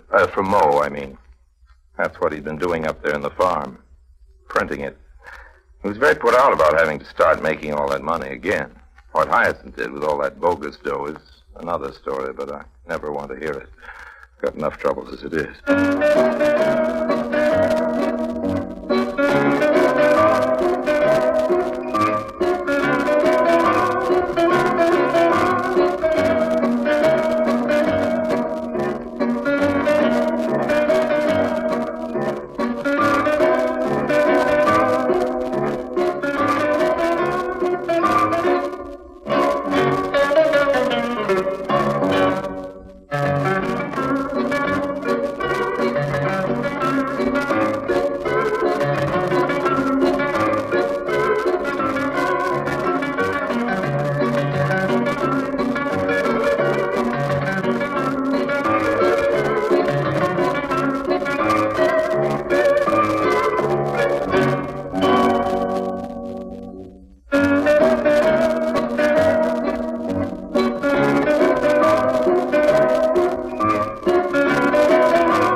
Presenting Orson Welles as the third man.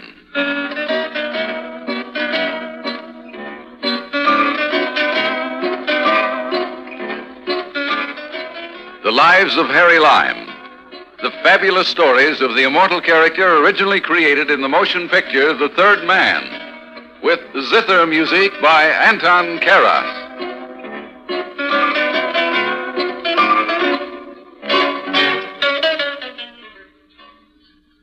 Sooner or later, one way or another, crime enters the scene of every human story, whether it's some ordinary little mug telling a lot of other ordinary little mugs how he once rubbed elbows with Jack the Ripper, or Jack himself. Not that I approve of Jack. Murder is usually a mistake and always messy. Personally, I never indulge. Come to think of it, the only man I ever killed was myself. It was in Paris a few years ago. It wasn't so much murder as a matter of convenience.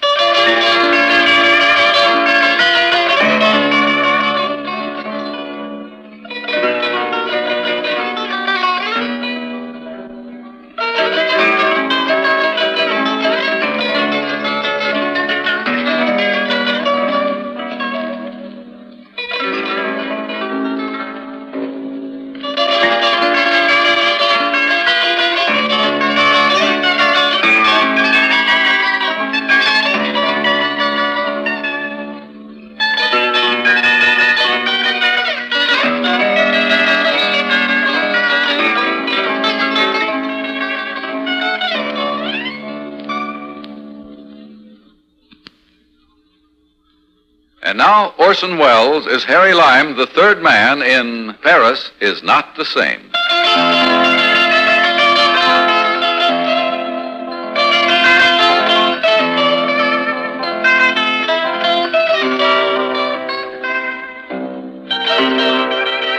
It all started on the Geneva Express. A fat little character with very little charm and no hair to speak of was giggling at one of my jokes. Just another mug, if you see what I mean, and not worth the trouble of another joke. Or so I thought, until he showed me that photograph. It was a woman, and I recognized her. Oh, very well, Monsieur Lime. When I get back to Paris, you must visit us. Us? Me, my wife, Karen. Here, my card. Put it away. Don't lose it. 1149 Rue de Villas. I remember it. Here's what I was looking for. It is a photograph of my wife. Very beautiful, Mr. Duval. My congratulations. Merci. Oh, but this does not do her justice. Her hair is auburn, blue eyes, and, of course, the coloring of her skin is lost. But the photo can't hide her qualities, as you can see. Indeed, I can. Such a face deserves to be painted, not photographed. I've told Karen that many times. I'm sure you But have. she's not interested. Here's your photo. Mr. Duval, mustn't lose it. Yes. When I am out with Karen, I am the envy of every man in Paris. I'm sure of it. They do nothing but stare at us when we enter the room.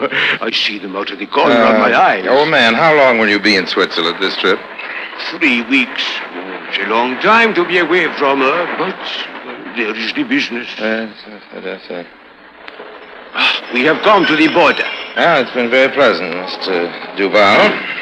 But, Monsieur Lime, you're not getting out yet. Oh, but I am, old man, But I am. thought you told me you were going to Geneva. Later. I've got some business to attend to here first. I'm sorry. I look forward to more of your stories and your delightful company. Business is business, you know. Yes. Here, let me help you with the bags. Oh, thank you. It's not necessary. You can hold my coat. Thank you. Now, goodbye, Duval, old man. Goodbye. It was a pleasure meeting you. Oh, the pleasure was all mine. Monsieur Lime, don't forget, when in Paris, come to see us. I insist. Oh, I won't forget. I won't be in Paris for quite some time. But believe me, old man, the next time I'm there, your home will be my first port of call. Good evening. You're the station master, aren't you? Yes, monsieur. What may I do for you? I just wondered, when is the next train to Paris? Oh, it's waiting across the border for this one to pull out.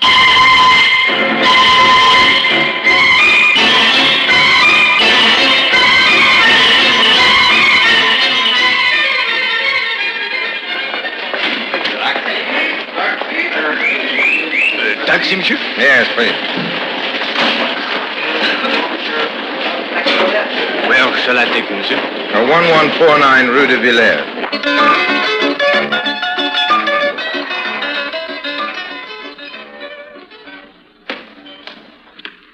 Yes, Andre? Gentleman, to see you, madame. I'm not expecting anyone. Who is he?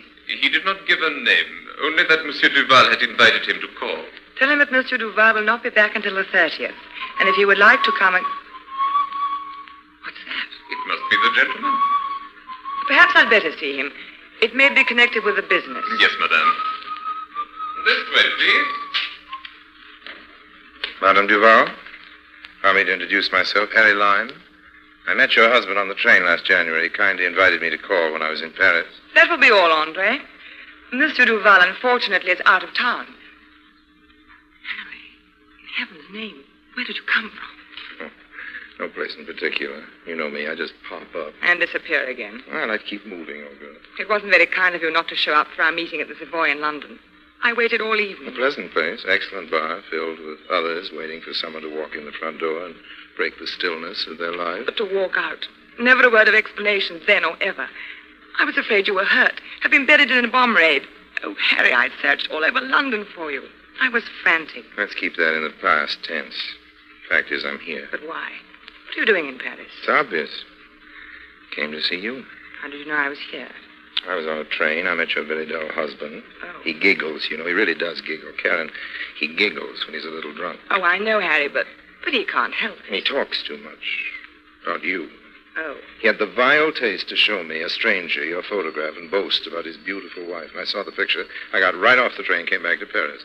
Naturally, I couldn't resist. When you walked out like that, I thought you were dead. Oh, I knew you were mixed up with something in London and maybe had to run. But why didn't you let me know? I'd have waited for you. I'd have followed you if I'd only known where to find you. But you didn't. I had to live, and You married Duval? Yes. He was in the Savoy bar. He saw how anxious I was and offered to help.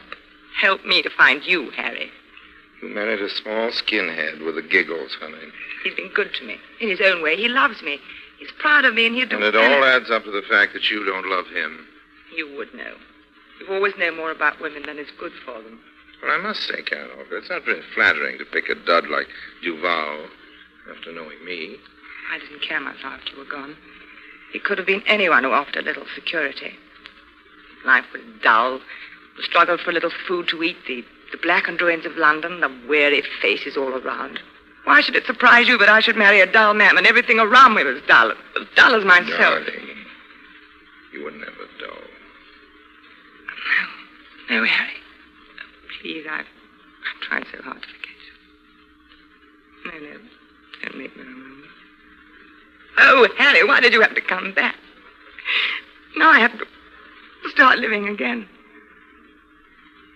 Oh, Harry.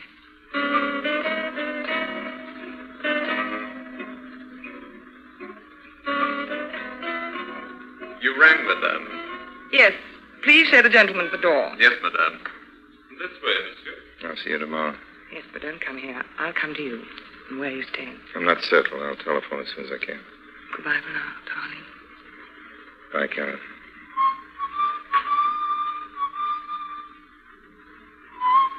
Your coat, monsieur. Thank you, Andre. Monsieur Duval would be very disturbed to know that madame greeted monsieur with more affection than a first call demanded. I can imagine his chagrin, Andre. Would it surprise you to know I was about to be appointed an instructor in philosophy when the war came? Nothing surprises me, Andre, old man. I tell you this to show you what war can do to people. I was once an idealist. Now I think nothing of peeping on you and madame. A security precaution, you understand? Oh, yes, perfectly. One has to look out for oneself. Andre, you don't deserve an instructorship. I learned that by myself when I was 10 years old.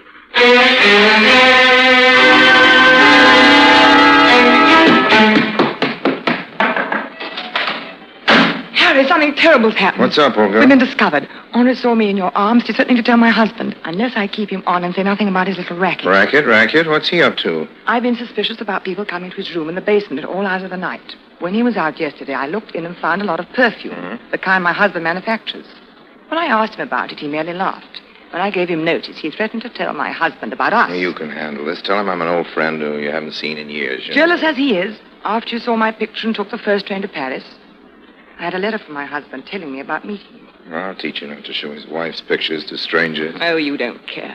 What am I going to do? You're no good, I know that, but I can't help loving you. And you'll just walk out again when you get ready. Any idea of what kind of racket Andrew's running? No, black market of some kind. Must be very profitable. His bookcases were filled with first editions, and his cupboard with better wine than we can buy. But I don't care about that. What must I do? Nothing for the present. Andrew and I are going to have a discussion. About us, Harry? That may enter into it. But the main topic will be business.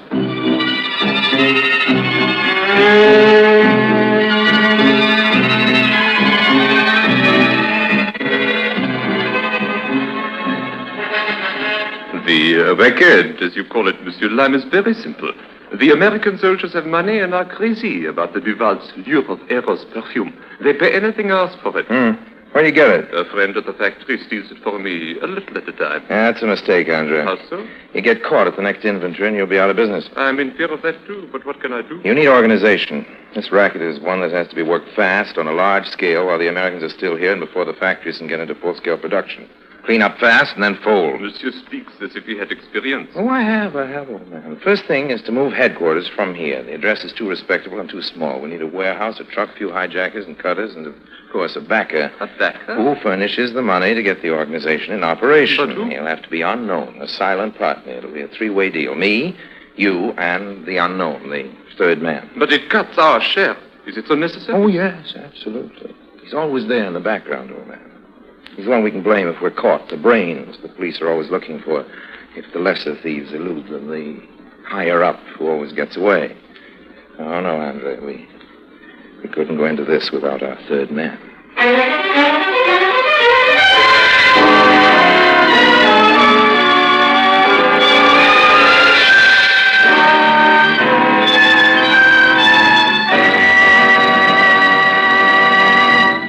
Orson Welles returns in just a moment as the third man.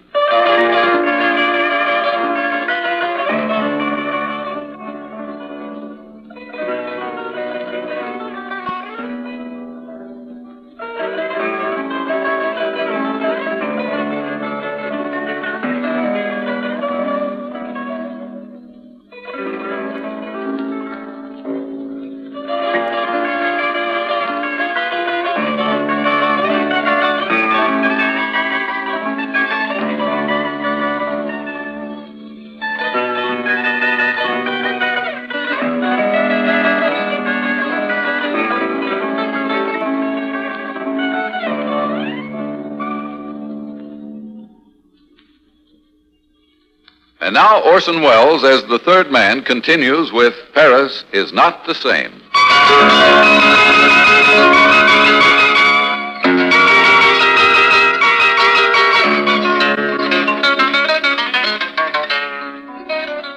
Now follow this operation carefully, Andrew.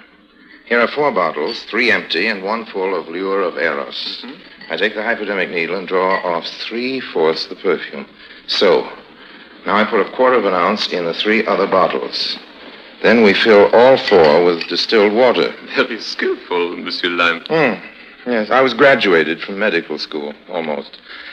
This is known as doctoring a bottle. We fill the tiny hole with molten glass, and no one can notice any difference. But when the bottle is opened, then it is found out? The soldiers send it home to girls who never had a bottle of the stuff, so how'll they ever know the difference? They're just as happy. In fact, Andrew, we're spreading happiness to 3 times as many people as could Duval with his more concentrated perfume. Tell me, when is Duval coming back? Next week, Friday. I must accept his invitation to call and be officially introduced to his charming wife.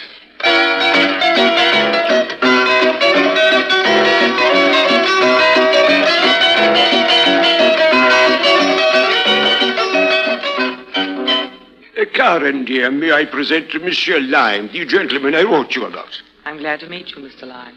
It is my pleasure. I look forward to this introduction. Madame, cocktails are ready in the salon. Come, let us drink to this reunion. Did you have a good trip, Edmund? What? Oh, yes, quite successful. Forgive me, dear. I've had very disturbing news since my arrival. About the business, Edmond? Yes. Monsieur Lime, here is an ounce bottle of my best perfume, Lieu of Eros. Inspect it carefully. I can see nothing wrong, old man, should I? Under the magnifying glass, you would see that the bottom has a tiny hole that has been plugged with molten glass. The bottle contains 3 parts water. Hundreds of such bottles, no one can say how many, have been bought by the Americans and sent home to their friends and sweethearts. Oh, but of course you've notified the police. They'll soon put a stop to this. I understand the Paris police are the best in the world. Yes, they are investigating, but the damage has been done. How did you get this bottle? One of my private investigators, disguised as an American soldier, picked it up. The man who sold it is being watched in the hope he will lead us to the key man. Edmond, is this a well-organized theft? Oh, the police are sure of it, with a clever brain behind it. Oh, that's what makes them think so. Monsieur Lime, we always have a few thefts. We expect it. But suddenly the thefts at the factory stopped, but 2 of our trucks loaded with perfume were stolen. The cutting of the perfume is expertly done. It would indicate that a gang, organized like those we see in the American movies, Karen, was operating. Edmond, you spoke just now of the damage having been done. What did you mean? Oh, my reputation, the reputation of France as makers of fine perfumes. People in America will think that I am cheapening my product for gain. Our friends who sacrifice themselves to liberate my country. Oh, that's all right, man. Excuse me. Telephone for Monsieur Duval. Thank you, Andre. I will take it in the study. Pardon, please. Harry, you heard him. I feel ashamed. No, don't get sentimental, Karen. All right, I won't. From a selfish standpoint, I don't want him ruined. Andre's responsible in some way. Yeah, maybe. Are you mixed up in it, too?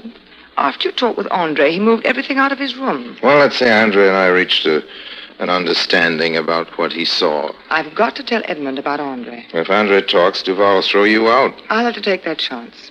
Oh, I don't know. Maybe I ought to tell him everything about us and ask him to forgive. That was the police. They've made an important arrest. Important? But who? A man who think is very close to the leader. Has he informed? Not yet. It's a workman in the factory. He wants to see me before he makes a statement. Your car is at the door, Monsieur Duval. I'll see you to the door, Edmond. Please excuse me, Monsieur Lime. It's urgent. Please stay and talk to Karen. Goodbye. Anything wrong, Monsieur Lime? Andre was through. Meet me at my room as soon as you can.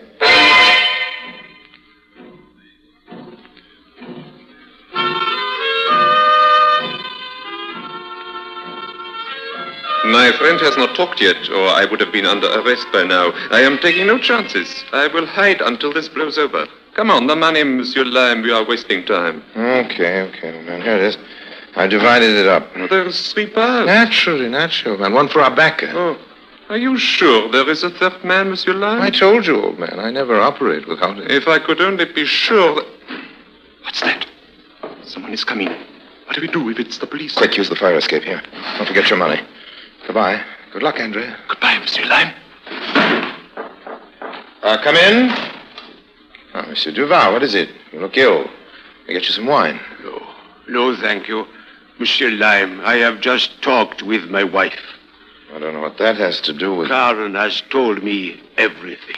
No woman ever tells a man, especially her husband, everything, Monsieur Duval. She has told me enough. I no longer wish to live. I have a gun. At first I was going to kill you, but that would hurt her more than taking my own life. Well, to kill either of us would be perfectly ridiculous, old man. I don't care to die, and you, Monsieur Duval, must live. For France.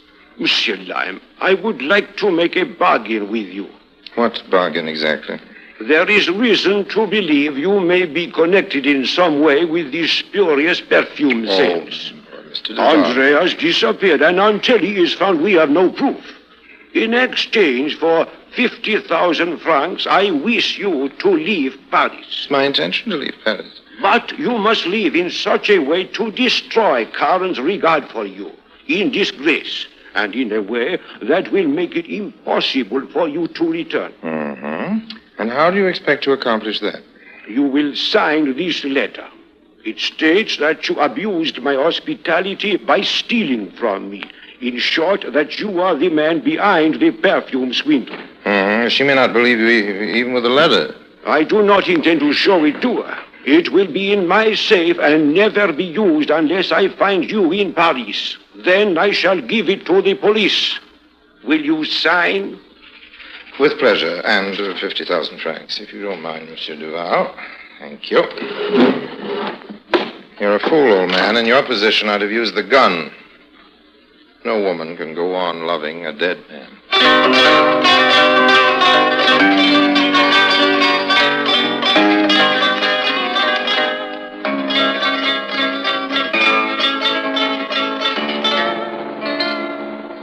What's the matter? Why are you stopping? The street is blocked. There has been an explosion. You will have to get out, monsieur. The officer is signaling for the cab. I'm sorry, monsieur. We must get this woman to a hospital. Help me with that driver. There's a man back there. Will you see if you can help?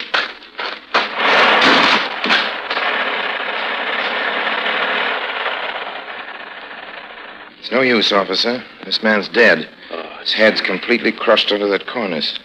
Must have weighed a ton. Hold the light, please. I'll look for identification papers. Oh, certainly. I've got the light here. Merci. Here's a wallet. Poor devil. Who was he? Monsieur Harry Lim. Lime. Harry Lime.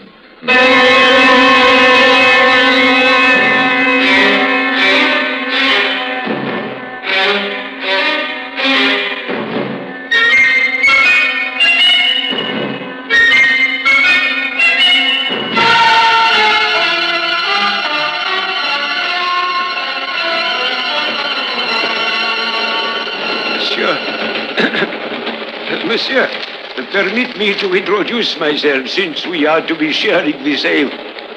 Monsieur Live! Monsieur Duval. But I thought you Dead, were... dead, yes, of course. That's what I wanted you to think, old But man. the man they found, he was identified as Harry Live. Yes, I merely took his identification and left mine. How is your lovely wife, Monsieur Duval? Oh, no, Monsieur Lime. I have done you an injustice. Please forgive me. I don't know what you're talking about. You have more than kept your bargain to make Karen forget you. I asked only that you stay away from her.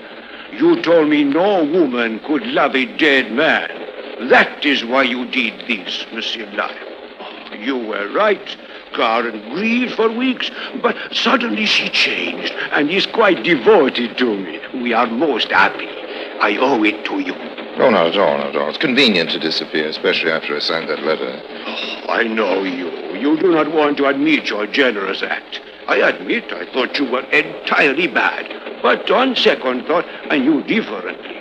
What made you change your mind? Karen, she is so wonderful, so good. I knew that if she had once cared for you, you could not be worthless. That only goes to show, my friend, that you know nothing whatever about women. And by the way, whatever happened to Andre? Oh, he repented his thefts and returned much of the money to me. Where is he now? He is instructor at the university. Philosophy? Yes, he has a course in moral ethics. They say it is the most popular in the university.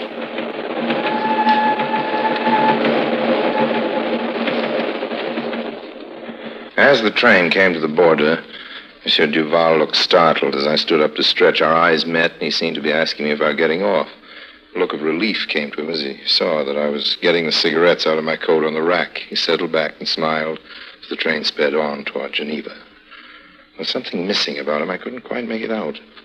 Suddenly, as I finished a story and he roared with laughter, I realized that Monsieur Duval had lost his silly giggle.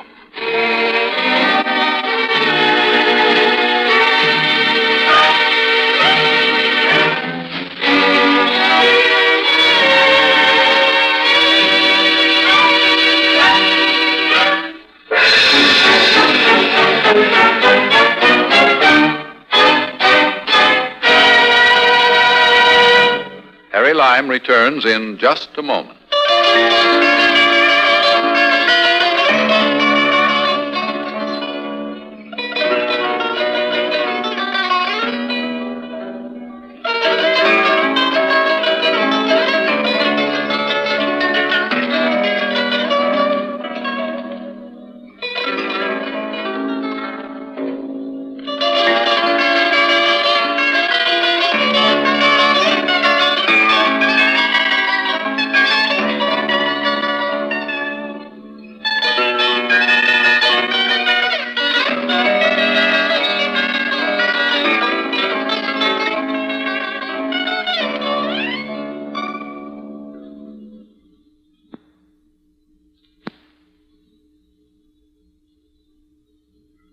And now, Harry Lime.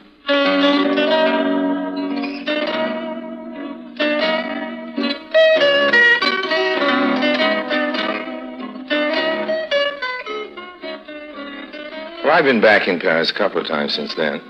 There was a little matter of a Maharaja. He left town with a couple of rubies missing from his turban. There was a salesman of phony oil wells who's still sitting around the Ritz, wishing he hadn't tried to sell anything to a certain tall gentleman with a black hat who likes zither music.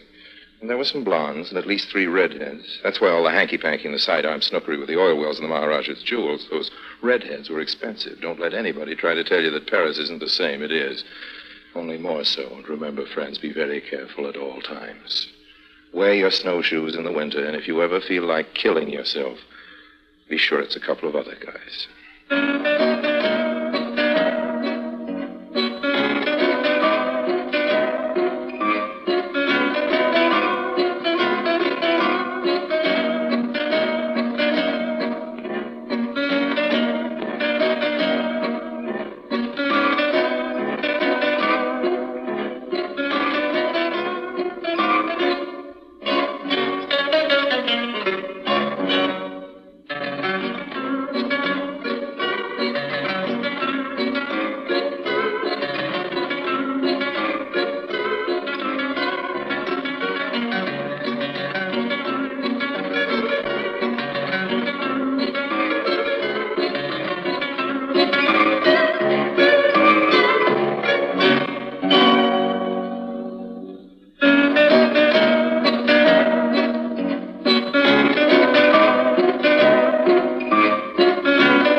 Presenting Orson Welles as the Third Man.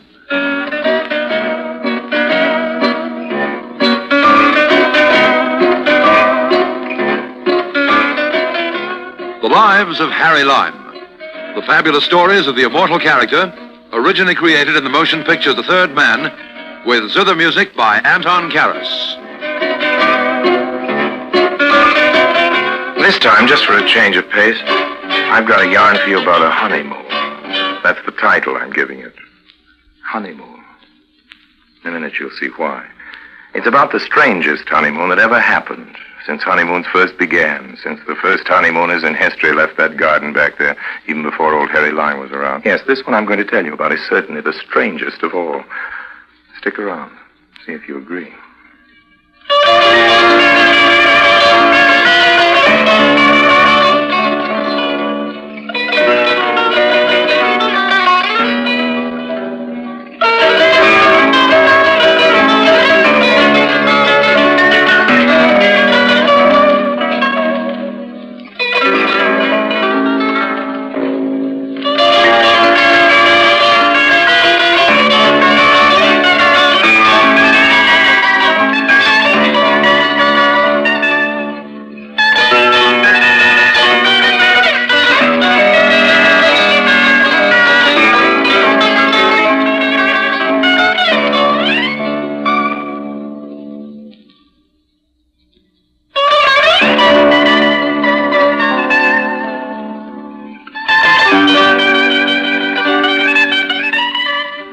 this all happened in Sicily, which is as good a place for a honeymoon as there is anywhere in the world. All sunshine, full moons, and orange blossoms. Ideal.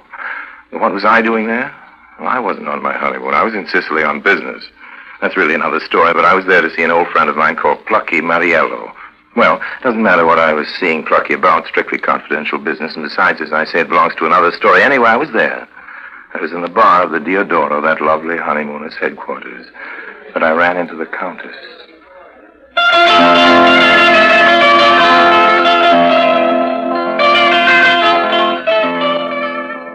The Countess, sorry, Catty, really was a countess. A countess from Hungary. Also, at various times, from hunger. Looks, she had plenty of them and those. A very tough baby indeed, but photogenic, if you see what I mean. All technicolor and cast iron. Busy, too. She tried her hand at many semi-legitimate rackets like beauty creams, costume jewelry, and marriage.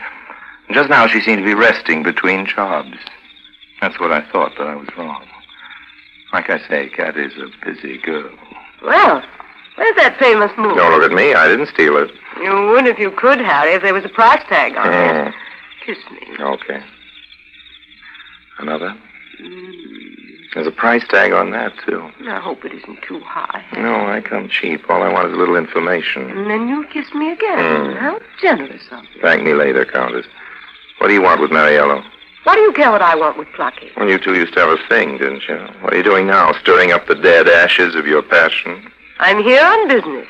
But you might try stirring up a few more ashes yourself. But stir gently, Harry. Gently. Plucky Mariello. I remember when he lived in a penthouse on the top of that big apartment building in West Los Angeles. Sunken bathtubs, ceilings and hand tools swayed, carpets that came up to your knees, and 6 bodyguards on the night shift alone. That was in the old days, of course, before Plucky came back from that disastrous little jaunt of his with Catty and discovered that Uncle Sam didn't want to let him back into the country. We'd shared the expenses on a hired car that took us back into the hills, the little town where Plucky had that villa of his, and which was where he'd happened to be born and where the Italian government said he had to stay. And on the way up, Catty told me the truth about what she was after. It's pretty good money. They pay your expenses, of course, and you get around. That's always important. Countess Catty, the demon lady photographer. Whoever would have guessed. What's the paper you work for? It's not a paper, it's a magazine, a picture magazine. The picture magazine, as a matter of fact. Blink. Oh, yes, Blink. And the trouble is I'm not on the staff. I'm just a freelancer. But I've sold a few photos already, and if I can get onto something really good, you know, sensational, then they'll take me on. So here you are in Sicily, ready to take a lot of intimate little studies of the famous ex-gangster. What's Plucky going to say to that? What do you think? Just what you do, honey. He's not going to like it one little bit. Mr. Mariello's a respectable businessman these days, and there's one thing he hates more than the cops. It's publicity. I'm afraid you're right, but maybe I can find some way of persuading him. Speaking of cops, look at that. What? Better slow up. This is the Sicilian version of the good old-fashioned police roadblock. Thank your lucky stars for your American passport, Countess. I don't have one. Well, I do. That ought to be enough. Anyway, they're not looking for us. We're just innocent tourists these days. They're hunting big game. Yes, I know. You mean that bandit?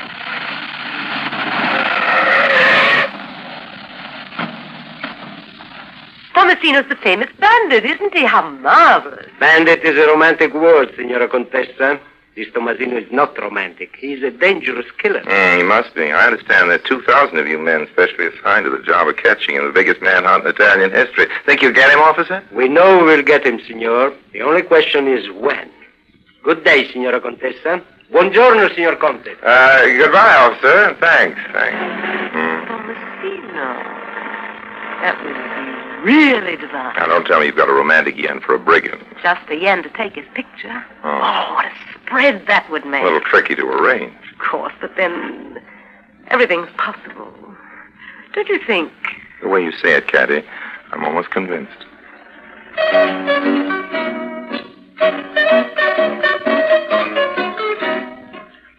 She asked me if I didn't think Plucky would be helpful in putting her in touch with this Tomasino, but of course that was out of the question. Between a Sicilian bandit and an Italo-American ex-racketeer, there's a lot more distance than you might imagine. But then look at it in the light of subsequent events. The distance was shorter than even Catty guessed. Anyway, this conversation, as I said, took place in the car on the way to Plucky's. As I also mentioned before, he wasn't home when we got there. The butler let us in. Yeah, the chief's expecting you both, but we're harvesting grapes now. The wine pressing starts soon, and he's in the village talking business with the buyers from Palermo. He'll be back any time. Harvesting and wine pressing. How rustic can you get? Yes, I remember when Plucky's connection with the alcoholic profession was considerably more adventurous. Well, there's liquor in the sideboard, if that's what you mean. Good stuff. Plucky told me to have the two of you make yourselves at home. Well, how sweet. And who is this dear little man on the sofa? Oh, him? Buongiorno. Buongiorno, signora. There, you see, he's human. He can talk. I'll tell you the truth. This character just flew in from nowhere. Oh, it's one of the farmers, I guess. Something like that.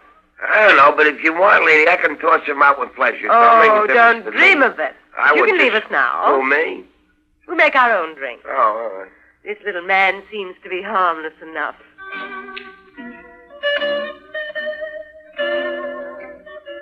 Harmless. Giuseppe Caracciolo. Harmless. Well, at this point, I didn't know he was either. Just a corny local that needed a haircut. That's what I thought. If I thought at all about it one way or another. Kat had spent a couple of winters in this part of Sicily when she was a kid, and she's a great linguist anyway, so she and this grimy character on the sofa were buzzing away like crazy, and since I didn't dig the dialect, I wasn't paying any attention. And then, very suddenly, things began to happen. Kat and his character were chatting away, and then it seemed she got out her camera and took his picture, and that's when he drew the gat. A big, nasty-looking Mauser it was. Well, I never liked guns, particularly on other people, so I let him have a sharp one on the back of the noodle with the heavy end of a quart of Black Label. I told you he needed a haircut. That was probably what saved his life. Well, that was quick work, hey? Yeah. What do we do now? Well, ring for that hoodlum of a butler, I should think, or call the cops. Are you crazy? I don't like the cops any more than you do, Countess, but in this particular case... Hey, what are you doing with that gun? Give it here. This camera case just holds it nice. Well, what do you want with a gun, Countess? Well, what do you want with it? You've got your whiskey bottle. Which reminds me, I think I'll finish making that drink. Not until you help me with Caracciolo. With which? Caracciolo. Ever hear of him? No, did you? He's the second in command. In command a of what? price of 2 million lire on his head, but we aren't greedy, are we, Harry? We're after the big game, you and I. Come on, help me. Help you do what? Hide him under the sofa, naturally. Well, anything you say, Countess, but after a few weeks, he may become a trifle noticeable. Oh, stop talking. Shove. Okay, but then you've got to do a little explaining. There he goes.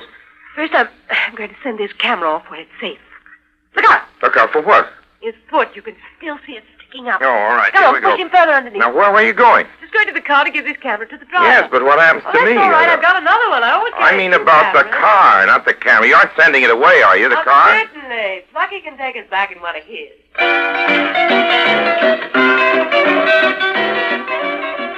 Well, anyway, I didn't have a chance to start getting lonely. I was still tucking my victim's foot under the sofa when... Okay, let's have the truth and make it quick. Hello, Plucky, old man. What's going on here? Just making myself a drink, Well, what's Plucky. the cops doing out there? Cops? What cops? They're all around the house. Plucky, darling, how marvelous to see you. Oh, it's you, is it? Of course, I warned you I was Oh, coming. I didn't get Plucky, you why. this is my friend, Colonel... Rocca. Colonel Rocca. How do you do? You're a cop, ain't you? Not exactly. Countess jumped to that conclusion when we spoke on the road. Actually, I am in the Italian army, assigned to this Tomasino business. Tomasino, that's the bandit?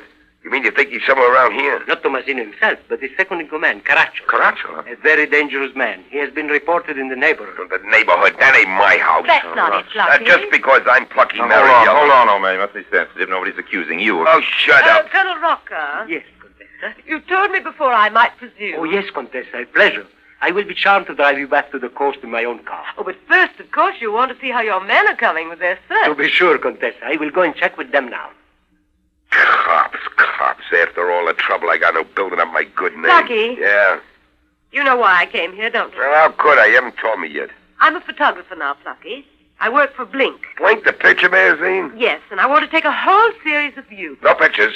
No publicity. Oh, shut up. Just leave me alone. Pictures is for actors and presidents.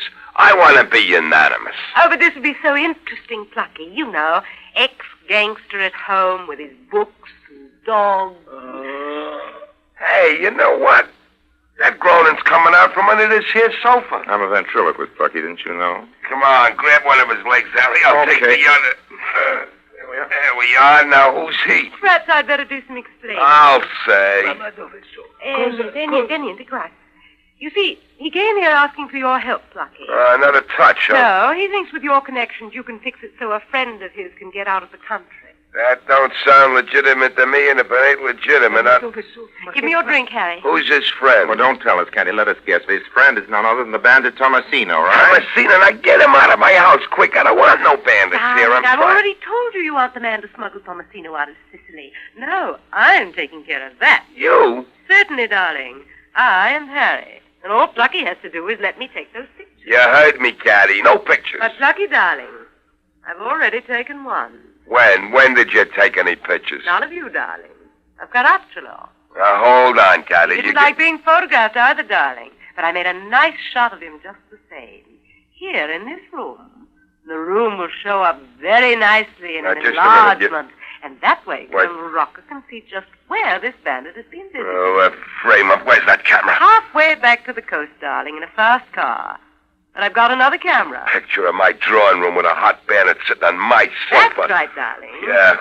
But nobody need ever see the old shakedown. Really, Now, darling? Such language. Hey, put down that camera. Let's start right in here. Now, just a minute. The library, and then the rose garden. Oh. All right, now, darling. Give us a nice big smile.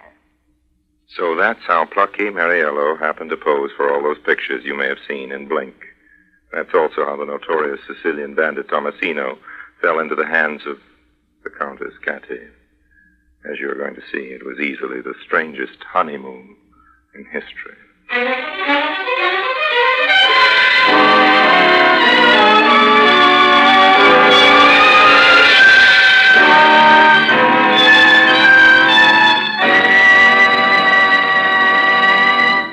Orson Welles returns in just a moment as the third man.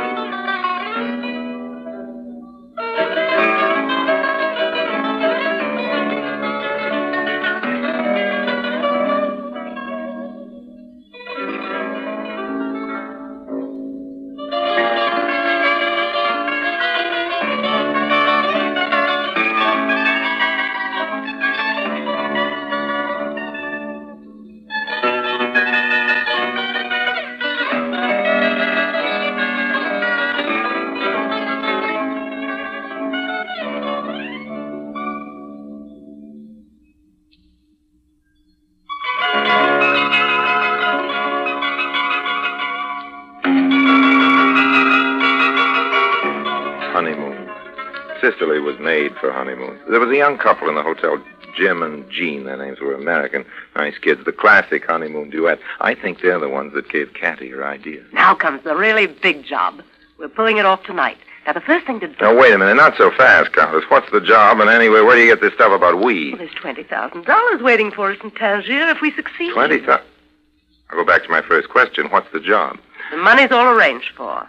They gave me the code, and I sent the wire to the Tangier bank I'd myself. still like to know what we have to do for it. Don't be so tiresome, darling. For $20,000, you'd do anything. True. Go on. I'm going to be the bride. We leave... The what? The bride. Well, that's what I thought you said. Who's the lucky groom? Is that what I have to do for my money, marry you? Nobody's getting married. We're just going to make it look that way. After all, what's less suspicious than a couple of honeymoons? Well, that all depends on what we're suspected of doing. Oh, you're not supposed to be part of the honeymoon? No, darling. You go along in the train as a sort of lookout. Your real job is after the trip's over. Oh. And also tonight. You're the one who must drive up and get him in the hills. Drive up and get him in the hills? I'll give you the password, and they'll be waiting for Drive you. up and get who? Oh, don't be so stupid, darling. Who do you think? Tomasino, of course. Tomasino? You're kidding. I couldn't be more serious, Harry. You realize that 2,000 soldiers and carabinieri combing the country for him? There's a price on his head, dead or alive. 20,000 in gold is the price for him alive, Harry. The best I could get.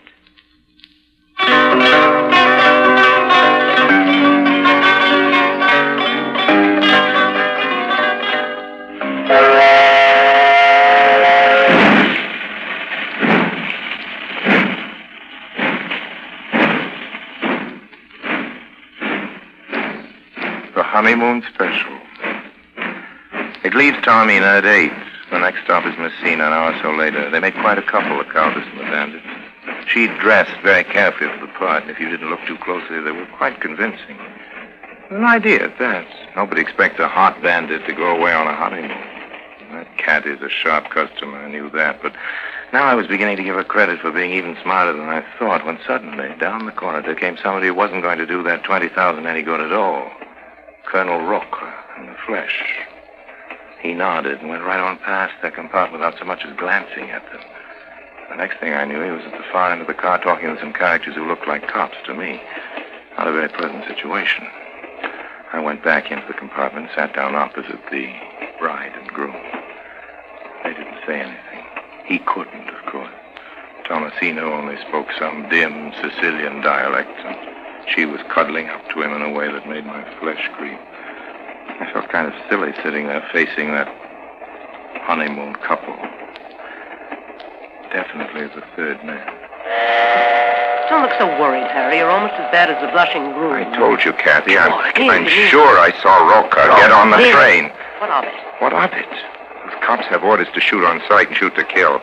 Your friend here isn't armed, is he? Of course not, darling. I made that a condition of the deal. But you know, I'm disappointed in you. I wouldn't have thought you'd be scared of a little gunfire, Harry. Or is it the 20,000 you're worrying about? Maybe. Ah, good evening, Colonel.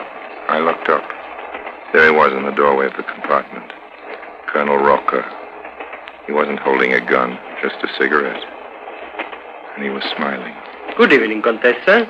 Perhaps it would be better if we spoke in English, so your friend there won't follow what we are saying. May I sit down? Certainly, Colonel. I won't introduce you. You know Harry already. Yeah. And for my young husband. The important point is that your husband doesn't know me. Even his lieutenant, whom I won't name, and who you tell me was hidden in that villa yesterday, was unconscious while I was there. So I think we can be fairly sure that Sicily's most desperate bad man hasn't the remotest idea that he's sitting opposite his deadliest enemy. Interesting situation, Countess, as I think you will be the first to agree. I'm never exactly at my ease with a cop, even when he's in plain clothes and carries an army rank. And the situation, as Roca put it, was interesting in the extreme. This gentleman in front of me has a long history of violence. He would not think twice of murdering us all as we sit here. Yes, I think he would try it even with his bare hands if he knew exactly what we have in store for him. And exactly what do we have in store for him, Colonel? Don't mention my name. Oh, okay. Remember, he knows that. It's been in the papers. And there were those men of my command whom we captured and tortured. They must have told him about me before they died. Now then, there is just 3 minutes left before we got into Messina. Let us be sure we are clear on our plans. Excuse me, what plans? But surely the Countess has explained everything to you by now. No, I haven't, Colonel. You see, there hasn't really been time. Well, there is no time now. Mr. Lime had just better keep out of the way. That is as near the train proper as possible. That won't be difficult since the south end of the platform will be kept clear of passengers. Most of my men will be in hiding at first, but about 30 or so will be disguised as porters with their machine guns behind pieces of luggage. Machine gun? The first thing to be sure about is that all passengers are well out of the line of fire. Line of fire? But he isn't armed. I'm beginning to gather that you're planning to arrest this man in the station, but why? Mr. Lime, Sicily is a strange country. This man is hated by everyone. The people pray for his death. But there are very few men who would deliberately connive with the police for his arrest. You see, the police are regarded here as enemies. I can sympathize with that. We're coming into the station. I must go now, Countess. Remember the plan. On the signal, after you have led him out of the south end of the platform, you leave him. Do not come closer than 20 feet. That is enough for your pictures. And otherwise, I cannot be responsible for your life.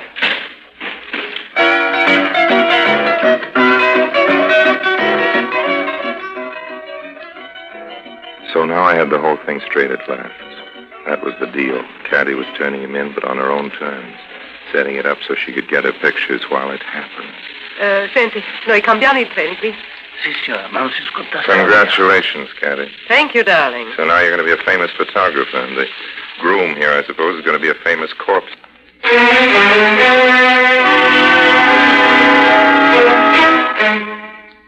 The passengers were being herded to the other end of the station as she led him down out of the train. He was suspicious, I could see that, but not of her. He trusted her. It was something to see. Tomasino, the famous bandit, clinging to her like a little boy. All right, contesta, run! Tomasino, sei in arresto. Mani in alto. But we'd all forgotten that gun, Caracciolo's gun that Cat had put in her camera case. But Tomasino had seen it, and somehow he'd managed to sneak it away. Now, Countess, duck! No! Stop! I'll be afraid! That's right. When we get clear of that luggage or I'll miss him. She meant she'd miss him with her camera.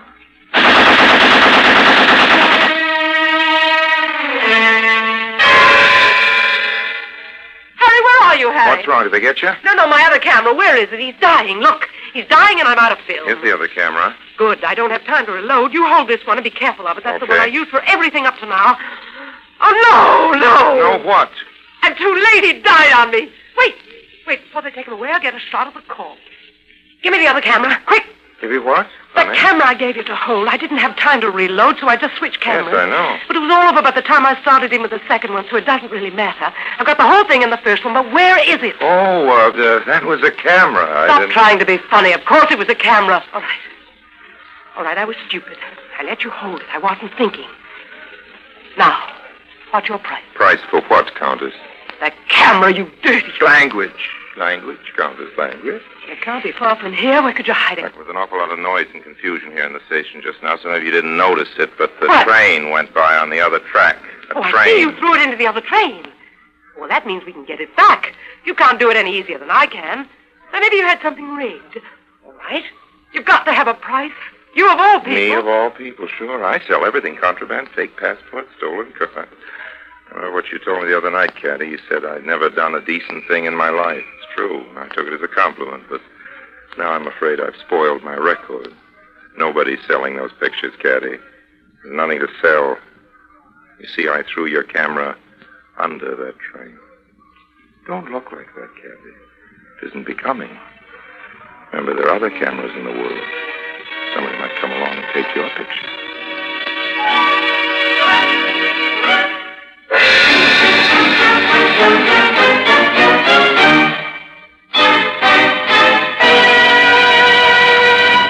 Harry Lime returns in just a moment.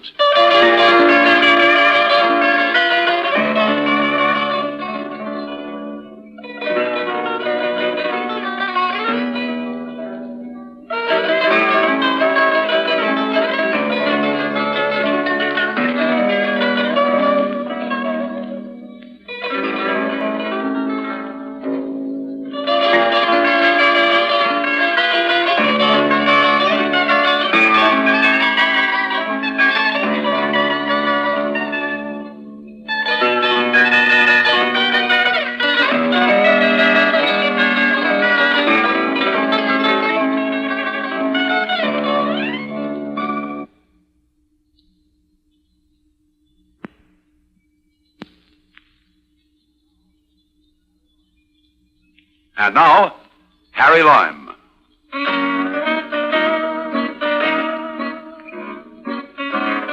Maybe you'd like to know what happened to the different people in this story. Tomasino, of course, is dead. His mother came up from that little town near Palermo, where he was born, to claim his body, and there was a lot of publicity. Blink ran a big picture spread on the funeral. You probably saw it. Pictures weren't by Cathy, though. She never bought another camera. Quit journalism, as a matter of fact, after she met that Maharaja. He sailed into the harbor of Taormina with the biggest yacht anybody, even Cathy, had ever seen. And who do you think sailed away with him when he left? Not plucky Mariello, to be sure. He's a businessman now, of course, and he said he just couldn't get away from his desk.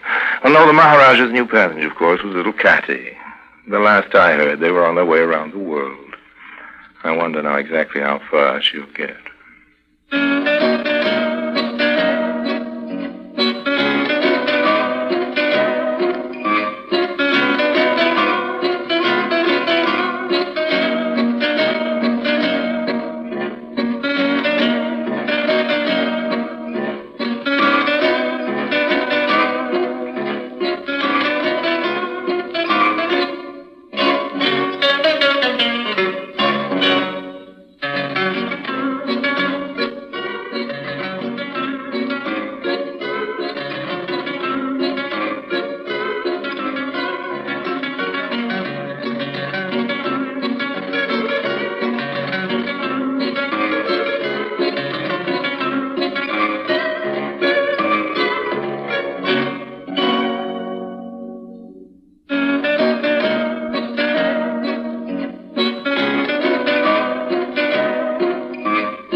Presenting Orson Welles as the third man.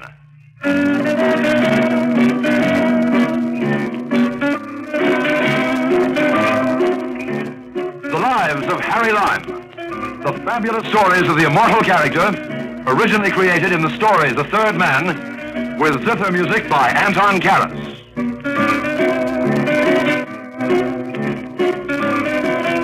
I don't know if you know the Republic of San Marino. It's one of the smallest countries in the world, right up on a mountaintop in Italy. Has its own frontier and its own laws. Some people find that a convenience. For instance, if you happen to be wanted by the Italian police, they can't come into San Marino and get you. Now, I wasn't exactly in San Marino one particular Wednesday, but I wasn't far away, about 20 miles away, down in the Italian town of Rimini at the bar of my hotel. The Lido Adriatico, right on the beach.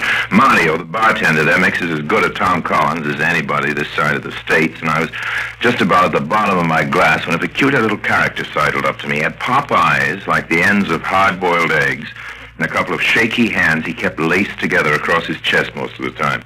This wasn't enough to make me think he was a little less than legitimate. I'd have caught on from the quick way he pounced on the shell of fruit I'd taken out of my Tom Collins glass and put on the ashtray. Lime, he said?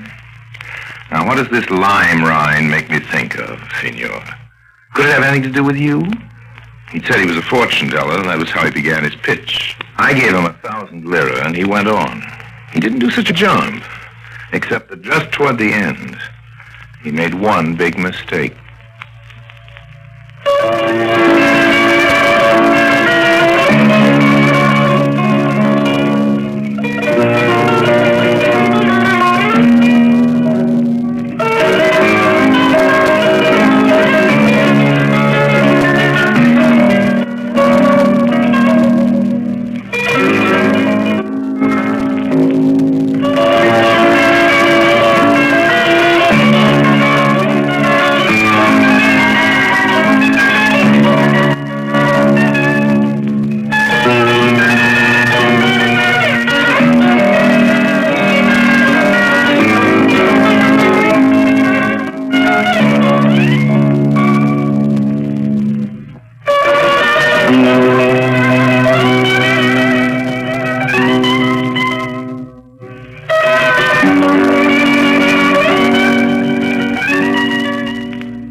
That mentioned the blue caribou. He got to that after 2 or 3 minutes. At the start, he sat holding the lime rind from my Tom Collins. From the way he popped his eyes at it, you'd think he was trying to read my fortune in the seeds. All right, I told him, you're on the right track with that lime rind. Stop gazing at it and put it down. Signore? Put it down. My name's Lime, Harry Lime. My guess is you knew that. No, signore, but the psychic of course, power. the psychic power. But now that we're getting acquainted, what's your name? Oh, Pietro, signore. Is that all, just Pietro? It is how I'm known. Okay, Pietro. We'll let it go at that. I gave you 1,000 lira to tell my fortune. So far, you've only told me my name. I knew that already. Signore, if you will let me look at the palm of your hand. Why not? Grazie, signore. The lifeline of your hand and the love line, they cross. Just once, old man? Tomorrow, signore, you will receive a letter from a lady. It will come to the desk here in the hotel. Go on, this interests me very much. I see her. She's beautiful. Very beautiful. Better and better. She's looking for something. She's searching. A caribou. What? Wait a minute. What did you say? A caribou. I know. It's a kind of deer. A very large one. She looks for it in Rimini. The caribou is blue, signor. I should have guessed that myself. You joke with me, but the caribou, it is blue. Tomorrow, Wednesday, you will receive a letter from a lady. She will ask you to meet her. She will offer you money. Accept, signore. It will bring you fortune. The lady's name? I must summon the psychic power. Might the name by any chance be Jennifer Chase? Signore, how can you know that? Look here, old man, you don't put on a bad performance, but you're making one big mistake. I do not understand, signore. You tell me I'm going to get a letter from a beautiful woman tomorrow, Wednesday. You read that in my future. That's right. Your crystal ball's all right, Pietro, but your calendar's a little out of whack. What day of the week do you think this is? It is Tuesday, signore. I thought that's what you thought. It just happens to be Wednesday, old man. Your You're a day behind the times, Pietro, and these days that won't do. Things happen too fast. That letter from the beautiful lady reached me this morning at the hotel desk, just as you said. Ciao, Pietro. I'll be on my way to meet Jennifer Chase now. I wouldn't want to be late.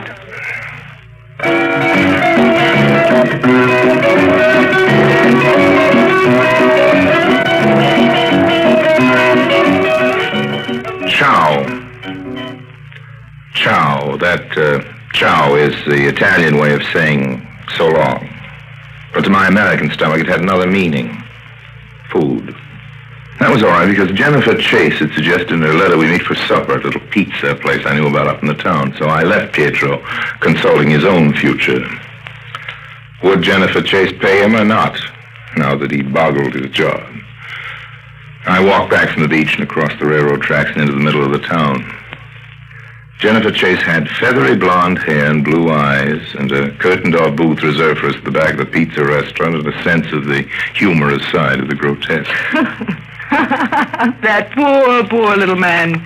How sad and funny he must have looked when you told him it wasn't Tuesday. Yeah, you could see the light going out of his eyes at 100 lira a minute. Of course I'll pay him anyhow. He's served his purpose. Which was exactly what? To get you to come here and meet me. I didn't know if just the letter alone would do. I knew Harry Lime was a man of imagination. I thought you might be intrigued. Were you intrigued? I am now. Oh, with me, you mean? That's what I mean. You're very generous. I'm only trying to set the right example. For the time being, we'll keep to a business basis. $500 or 2,000 Swiss francs, whichever I prefer, as you said in your letter. It works out to the same figure in either case. I have a bank account in Zurich. Good. Then you'll help me. I didn't say that. But you must. Who else in Rimini can? Something very valuable's been stolen from me. Go to the police. It won't cost you a thing. I can't. I really can't. Oh, don't joke about it. I might be extremely sorry if I went to the police. And, well, when I heard you were in Rimini, then I thought Harry Lime is the man to help me. You see, I know about you. Better tell me a few things about you, if you want me to help you, honey. Yes. I'm from New York.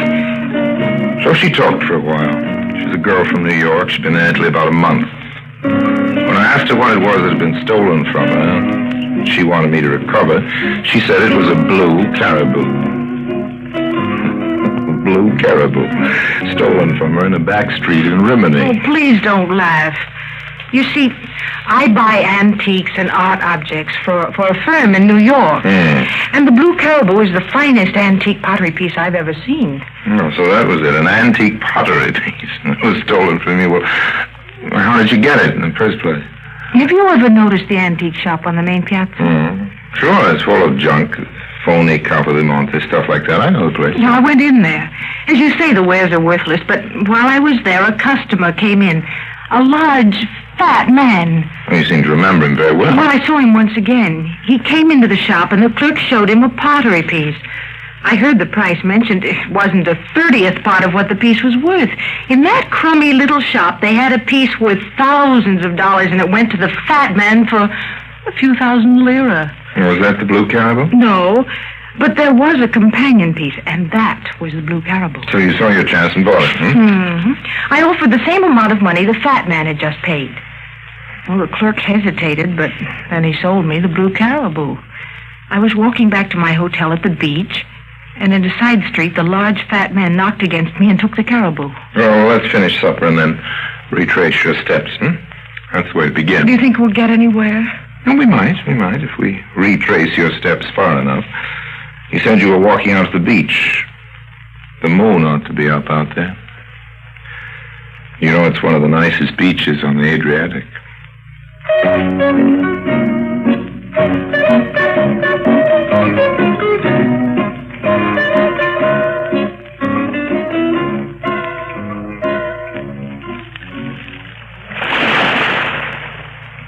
Oh, Harry. Shouldn't we think about the blue caribou? Should we? No. No. That moon was all right. Jen was all right, too. There's only one thing wrong. A shadow. We ought to have had two shadows, and even if you were standing too close together for that, the shadow shouldn't have been so short and small. When the moonlight caught it in a certain way, there shouldn't have been that glint from 2 hard-boiled egg and eyes. I took Jen into a hotel and said good night. There was always tomorrow. Then I went back out on the sidewalk. Strolled along the beach. Not a care in the world.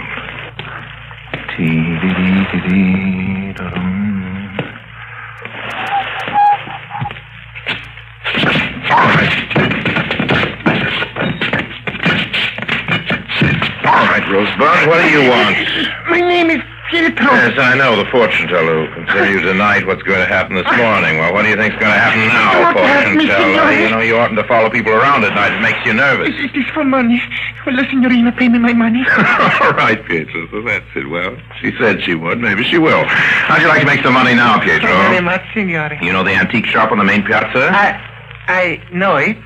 Tell me all you know about it. If you know anything, there's a couple of thousand lira in it for you. No, I can tell you nothing.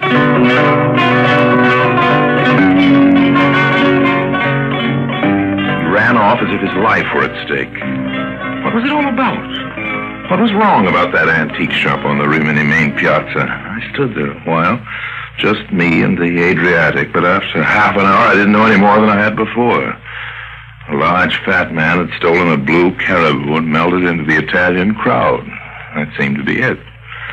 I decided to see if I couldn't help Jen out. Besides, 2,000 Swiss francs in my bank in Zurich could help me out. So in the morning, I dropped into the antique shop on the main piazza up in town. May I help you, sir? Oh, you speak English. I judge from your appearance you're an American. What about yourself? International, sir. No nationality. No? Not anymore. I use the name of Condon. Or Condoni, if you like the Italian style. Condoni? I doubt if you've ever heard of it before. Now, may I help you? If you don't mind my saying so, you're not, to use your phrase, quite what I'd expect in the style of an Italian sales clerk. No. But I am simply not the sales clerk. Oh, no? No, I'm the shop manager. Owner manager? Unfortunately not. But since you're an American, the name of the owner will very likely surprise you. Try me. Louis DeJulia. Are you surprised? Oh, I'm sorry to say I'm not. The name means nothing to you? Then you're a very sheltered American. Yes, I've been abroad a long time. No doubt that explains it. Now, may I help you?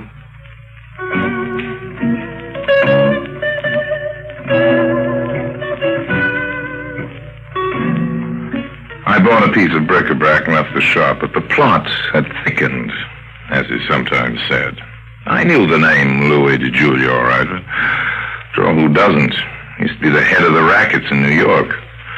District attorney couldn't seem to prove any of the things every schoolboy knew, but Louis wasn't a citizen, and they deported him. Then he got in trouble with the Italian police, and I heard he was living in San Marino. On the street there in Rimini, I could just about see the little republic of San Marino on its mountaintop, 20 miles away.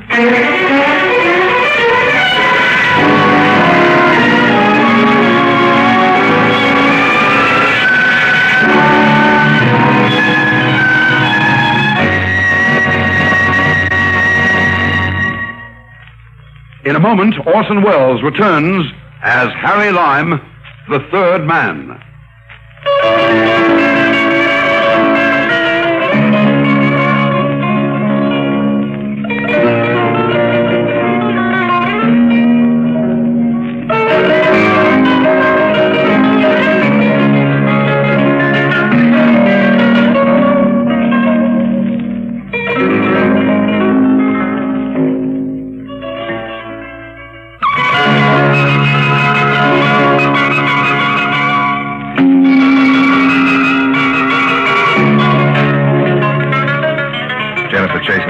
Ride up to San Marino that afternoon. There's only a bus between Rimini and San Marino. It's not very frequent.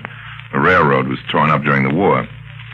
We had dinner, talked. Harry, I'm glad I lost the blue caribou. Oh, why? Well, if I hadn't lost the caribou, I never would have met you. Well, I'm glad I met you, too. Why? Oh, thousands of reasons. 2,000. Let's forget money. Well, perhaps let's not forget it, but just mislay it. For an hour or so, anyway. All right, Harry. See that man over there? Where? Just by the waiter. Came in a few minutes after us. He hasn't stopped watching us since then. I don't think he's come up here to admire the view. No, let's forget him, Harry. Together with everything else, that's unpleasant. Let's have another bottle of wine. I'm beginning to enjoy myself.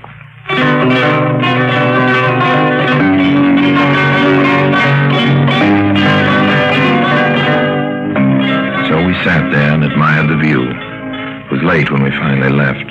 The character who had been watching us all evening disappeared into the dark just ahead of us as we walked out of the restaurant. I made inquiries and found we'd missed the last bus back to Rimini. What do we do now, Harry? Stay here for the night. Guess there's several hotels. One for you and one for me. Couldn't think of a better arrangement. Where do we go from here, Harry? Well, to your hotel, I suppose.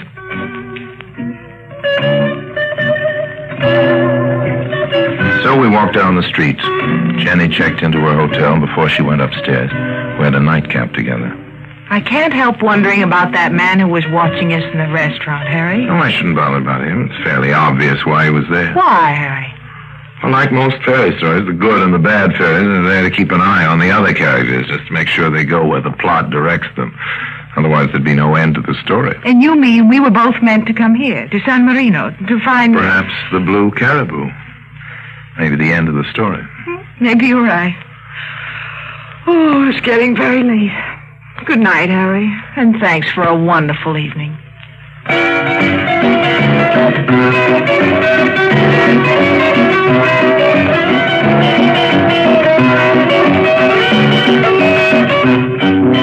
Yes, it had been a wonderful evening. It wasn't over yet. I kissed Jenny goodnight, walked out of her hotel and down the street to the place where I was staying. My footsteps rang out in the empty street. Couldn't help feeling that the echo of my footsteps was a little more substantial than an echo ought to be. And I went upstairs, opened the door, switched on the light, and found that although I'd booked a single room, I had company. A large, fat man. Oh, hello. We sharing this room? Thought I'd rented it all for myself. It is not necessary to be funny. Oh, it's pleasanter, don't you think so? There's no need to stand there holding that heavy revolver, old man. You look uncomfortable. Take it easy and sit down, I have a message. Louis Di Giulio says to get out of San Marino. He says to get out of Italy. You work for him? That's right. All right, but I can't go till morning. Isn't any bus. Hire a car. So long. Ciao, old man.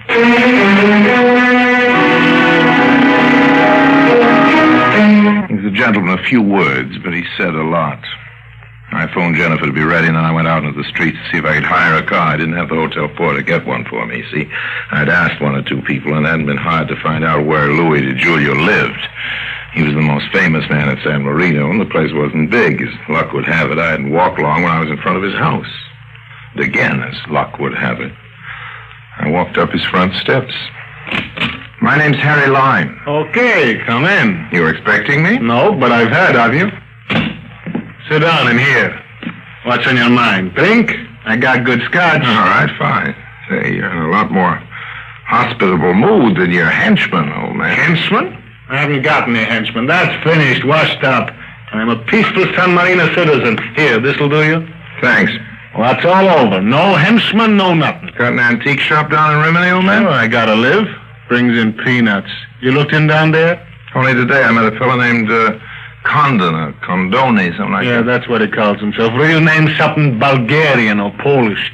He runs the place for me.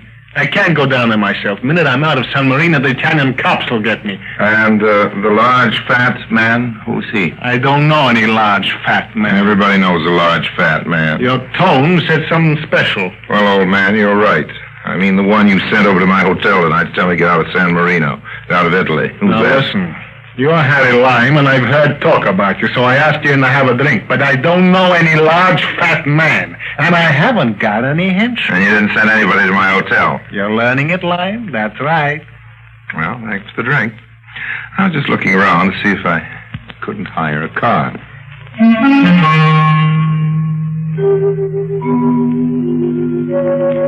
I've gone away believing bad things of Louis Di Giulio, that he told lies, for instance. If it hadn't been that just then a large, fat man came in. Louis must have left the front door unlocked. That was careless of Louis. I followed you here, Lime. Keep your mouth shut, whoever you are. I told you, Lime. Di Giulio tells you to get out of the country. You work for him? You know him? I work for him. I know him. And who do you think this fellow's right here beside me? Louis, if I were you, I'd plug this large, fat man. He goes around misrepresenting you. It's bad for your reputation. No, I can't plug him. You haven't got a gun? I got one. I always carry one. But I don't want to get into trouble with San Marino. This is the last country I've got left. Louis, if an outlaw like you doesn't know the law, who does? A man's home is his castle in any country. This man's guilty of breaking and entering. You've got a right to defend yourself. You're right. I'll knock over this lamp. Now, that draws his fire in the dark. Aim for the flashes, Louis.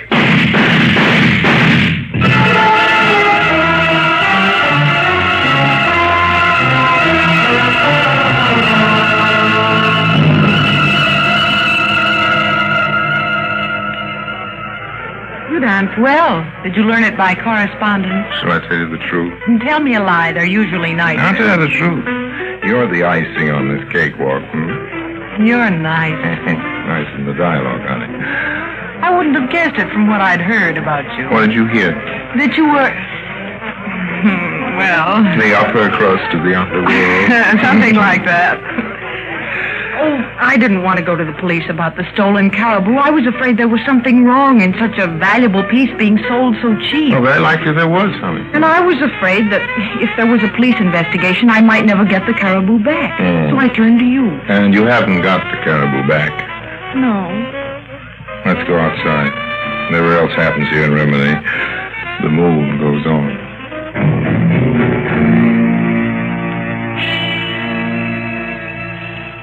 Nice idea, this hotel veranda. Dark and all trellised with vines. Harry. Very romantic, What did the Rimini police say this afternoon? Well, the same as the San Marino police last night after the shooting. The corpus delicti was incognitus. That is, if he had a passport, he buried it someplace. They didn't even know who he was? Well, some name or other on some papers in this hotel room down here in Rimini. Probably assumed no blue caribou on the premises, which is the hurtful part of it. But he did take it from me. Probably passed it on to somebody else. Oh, I so hate to lose it. I so hate to lose 2,000 francs by not getting it back for you, honey. So we console each other. Harry, you kiss as nicely as you dance. Harry. What is it? Down there below on the veranda, on the lawn. Do you see him? Now, why is it every time we get close enough together, that one shadow appears? Pietro! Pietro! No, don't run off. Come on up here. There's steps at the side. It's that sad, funny little man. Yeah. Who do you suppose he was? You paid him yet for that put-up fortune telling the other night? No, I haven't seen him. Well, I suppose that's what he wants.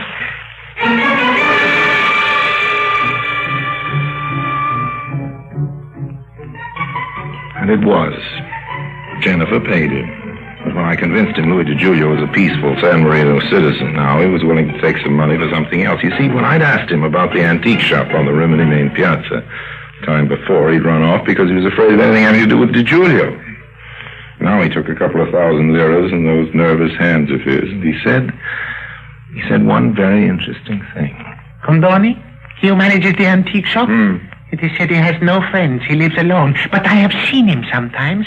Yes, I have seen him with a large, fat man.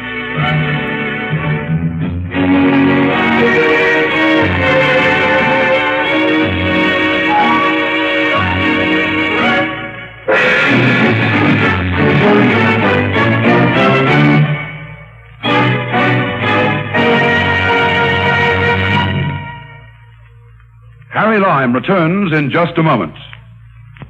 And now, Harry Lime.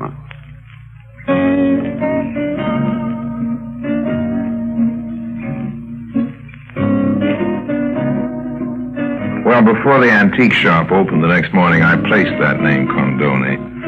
Because after the war, there was an Italian syndicate that made up phony American cigarettes in Lisbon and put them on the transatlantic planes for Italy as if they were being flown from the States. Those cigarettes got good prices in the Italian black market. One of those who lined his pockets, I heard, was a certain Condoni. I dropped in on him, and what with one thing and another, he thought it best to produce the blue caribou from the back of the shop. He discovered some valuable pieces in the job lots of cheap stuff he was selling for Louis Di Giulio, and instead of pinching them outright because he was scared of Louis, was selling them for a song to a friend of his, a large, fat man. Jennifer had walked in at just the wrong moment, at the right moment from her point of view, as it finally turned out, because she got her blue caribou. Condoni? Well, I told him what he told the large fat man to tell me to get out of Italy. Why not give Louis DeJulia a little help straightening his life out up there on the mountaintop of San Marino? Jen and I found time for a little skiing in Switzerland. The season was just turning. It was fine up there. And that bit into my 2,000 Swiss francs. But when it was over, I had a few francs left. And my memories. I guess Jen had memories, too. And a blue caribou.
Presenting Orson Welles as the Third Man.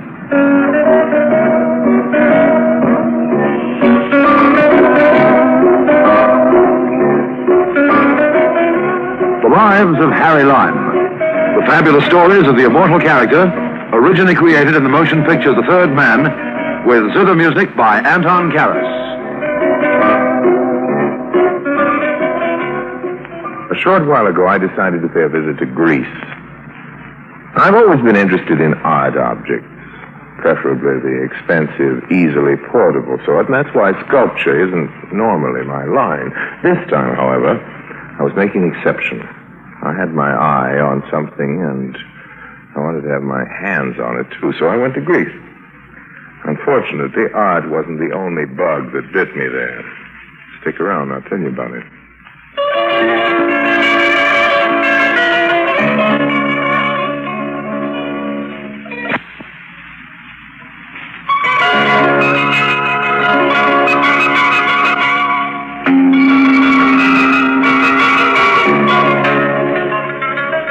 Say ah.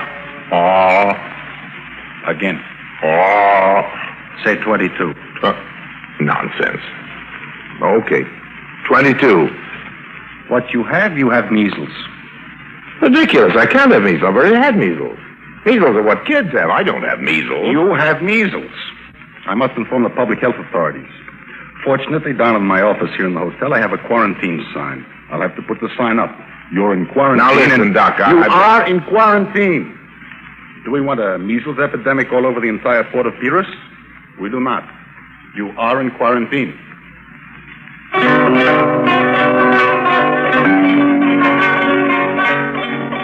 That's how it began. In room 34, on the second floor of the Hotel Olympus in the port of Pyrrhus, outside of Athens in Greece. Shouldn't happen to a dog, but it was happening to me, Harry Lime. After the hotel doctor had left the room, I was in an absolute fury. I even kicked a small stool all the way from the couch to the window. It was too much. Measles. The doctor said something about a public health officer. I intended to tell that public health officer plenty. Why don't you keep your measles germs under control? What's the idea of letting a perfectly respectable individual catch some confounded kid's disease and be clapped in? Come in! And furthermore, if you'd only use a little DDT around this stinking port, we could... I beg your pardon? I may come in? What? Please. Well, certainly not. You may not come in. This room is quarantined. Oh, wonderful. Quarantined. How absolutely splendid. Why is there no sign on the door? Well, there hasn't been time, and you aren't allowed to come in. What have you got? Measles.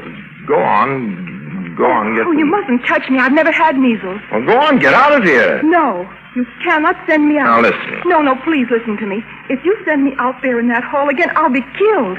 Oh, come on, will you? I'm not feeling so good, and I don't want any of these, whatever it is, South Balkan romanticism. Excuse me, just run along. That's a good girl, please. You want proof? Proof? Proof of what? Now, look, beat it.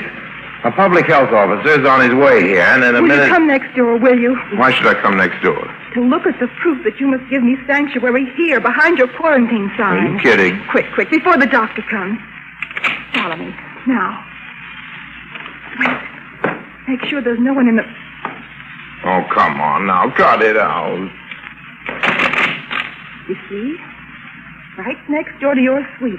There, look.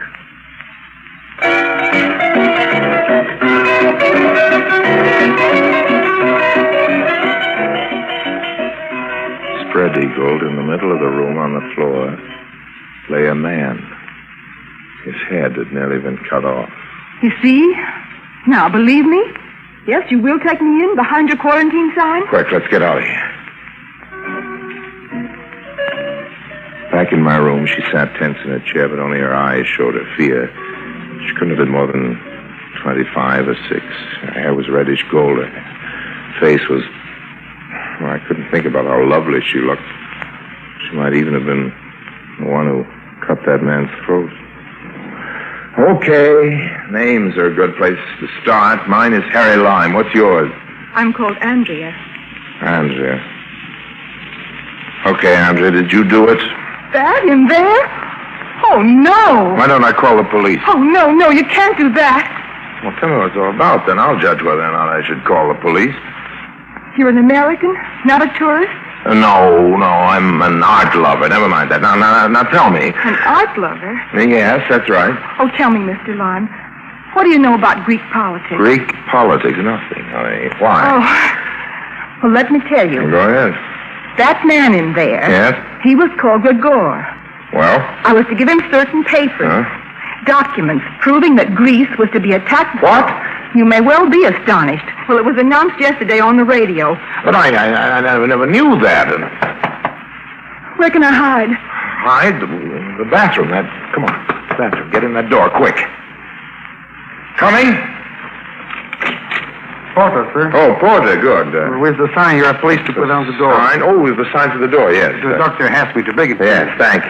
Just hang it there. You didn't need to knock, yes. No, sir. No. I'm sorry if I disturbed you. No, not at all, yes. Well, as a matter of fact, I was... Oh, I see you have a lady visitor, sir. Who?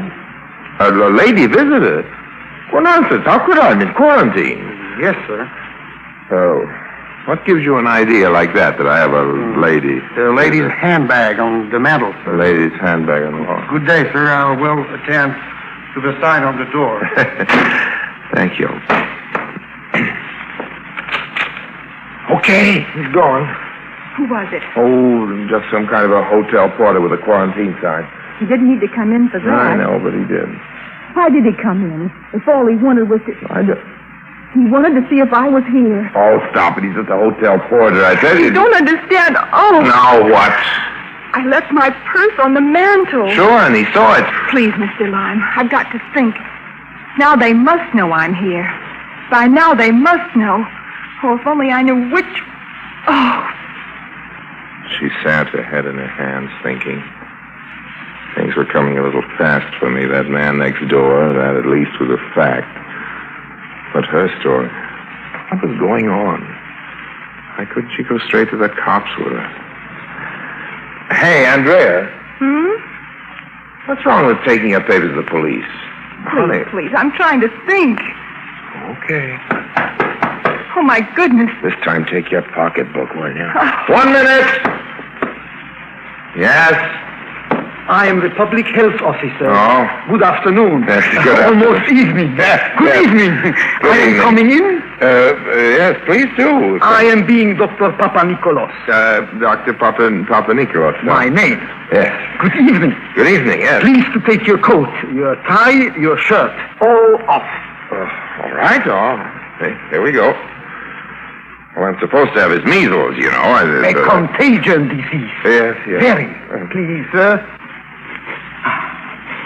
What's the matter? Why the sniffing, old man? You use perfume. I smelling perfume. Well, maybe I like the smell of perfume, old man. What's that got to do with my measles? Look, you're a public health officer, or no? Yes. Yes. And your job is, to prevent the spread of an epidemic. To prevent. And, he cracks about perfume. I'm sorry. Every man has his taste. Say, I've already said, Just tell me, how long do I have to be in quarantine, please, old man? Please, leaving me look. Cough? No. Bright light bothering you? No. Feeling like a cold? No. German measles. German. Good. May clear up when you noticing first the rash? When I'm noticing the rash, first of all, the day before yesterday I noticed the rash. May clear up tomorrow. May clear up tomorrow. Stay in quarantine. Okay. My card. Call me. That's all? What is else? What is else? Well, I could leave tomorrow. Could be, possibly. Well, how about that, huh? Good, though. I presume. Oh, you presume. Oh, I know. I suppose, being Greek, you hate all Americans now, don't you? Ever Please, since this... hate Americans? Yes. Why? Since we stopped sending you military aid yesterday. Who telling you a Only story natural, like this? Stopping sending militaries? You mean you are? Never. The Americans ridiculous. No, wait just a... Goodbye. Second. It's not true, you're sure? The Americans are still... What the secret? Why we speak so in a whispering? Please. Okay, old man, you're quite sure the Americans have not said they will stop sending arms to Greece? Never. Ridiculous. Goodbye. Andre, Who was it? was the man who told me that you lied when you said the Americans had stopped sending military aid to Greece. Yes. This is the public health officer, my dear Andrea. I'd like you to know that I always suspected your story. I never believed it, and I am now going to... What? What are you going to do? Call the cops and tell them about this Gregor, if that's his name, which I doubt. Now, let go. I want to get the phone. Oh, no, please, Harry, you mustn't. Please. What was that? Get back from the windows. Hey, what is this? They're shooting in here. From the room across the street, see? The window cut in third floor. What is it? They can't. Get down. Oh, curtain. Now that it's getting dark. See, Harry? Now then, you were saying... Those 2 bullets. And the plaster. Over here. I believe you said you were going to call the cops. Well, not now. Oh, now I'm calling room service. Oh, I want a drink. Also, food. I'm hungry. Yes, food. What is it? Oh, I keep forgetting. You're sick. Measles. What's the joke? You should be in bed. What's the matter? I think you did cut that man's throat. Oh, you lied to me. Who is he? Who killed him and why? You don't believe me. All right. You really didn't give me time to think up a proper story. Now I guess I'll have to tell you the truth. And I did so want not to. Go on. First, the dinner. Why should I give you more time? Well, it's because when I look at you, I can't believe that you could be involved in anything evil. Not even when bullets come in through my window. You're very sweet, Harry. No, I'm going to call room service. I'm very hungry. Need enough for 2. We'll talk about Gregor after we've eaten.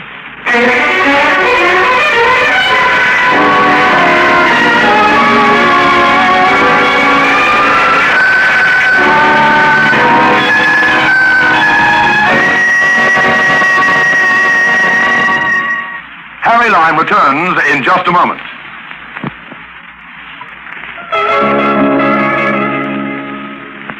Was it my fever from the measles? Was it the cocktails? Was it Andrea, the look she'd give me every now and then? Or was it all three? I don't know. By the time we put the tray and the empty dishes back in the hall, I was getting to the point where I could forget every now and then that man in the room next door. Those 2 pockmarks in the plaster where bullets had been buried. No? No. What were the questions you... Oh, I'm so sleepy. Question number 1, who was Gregor? Question number 2, who killed him? 3, why? Now, come on. 1, he was my lover's valet. Oh? 2, my husband killed him, I think. 3, he killed him because he knew that Gregor was helping me to run away to join my lover. Oh. What's the matter? Well, I was thinking. You mean so then he bribed the hotel porter to find out where you were, decided you were here, hired a room across the street, took a look over here, and then decided that I was your lover, is that it? Alexander's nearsighted. And then fired 2 shots at me? And a poor shot. You must be very jealous. Morbid. Pathological. This is another lie, isn't it? Isn't it? For the truth. That's to prevent him from coming right in here and shooting me point blank, and you too. Hey, listen, will you? Andrea, you're treating it like a joke. My gosh, I'm going to go... Now what? Well, I'm going next door. I'm beginning to think this Gregor was a vaudeville prop, that no one's been killed. The way you act about it, I can't even... Come back here. Are you crazy? Listen to me. So long as that son is on your door, they won't enter. They won't? Who won't? And if they do... Hey. Put that away. Where did you get that? It has 6 cartridges in the chambers. And I have 30 or so more in this little box. They won't come in tonight. Go to bed. Go to sleep. You mean you're going to sit up here all night? I'll have plenty of time to catch up on my sleep tomorrow. Oh, what happens tomorrow? A ship comes into the port. Ship comes into the port? To the dock, which you can see from your window. If you want to give my husband another shot at you. When a signal comes from that ship, I will leave. Are you serious about that story of a lover and a jealous husband? What's wrong with it? It's incredible. Of course, it's a lie, but at least I can believe it before I could believe the others. So? Could never be mixed up with red agents and secret documents and espionage rings. Not you. You're no femme fatale, I can tell. I said you were sweet. Harry. Go to bed. Go to sleep. You are sick. Don't worry any more. It'll be all right. And I'm sorry that I've put all my troubles in your lap. I'm sleepy. This fever and the cocktail. Sure. You sleep. I'll be awake. Nothing more will happen tonight. Good night. Oh, wake me. Wake me up if anything starts to happen. I promise.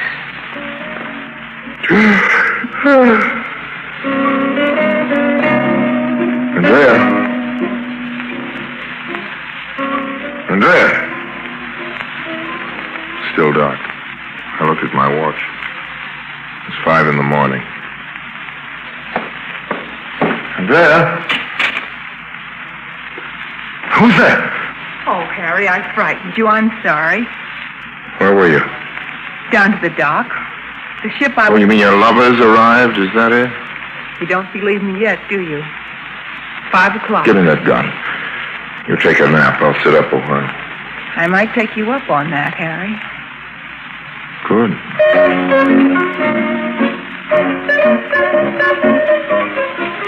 She gave me the gun. She was asleep almost immediately, almost before I turned the light out. In sleep, she was even lovelier. I stared out of the window into the dawn. I could see the ship. Some crates on the pier next to her. Around 7, some longshoremen started loading the crates into the ship. 7:30 or so. Oh, you startled me. What are you looking at?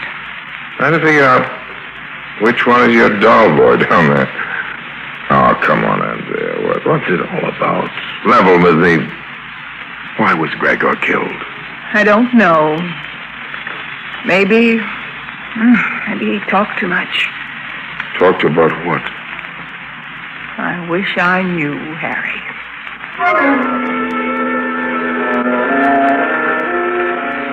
What time is it? 9 o'clock. Those curtains across the way, yes. What?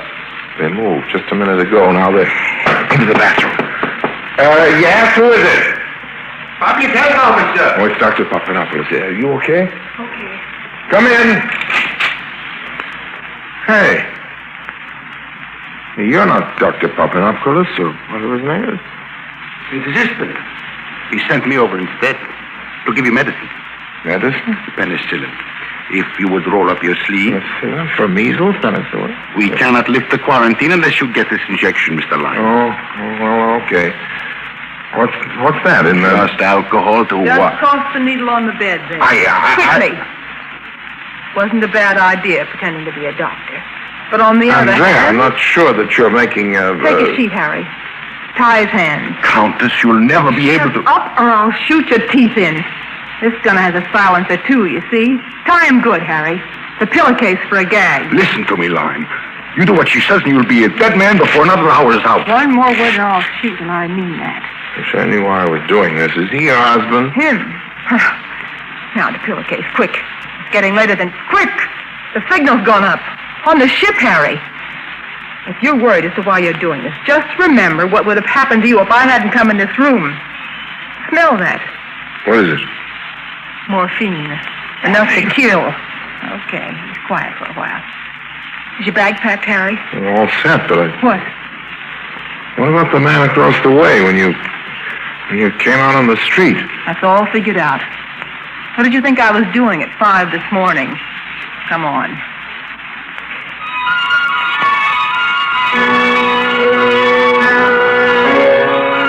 She led the way to the freight elevator at the cellar, out a delivery entrance into an alley, down the alley through a gate and a wooden fence, through 2 backyards, out through another fence, around the corner. Harry, you here? Through the shed, and then there we were. A gangplank right in front of us. We scrambled up. A man in a dirty blue uniform stood waiting. Oh, Countess, you are prompt. And this is Gregor? Captain, you'll never know how glad I was to hear you say that. Everything's ready? Your crates are aboard, yes. And the envelope for you. He started to hand her an envelope, then he paused. Perhaps just to make sure, we should first make sure that the consignment is as ordered. Most certainly. You there! Crowbar! Rip this open! One should be enough. A rascally-looking seaman prized a plank loose from a big crate. Inside, Satisfactory? Seems to be. I could see the dull gleam of gunmetal. They looked like machine guns. The envelope. Here you are. Thank you, Captain. And you'll drop us off at Crete as agreed. Gregor, you'll wake me just before we land in Crete. Captain, if I don't see you... Always a pleasure to do business with you, Countess.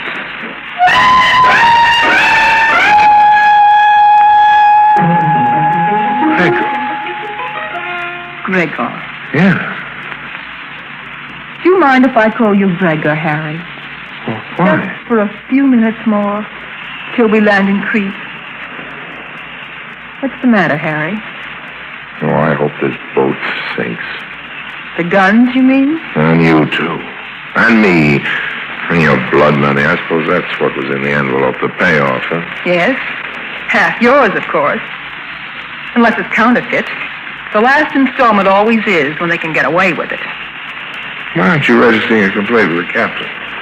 With your 6-shooter, I don't think it would be a good idea for me to complain, Harry. He might decide to examine my crates more carefully if I complain about his money. What? He might find out that the ammunition I sold him doesn't fit his guns. I'm a woman, Harry. I don't like killing. This time I can tell. You're speaking the truth, aren't you? It's always a pleasure to double-cross killers. Oh. Oh, poor Gregor. Gregor, is that me this time? No, Gregor. Oh, the real one. He always talked a lot. You know, I was never sure until the last moment whether he'd been killed by the people who didn't want us to sell these worthless guns or by our employers who discovered they were worthless. What then? When he came out of the boat this morning... There was always a possibility. Oh. But when the captain greeted you as Gregor, it was quite a load off. Oh, my goodness. Yes. I've become quite cynical because of all the treachery and double dealing I've seen. Even you were double-crossed. Me? When? But quite honestly, I always try to make up for it. For example, to make up for it this time, I think I shall present you with the Order of the Cross of Rubeola. What's that? Rubeola. Something that's common to both of us. We both had it. Although I told you I hadn't. Rubeola. It's all riddles. Still riddles. No, measles. Measles? If you'd lean down just a bit, I'll confer the order on you. Thanks. Now let's try that one.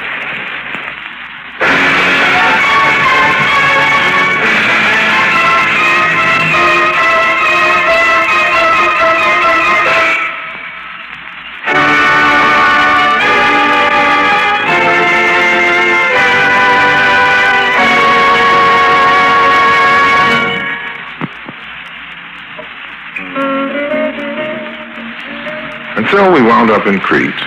I felt the time had come to let Andrea know that my love for art wasn't entirely platonic. We decided that as we had so much in common, we might try a business partnership. Andrea had, I felt, a great natural talent which needed developing on the right lines. Unfortunately, however, the partnership didn't last long. In fact, just long enough for one big deal. I found out that Andrea had just a little too much in common with me. She believed in 100% of everything, including the profits. Still looking for Andrea and the profits. Maybe the Greeks had a word for her, too. So long now.